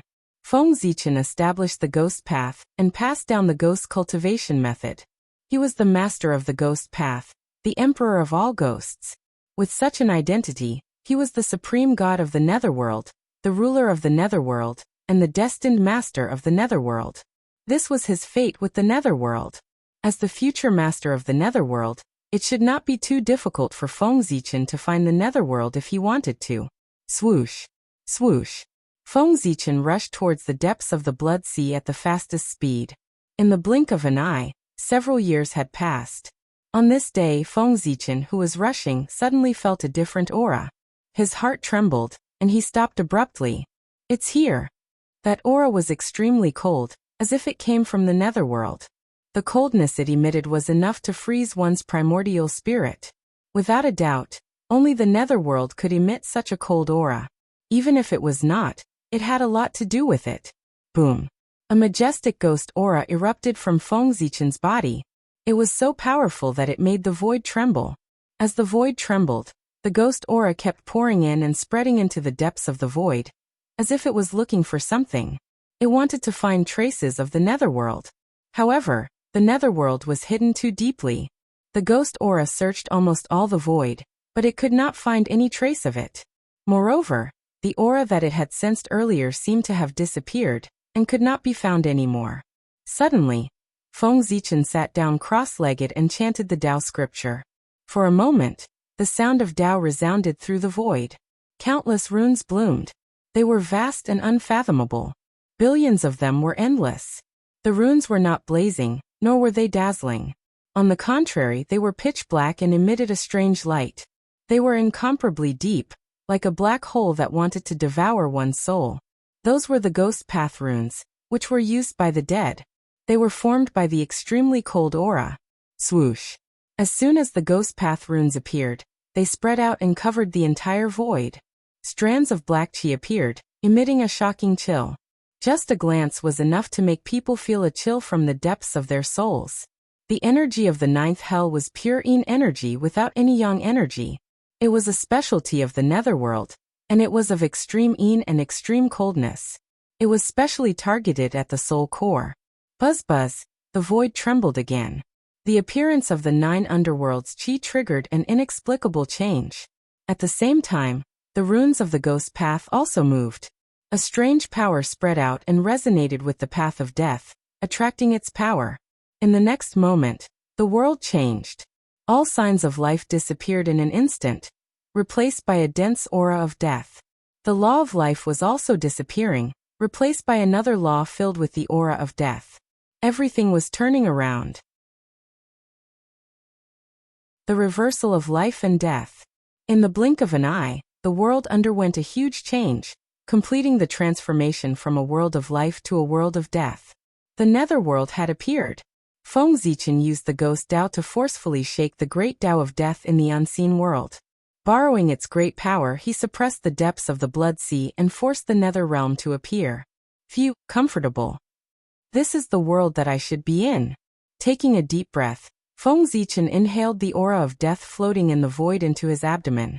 Not only did he not feel uncomfortable, but he also felt unusually comfortable. His incarnation was a ghost after all.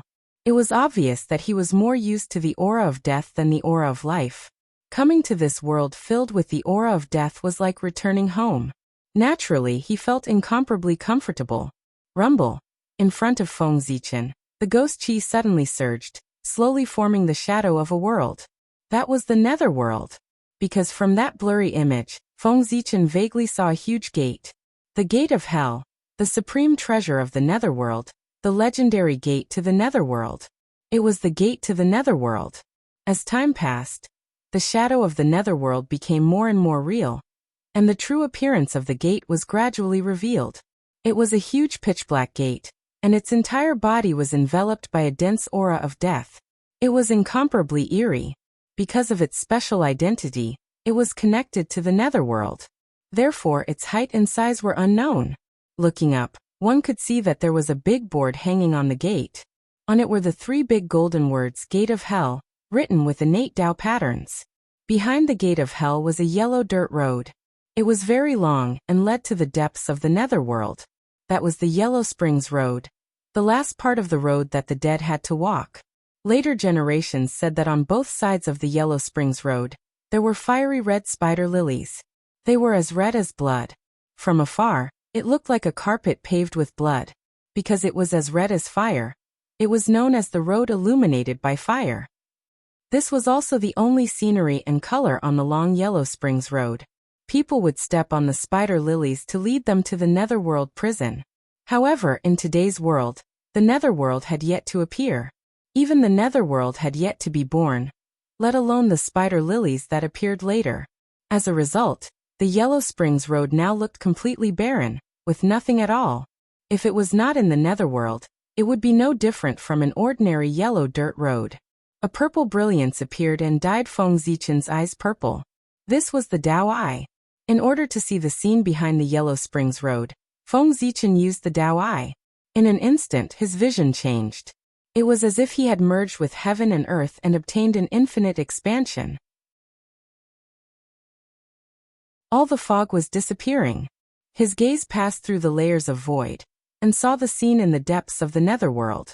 At the end of the Yellow Springs Road, a green stone appeared. On its body, there was the power of time that could not be dissipated. There was also a trace of fate. The Three-Life Stone. This should be one of the legendary treasures of the netherworld, the Three-Life Stone. From the aura that it exuded, it was not difficult to tell that it was a supreme-grade innate spirit treasure. Moreover, it was a time attribute innate spirit treasure. Moreover, it seemed to have been favored by fate. There were traces of fate on its body. The Three-Life Stone was about 30 feet in size. The front was as smooth as a mirror. There were words on the back that were as red as blood, introducing its functions. At the top, the words "Reach the other shore early" were engraved. They were as red as blood. It recorded everyone's previous life, current life, and future life. The cause of the previous life, the effect of the current life, the cycle of fate, the rise and fall of fate were all heavily engraved on the Three-Life Stone. It witnessed the bitterness and joy, sorrow and joy, laughter and tears of all living beings. The debts that should be paid, and the feelings that should be repaid were written off in front of the Three-Life Stone. It was born from time and formed from fate. It reflected the past, future, and present. It had all kinds of karma and had endless magical uses. It was truly a first-class treasure. Unfortunately, such a treasure could not be moved. Otherwise, it would be another earth-shattering treasure in the primordial world. Heaven-defying items naturally had restrictions. The ability of the Three-Life Stone was so powerful. If it was used carelessly, wouldn't it cause trouble? Would the order of the world still be needed? If there were no restrictions, such a treasure would not be a supreme-grade Khanate spirit treasure, but a Khanate cardinal treasure. Without restrictions, it was the privilege of a Khanate cardinal treasure to unleash its power without any scruples.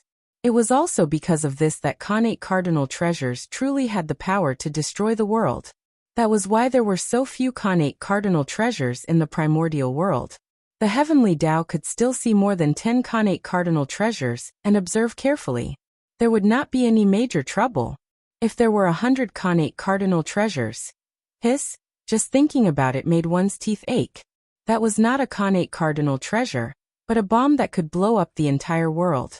If there were 100 Khanate cardinal treasures, the heavenly Tao would not need to operate the world. It would be enough to focus on the owners of these Khanate cardinal treasures. With 100 time bombs at home, no one would sleep well. If they suddenly exploded, the consequences would be too serious. There would be a problem if the heavenly Tao did not keep an eye on them. Sigh. What a pity for a good treasure. Shaking his head and sighing, Feng Zichen continued to look back. If he could not leave the netherworld, half of the Three-Life Stone would be wasted. Furthermore, Feng Zichen felt that even in the netherworld, the Three-Life Stone could not be used casually. Otherwise, the Three-Life Stone would not have become a public item of the netherworld in the future. Obviously, one had to pay a certain price to use it. And this price was very, very big, so big that no one dared to become its owner. A treasure related to fate, its price was naturally related to fate. Just this point alone was enough to make people shrink back. Fate could not be explained or seen through. It was better not to provoke it. Behind the Three-Life Stone was a high platform made of yellow soil. That was the home viewing platform. Here, one could climb the platform and look at the situation of the Yang family. Thus, this place became a window for ghosts to look at the world of the living. It was also a holy land for the living and the dead to communicate. When they arrived at the home viewing platform, they finally looked at their hometown and cried loudly. Only then did they wholeheartedly head to the next stop, the netherworld, to receive their trial. It was the ghost on the home viewing platform panicked, looking with 2 lines of tears. Wife, children, old and young, huddled by the coffin, relatives and friends gathered in the mourning hall. Behind the home viewing platform was a majestic palace. It was the palace of the Lord of the Netherworld, and also where the Netherworld was located in the future. This palace was the same as the immortal palace of the heavenly court. It was created by heaven and earth. It was overflowing with light and vibrant colors. It was surrounded by Taoist rhymes and was extremely majestic. However, reincarnation had yet to appear, and the Netherworld had yet to appear. The entire Netherworld was empty, and not a single ghost could be seen. After glancing at these great halls, Feng Zichen did not find the legendary 10 halls of Yama, nor did he find the shadow of the 18 levels of hell. That's right, the 10 halls of Yama and the 18 levels of hell were all created by Buddhism. In the beginning, the Netherworld did not have these things. The first master of the Netherworld was the Bain Fengdu Emperor.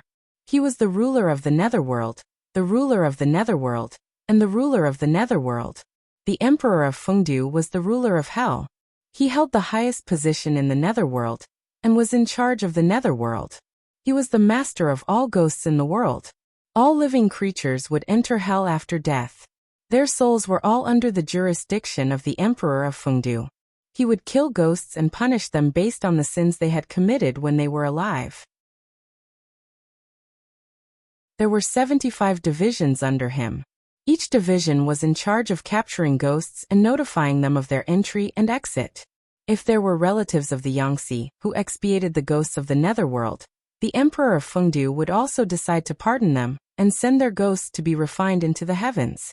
Under his name, there were the ghost emperors of the 5 directions and the ghost gods of the 6 heavens of Rahu heaven to help him manage the Netherworld. The Emperor of Fengdu was the ruler of the Netherworld.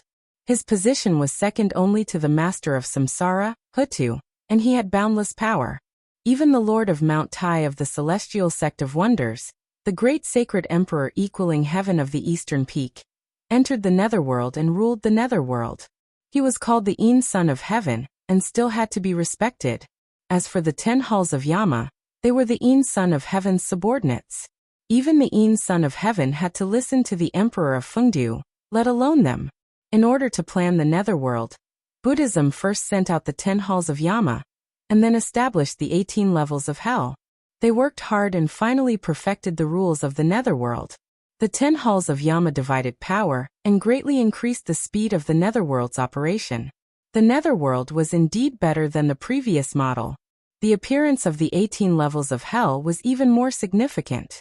It divided sins into 18 levels, causing people to enter according to their sins. It showed the fairness of the heavenly Tao. The original Fengdu hell was not as perfect as the 18 levels of hell. The heinous and evil people, as well as ghosts and demons, were all imprisoned in the Fengdu hell, never to be reincarnated. The Fengdu hell was more terrifying and sinister than the 18 levels of hell in the Buddhist world. However, it was not as fair as the 18 levels of hell. Buddhism had contributed greatly to the development of the Netherworld. However, before Buddhism could receive the fruits of victory, the celestial sect interfered. Not only did they incorporate the 10 halls of Yama, but they also took over the 18 levels of hell. If not for Ksitigarbha Bodhisattva's help in stabilizing the Netherworld, Buddhism would have suffered a double loss this time. There's always a higher mountain. Thinking of the legends of the future, Feng Zichen sighed. Buddhism's plan could be said to be perfect. They almost took control of the Netherworld. But unfortunately, the celestial sect's skills were better. They directly took away their results, making Buddhism's efforts go to waste. However, these were not important. Now these results were all his. After he entered the Netherworld, the 10 halls of Yama and the 18 levels of hell would be opened by him. The pagoda had been in his hands for so many years. It was time to put it to use. He believed that the 18 levels of hell formed by the pagoda would definitely be more perfect than the ones opened by Buddhism. With this thought in mind, Feng Zichen looked towards the center of the Netherworld. That was the Ghost Emperor's bedroom, which was also his future residence. Suddenly, from the corner of his eye, Feng Zichen saw a mirror. With just a glance, he almost fell into it. Under the reflection of the mirror, all his sins from birth until now were reflected. One by one, they appeared in his heart and questioned him. Even merit could not stop it. This tribulation was born from the heart. External forces were useless. Fortunately, Feng Zichen had always done things with a clear conscience. A mere heart-examining tribulation was not a problem for him. In just a few days he regained his clarity and broke through the tribulation. At this moment, when he looked at the mirror again, he was completely unaffected. So it's the mirror of karma. No wonder it's so capable. In front of him, there was a high platform with a mirror on it. The platform was 10 feet tall, and the mirror was big. It hung to the east, and 7 words were written on it. There are no good people in front of the mirror of karma. It was the treasure of the netherworld, the mirror of karma. All karma had retribution. This was what the mirror of karma could do. Good souls did not have to come to the mirror of karma, because there were words on the platform. There were no good people in front of the mirror of karma. If a good person died, his spirituality would be bright. In front of the mirror of karma, there was only emptiness. It was only because there was no shadow in his heart that he could not see his true form clearly.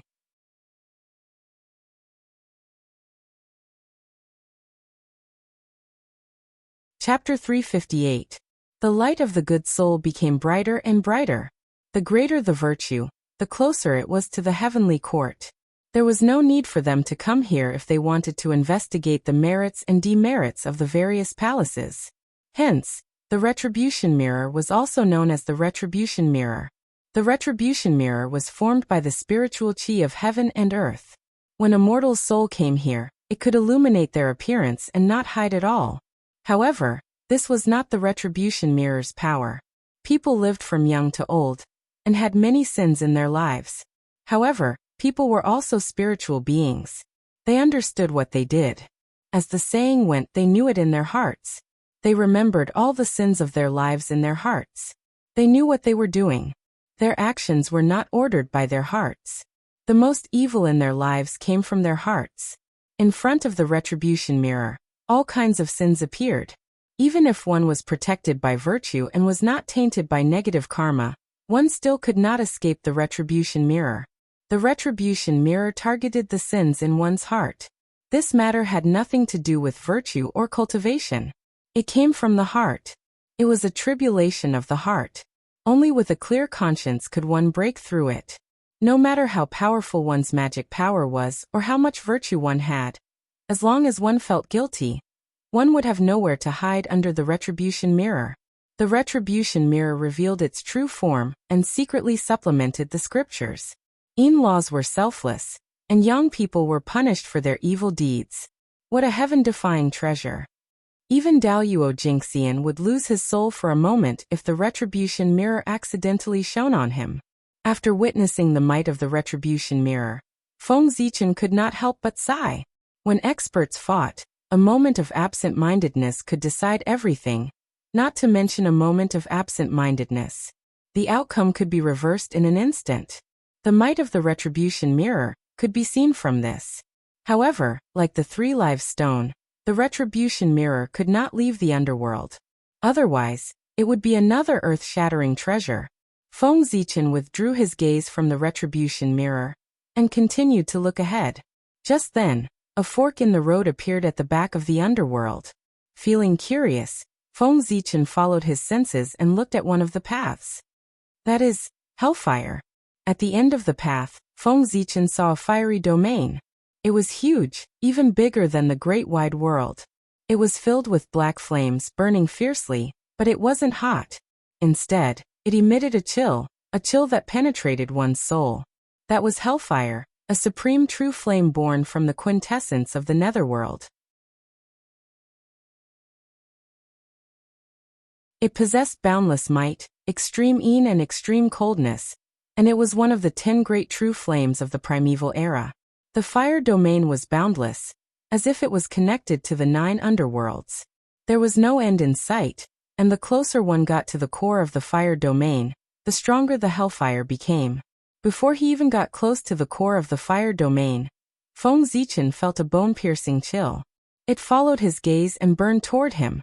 He was forced to withdraw his gaze in advance. So strong. The power of this fiery domain is so strong. Even if Daoyuo Jingxian came, he wouldn't be able to last long in the core of the fire domain. At most, he would be burned to ashes in 100 years. Feng Zichen said with lingering fear as he mobilized his dermic powers to extinguish the hellfire that was burning towards him.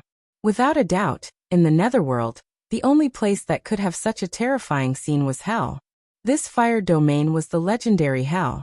It was the original hell, the hell that was born spontaneously from the quintessence of the netherworld.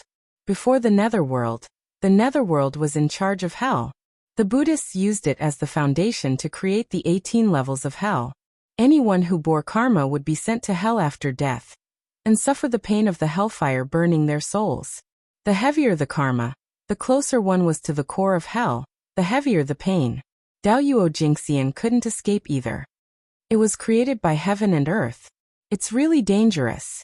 Just the contact made Feng Zichen understand that if he didn't have a supreme treasure to protect himself, even he couldn't break into this hell. If he wasn't careful, he might fall into it and be in danger of dying. Hell was the prison of the netherworld. It was a place to imprison and punish the souls of the dead who had sinned deeply in their lives. It was an important part of the operation of heaven and earth. It showed that good and evil would be repaid. It was the embodiment of the justice of the heavenly Tao. This was an important place in the primordial world. No matter how dangerous or terrifying it was not an exaggeration. If it wasn't strong, how could it show the greatness of the heavenly Tao? Feng Zichen looked at hell with slight fear and retracted his gaze. No matter how strong hell was, so what? In the end, it was still his. At the end of the other road, as Feng Zichen expected, was the bridge of helplessness. After drinking Mengpo's soup and crossing this bridge, one could be reincarnated. There were 3 bridges, all paved with bluestone. The bridge in the middle was the most gorgeous. This was the bridge prepared for the ghosts of good people. Those who could cross this bridge all had merit on them. They walked the highest level of reincarnation. In their next life, they would either be rich and noble, or become immortals and achieve the Tao. They were born extraordinary. This was a noble bridge. Those who could cross this bridge would definitely be nobles in their next life, no matter what happened in this life. The bridge on the left was ordinary and did not look outstanding. This was a bridge prepared for ordinary people. These people did not make any great contributions in their lives, nor did they make any great mistakes. After crossing this bridge, there would be no preferential treatment, nor would there be any harsh treatment. They would walk the ordinary cycle of reincarnation. In their next life, they would continue to join an ordinary family and repeat the life of their previous life. Only when they had a shocking encounter would their fate change. They could either do good and accumulate merit, do evil, or meet a noble person. All of these could change their fate. The bridge on the far right was a little simple. The huge blue stone was full of mottled traces. It was very desolate. This was a bridge prepared for evil people. Those ghosts who were entangled in negative karma would pass through this bridge after returning from the punishment of hell and enter the worst reincarnation. In their next life, they would be animals like cows, horses, pigs, and sheep, or plants like flowers and trees. In short, they would no longer be humans. The bridge of helplessness, the bridge of helplessness. In the future, the bridge of helplessness's reputation could be said to be the greatest among the treasures of the netherworld, second only to the 6 paths of reincarnation. This was not because its power was stronger than other treasures. Instead, it was because there were too many sad and beautiful love stories about it. The bridge of helplessness, the parting of the previous life, the meeting of this life, and the reunion of the next life. Thinking of the legends of the future, even Feng Zichen could not help but look at the bridge of helplessness a few more times. Unfortunately, in front of the bridge of helplessness, it was empty, not to mention infatuated men and resentful women. Even Mengpo could not be seen. Even goddess Pingxin had not been born, let alone Mengpo. The entire nether realm was silent. That was not right. There was still sound. Under the bridge of helplessness, the river of forgetfulness flowed. The river of forgetfulness was also the legendary Yellow Spring. Corresponding to the Milky Way in the sky, it was the most terrifying river in the world. The 9 underworlds' weak water was in it. This river could sink all things.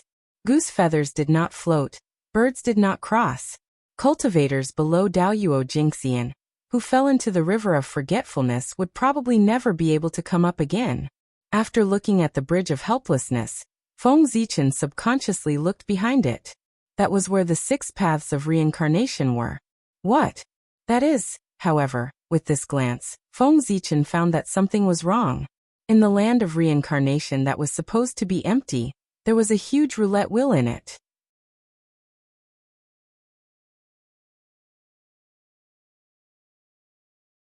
Chapter 359. The roulette was not clear.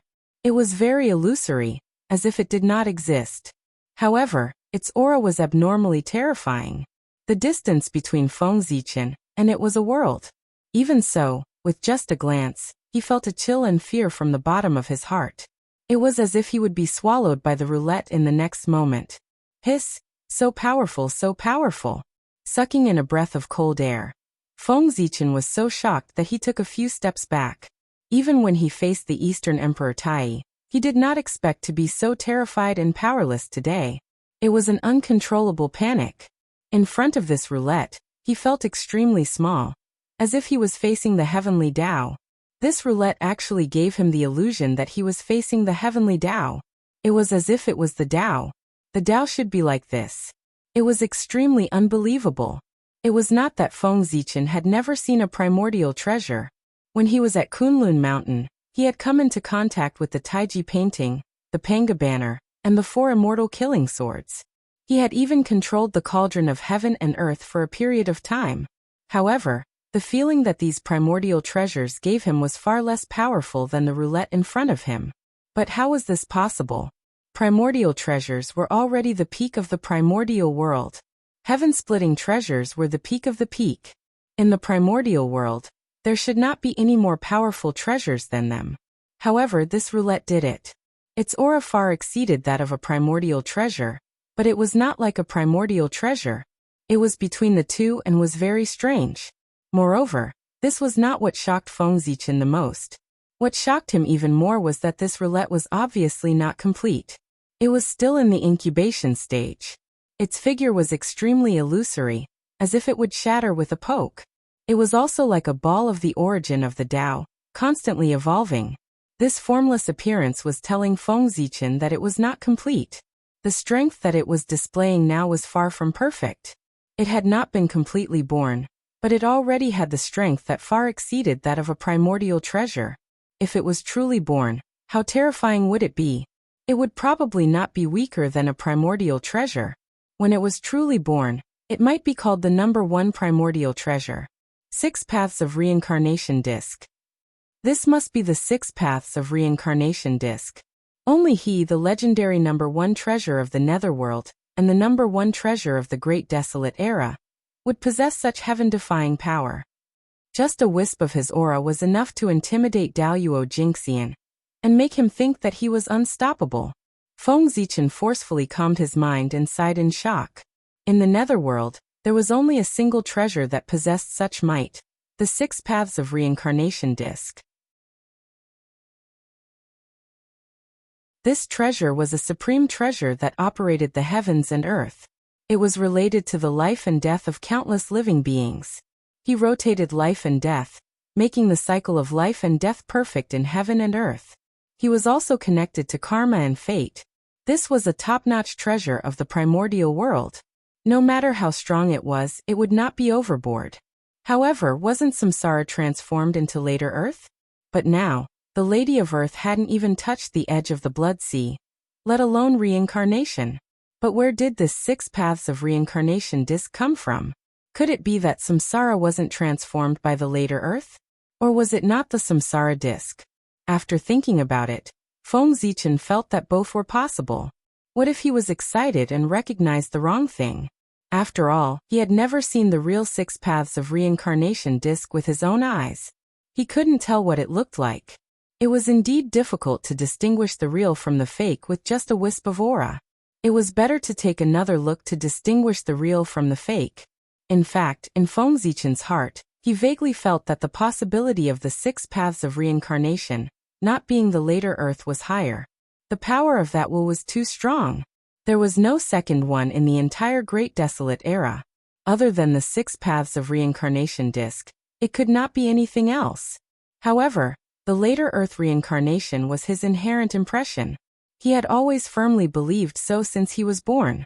Now he was suddenly told that reincarnation was not the later Earth reincarnation. This, if it was anyone else, they would probably not be able to accept it for a while. Therefore, Feng Zichen decided to take another look and dispel the wisp of luck in his heart. Boom. When Feng Zichen's gaze touched the reincarnation disc again, it was as if the world had exploded, and a terrifying power erupted. The misty holy light, the churning chaotic airflow, and the energy that could split the world appeared beside the reincarnation disc, tearing everything apart and cutting off the long river of time. In the next moment, the chaos collapsed, and the endless void shattered. The universe was boundless, born, and destroyed, as if it was a cycle of reincarnation. Before he could react, Feng Zichen's gaze was sucked into the 6 paths of reincarnation disc. In just an instant, he seemed to have experienced thousands of reincarnations, witnessed the vicissitudes of life, witnessed the change of heaven and earth, witnessed the birth and death of the universe. Gradually, an ancient and boundless aura appeared on Feng Zichen's body. It was incomparably ancient, and incomparably ancient. It was an aura that had settled down after countless years, an aura that belonged to ancient living beings. At this moment, if Taoist Mingyi came and felt the ancient and boundless aura on Feng Zichen's body, he would probably be even more certain of his guess. This person was definitely a supreme expert of the primordial era. However, at this moment, Feng Zichen's situation was not very good. The power of the 6 paths of reincarnation disc was too terrifying. The reincarnation of that lifetime was not as simple as life and death, but the destruction of a great world. A lifetime of reincarnation was a great world. The process from birth to destruction. Just how long would it take for that to happen? In an instant, under the power of the 6 paths of reincarnation disc, Feng Zichen had experienced thousands of reincarnations. This meant that in an instant he had witnessed the birth and death of thousands of great worlds. Moreover, as time passed, he experienced more reincarnations and witnessed more and more worlds being born and destroyed. This could be said to be a good thing. Feng Zichen's accumulation was insufficient, causing a huge flaw to appear in his state of mind. After this experience, he had witnessed the birth and death of countless worlds. With so much accumulation, he might be able to make up for his shortcomings and make up for his greatest weakness. But this was too much. In such a short period of time, Feng Zichen had experienced too many reincarnations. How old was he? Less than 1,000,000 years old. And how long would it take for a world to be born and die? The answer was 5.6 billion years. Of course, the great world derived from the 6 paths of reincarnation disc was not real. It was an illusion and could not exist for so long. However, the birth and death of a great world, even if it was only 1,000,000 years, thousands of times had passed, tens of thousands of times had passed, billions of years had passed, or even tens of billions of years had passed. This time was far longer than the time Feng Zichen had existed. How could 1,000,000 years of experience be compared to 1,000,000,000 years of experience? These reincarnation experiences were enough to erase Feng Zichen's memories of the primordial world.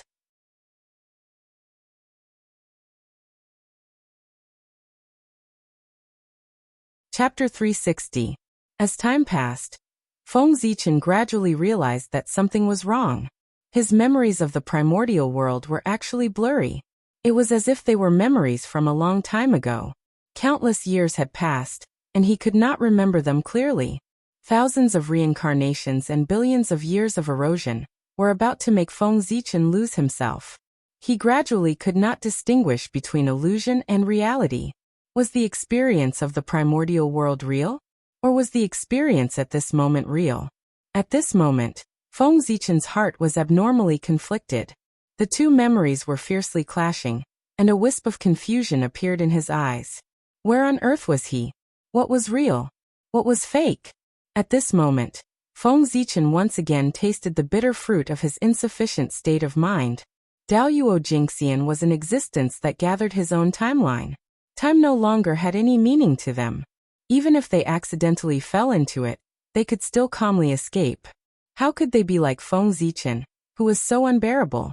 Under the impact of time, they did not even have the slightest strength to resist, and were about to be lost in it.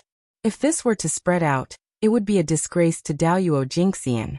Fortunately, Daoyuo Jingxian was Daoyuo Jingxian. At the moment when his life was threatened, Feng Zichen's primordial spirit could not help but tremble, waking him up abruptly. Not good. After coming back to his senses, Feng Zichen immediately understood his situation. Before he could think carefully, he was about to cut off the gaze that had fallen into reincarnation, and cut off his connection with the 6 paths of reincarnation. Dong dong dong. At this moment, a melodious bell rang, interrupting Feng Zichen's actions. That was Hongming Daozhong. Under the influence of the bell, Feng Zichen's heart immediately calmed down. No matter how heaven and earth changed, how time changed, how the universe was born and destroyed, the endless reincarnation could no longer affect him in the slightest. He seemed to have transcended from the cycle of reincarnation, and experienced the thousands of reincarnations from the perspective of a bystander. At the same time, the merit of creation was also shining, releasing its power to its heart's content. It raised Feng Zichen's perception to the limit, helping him to comprehend the birth and death of the universe and the principle of reincarnation. Just like that, Feng Zichen was immersed in Tao enlightenment. His state of mind was rapidly growing. The experience of thousands of lifetimes was enough for him to see through everything. This was a once-in-a-lifetime opportunity. It was believed that after this, Feng Zichen's state of mind, which was caused by his rapid breakthrough, would completely disappear. It would be completely made up for, and he would even be one step closer. From then on, his shortcoming, that fatal weakness, the flaw in his heart, would no longer pose a threat to him. Only when his state of mind was perfected could his Daoyuo Dao fruit be truly perfected. Otherwise, it wouldn't be good for him to always look like he was lacking in mental fortitude. Along with the birth and death of the universe, endless great Tao and endless rules were spread out in front of Feng Zichen's eyes. Between the birth and death, there was a great opportunity, a great creation. The birth and death of the universe, the great Tao was born and destroyed, and the rules of heaven and earth were the same. Watching the entire process was the greatest fortune and opportunity. Let's ask, in this world, was there any greater creation than personally experiencing the birth and death of the world? No, the creation of heaven and earth was the greatest creation. If not for this, Pangu wouldn't have thought of opening the sky to prove his Tao. Personally experiencing these reincarnations, the birth and death of the universe, brought immeasurable benefits to Feng Zichen. His realm was soaring, and his comprehension of the Tao was becoming deeper and deeper. With the help of the Hongming Daozhong and the merit of creation, this great crisis that was enough to make Feng Zichen's heart skip a beat was turned into a shocking opportunity. Fate was really unpredictable. 3 days later, Feng Zichen, who had experienced countless reincarnations, finally woke up. A wisp of purple light bloomed from his eyes, and it was exceptionally bright. At a glance, it was as if he had seen all the changes in the world, and seen all the ups and downs of fate. Only 3 days had passed, but Feng Zichen had spent hundreds of millions of years in the cycle of reincarnation. Now that he had escaped from the cycle of reincarnation, he couldn't help but feel as if a lifetime had passed. Reincarnation is really magical. After cutting off some unimportant memories, Feng Zichen completely regained his senses. At this moment, his heart was filled with shock. Reincarnation was too terrifying. The experience of 3 days was equivalent to countless years of his bitter cultivation. Such a powerful ability was countless times stronger than the great Tao of time and space. Although the great Tao of time and space could also speed up cultivation, it was obvious that it couldn't help people hone their state of mind. From the experience just now, the great Tao of time and space seemed to be wrapped in the path of reincarnation. No, not only the great Tao of time and space, It seemed that all the great Taoists in the world could be found in the path of reincarnation. To be exact, the path of reincarnation was a process, a continuous cycle, from nothing to something, and from something to nothing. This process was called reincarnation. Reincarnation was a circle. There was no beginning and no end. It could also be said that the beginning was the end. Whether it was the life and death of the people, the destruction of the stars, or the birth and death of the universe, it was a continuous cycle, and it was also a kind of reincarnation.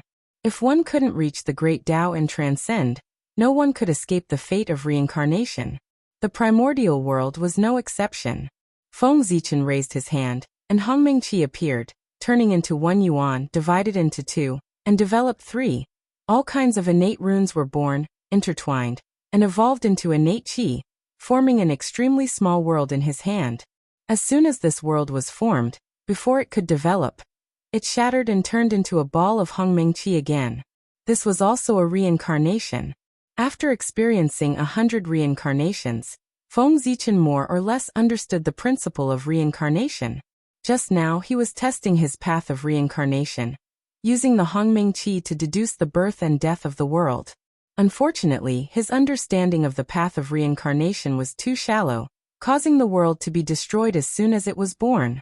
Otherwise, the evolution of that small world would definitely be more perfect. Stars would be born, and even life would be born. Thousands of races would compete for hegemony, forming a perfect reincarnation. The mystery of the path of reincarnation was something that people yearned for. Putting away his unnecessary thoughts, Feng Zichen looked at the 6 paths of reincarnation disc again. Comprehending the path of reincarnation was not something that could be done overnight. However, with the help of the 6 paths of reincarnation disc, the speed of comprehending the path of reincarnation would undoubtedly be greatly accelerated. At this point, there was nothing to doubt. That disc was undoubtedly the #1 treasure of the primordial world. The 6 paths of reincarnation disc. It was not created by Hutu but by nature. Its power was boundless, and it was a supreme treasure that pushed the cycle of life and death. Thinking about it, although Hutu's cultivation level was not the strongest in the primordial world, it was still among the top. How many people in the primordial world were at the great perfection of sage to be?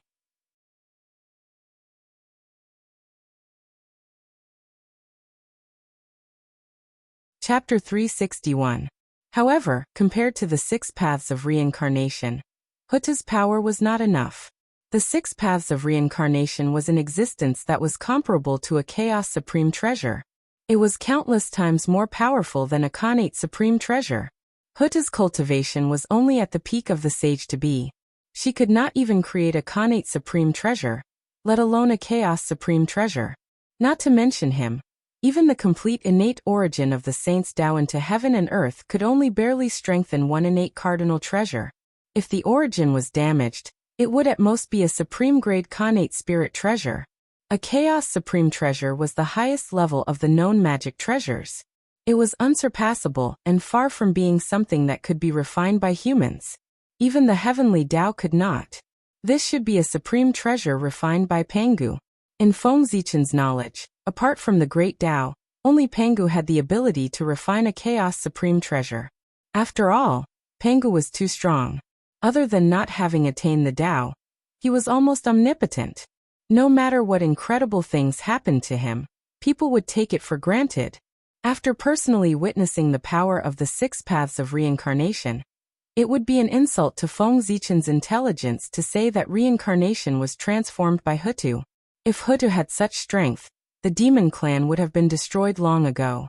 Even Hongjun could not stop her. The wizard clan had long become the main character of the world. That's true. The realm of a great Tao venerate has already reached an unimaginable level. How can he not see the importance of reincarnation to the primordial world? This should be the backup plan he left behind. After thinking for a while, Feng Zichen felt relieved. Reincarnation was refined by Pangu. Other than him and the great Tao, no one could refine such a treasure. Pangu opened up the primordial world to attain the great Tao. The process of the primordial world's birth was the process of him continuously verifying his great Tao. The appearance of reincarnation could make the primordial world more perfect.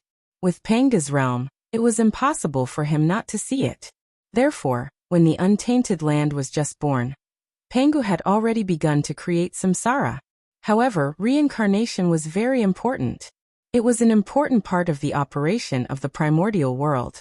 It pushed the cycle of life and death. It was not something that a connate cardinal treasure could do. Thus, the reincarnation Pangu was preparing to refine was a treasure of the chaos.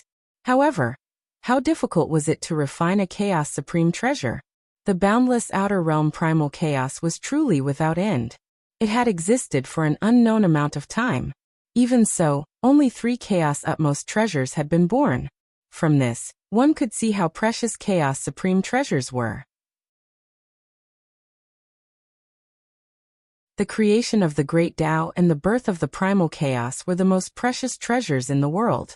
If a chaos supreme treasure could materialize, it would not necessarily be weaker than the chaos demon gods. It might even be stronger, and become the leader of the chaos demon gods. Its strength would be close to Panga's. This kind of treasure, even if it was refined by the great Tao, would have to pay a huge price, let alone Pangu, whose strength was far inferior to him. First of all, Pangu faced the problem of materials. Since the Chaos Supreme treasure was so powerful, the materials needed to refine it were naturally incomparably precious and difficult to find in the world. When refining a Chaos Supreme treasure, the Great Tao used its own Taoist rhyme and the Chaos origin. These were extremely precious treasures, the most original materials. They could create the primal Chaos Daoyuo Jinxian. Its value was no less than the Hongmeng Purple Qi. However, at that time, Panga first created the world, and then killed 3,000 Chaos Demon gods. His body was already unable to bear the burden, and was on the verge of Tao disintegration. He no longer had the ability to kill his way into the depths of the chaos and forcefully take its origin. However, this did not matter. Without the chaos origin, he still had the chaos demon gods' origin and their chaos spiritual treasures. As the darling of the chaos demon gods naturally had to be accompanied by chaos spiritual treasures. 3,000 chaos demon gods meant 3,000 chaos spiritual treasures. In the untainted land, some innate fiend gods were born with several innate spiritual treasures. Some chaos demon gods must have more than one chaos spiritual treasure. Moreover, these were only the chaos spiritual treasures that accompanied them. The chaos was so vast that it must have nurtured many chaos spiritual treasures. According to this, the number of chaos spiritual treasures was definitely more than 3,000. These were also formed by the chaos origin, and contain the creation of the great Tao. They were the best materials to refine chaos supreme treasures. The chaos demon gods' origin and bodies were integrated into the newly born untainted land, and became part of the origin to strengthen the untainted land's foundation.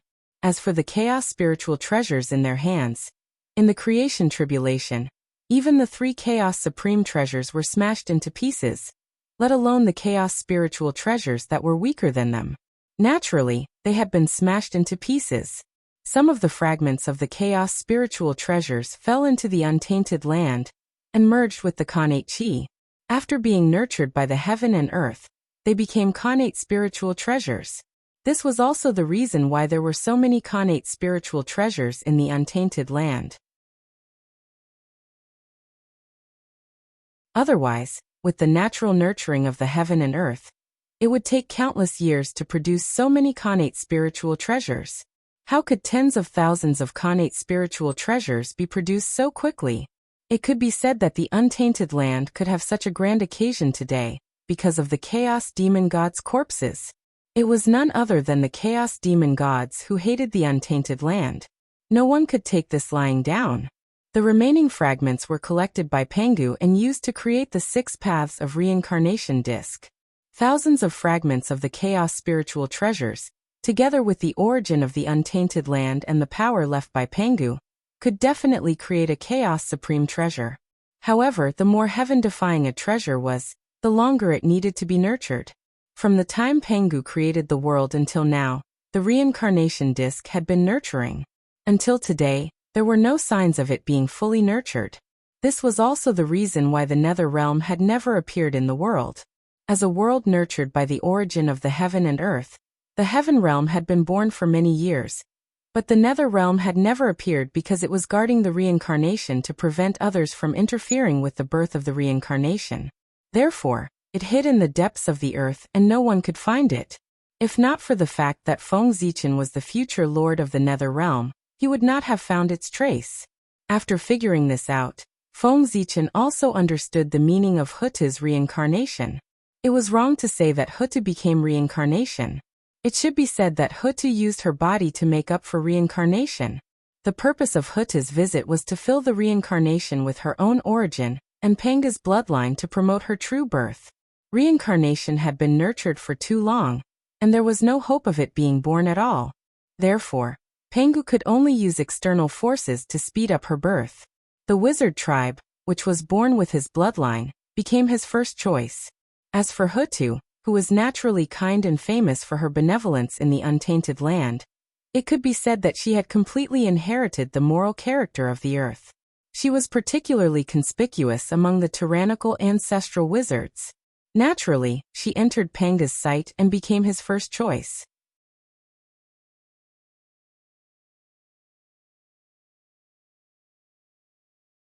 Chapter 362.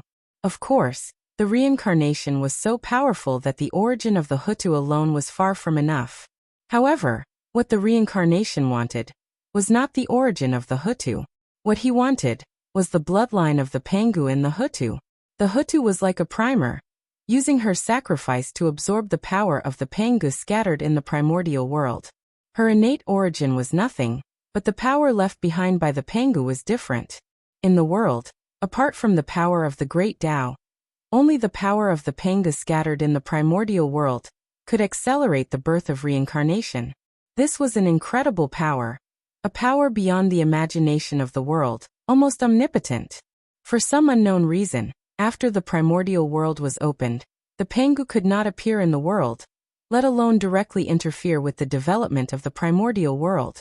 Therefore, the Pangu could only use guidance to indirectly promote the development of the primordial world. Feng Zichen was like this when he obtained the world tree, and so was the Hutu's reincarnation. This was all because the Pangu was indirectly changing the primordial world through them.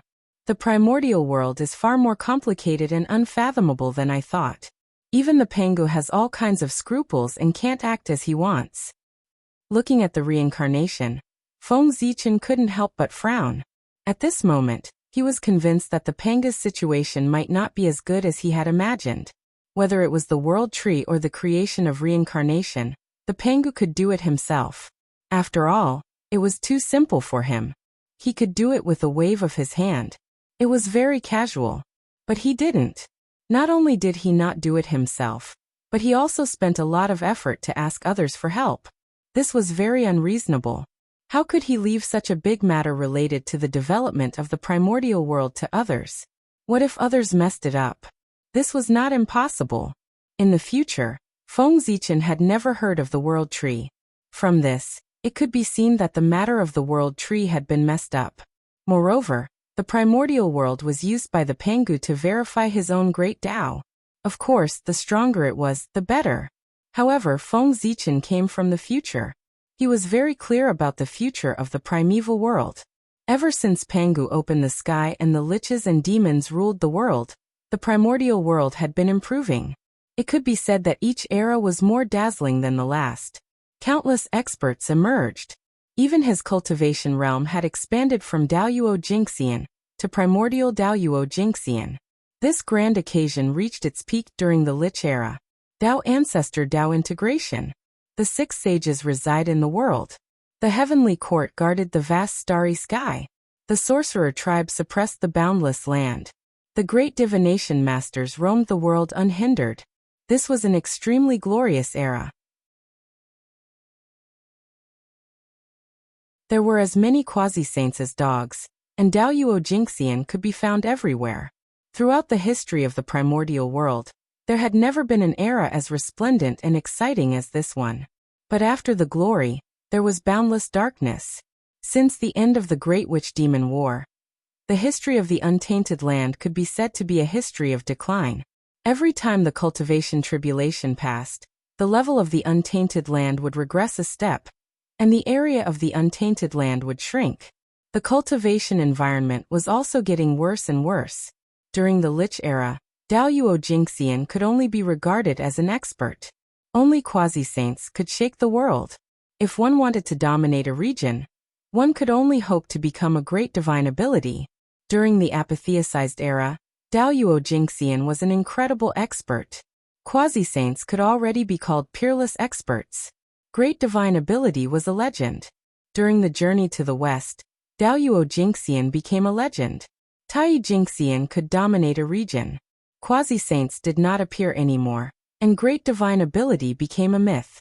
After the journey to the west, immortals were the peak. The decline of the untainted land was simply shocking. Of course, this was not what Pangu wanted. But even so, Pangu did not appear in the untainted land to interfere with the progress of the untainted land. It was related to his own path. If not for the huge restrictions or his own situation, Feng Zichen did not believe that Pangu would not appear. Judging from the development of the untainted land, it was inevitable that Pangu could not directly interfere with the untainted land. That was why Feng Zichen cultivated the Tree of World, and Hutu turned her body into reincarnation. That's right. That's normal. Thinking of this, Feng Zichen felt a little relieved. No matter how strong Pangu was, he had not proven the great Tao after all. There was also a limit. First he opened up the untainted land, then killed 3,000 demon gods, and finally turned his body into heaven and earth. After doing so many things in succession, Feng Zichen did not believe that Pangu did not pay a price at all. He was seriously injured and had to sleep in the depths of the untainted land to recuperate, leaving only a wisp of divine consciousness to take care of the untainted land. That was reasonable. Otherwise, the 3,000 chaos demon gods were too useless. The combined forces of the 3,000 demon gods could not even injure Pangu, and that was under the situation where he could not use his full strength. It was impossible just thinking about it. If Pangu was really so strong, he would have proven the great Tao long ago. There was no need for him to open up the untainted land to prove his Tao. After the heavenly tribulation, Pangu was seriously injured and on the verge of death. He could not spend too much effort to take care of the untainted land. That could explain everything that happened in the untainted land. Think about it carefully. If Pangu was not seriously injured, I would not have the opportunity one have today, and I would not have the achievements I have today. After pondering for a while, Feng Zichen suddenly realized that Pangu was seriously injured. It was a great thing for him. Although it was wrong to think that way, it made sense. If Pangu had not been injured, everything he had experienced would have been very different. The belly of Mount Buzhou was the beginning of Feng Zichen and Pangu's relationship. From there, he obtained the merit of opening the heavens, the seed of the world tree, and Pangu's favor. From then on, he soared into the sky and began his legendary journey. Under the heaven-splitting merit and Pangu's care, the opportunities that others did not even dare to think about became the norm for him. There were a few times when he was in fatal danger, but he had even turned the danger into safety. It had become a great opportunity that allowed him to transform time and time again. And he had obtained astonishing fortunes. And if Pangu was not injured, just the Hongmeng Dao seal breaking the Hongmeng heaven measuring ruler was enough for Feng Zichen to die, without a burial place. Nurturing the world tree, and giving the heaven-splitting merit to the fated person had nothing to do with him. Because he was already dead. These things, wouldn't it be better for Pangu to do it himself?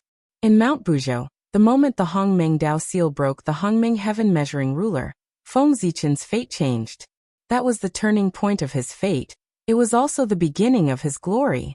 To Feng Zichen, other than the Hongmeng Dao seal, Pangu was the one who helped him the most. The Hongmeng Dao seal gave him a new life. Pangu, on the other hand, gave him the hope of achieving the Tao. Without Pangu's help, Feng Zichen could achieve good results with the help of the Hongmeng Dao seal, but it was far from the glory he had today. Since I've come to the primordial world, the future of the primordial world is destined to be different. Otherwise, Wouldn't I have come to the primordial world for nothing? You're tuning in to the Lee May's Sword of Destiny YouTube channel. We're so grateful for your support, and don't forget to subscribe to join us on this incredible journey through captivating stories. Your generosity through donations truly makes a world of difference, as it's the primary source of revenue that allows me to expand and enhance this channel for you. Thank you from the bottom of my heart for being a part of this adventure.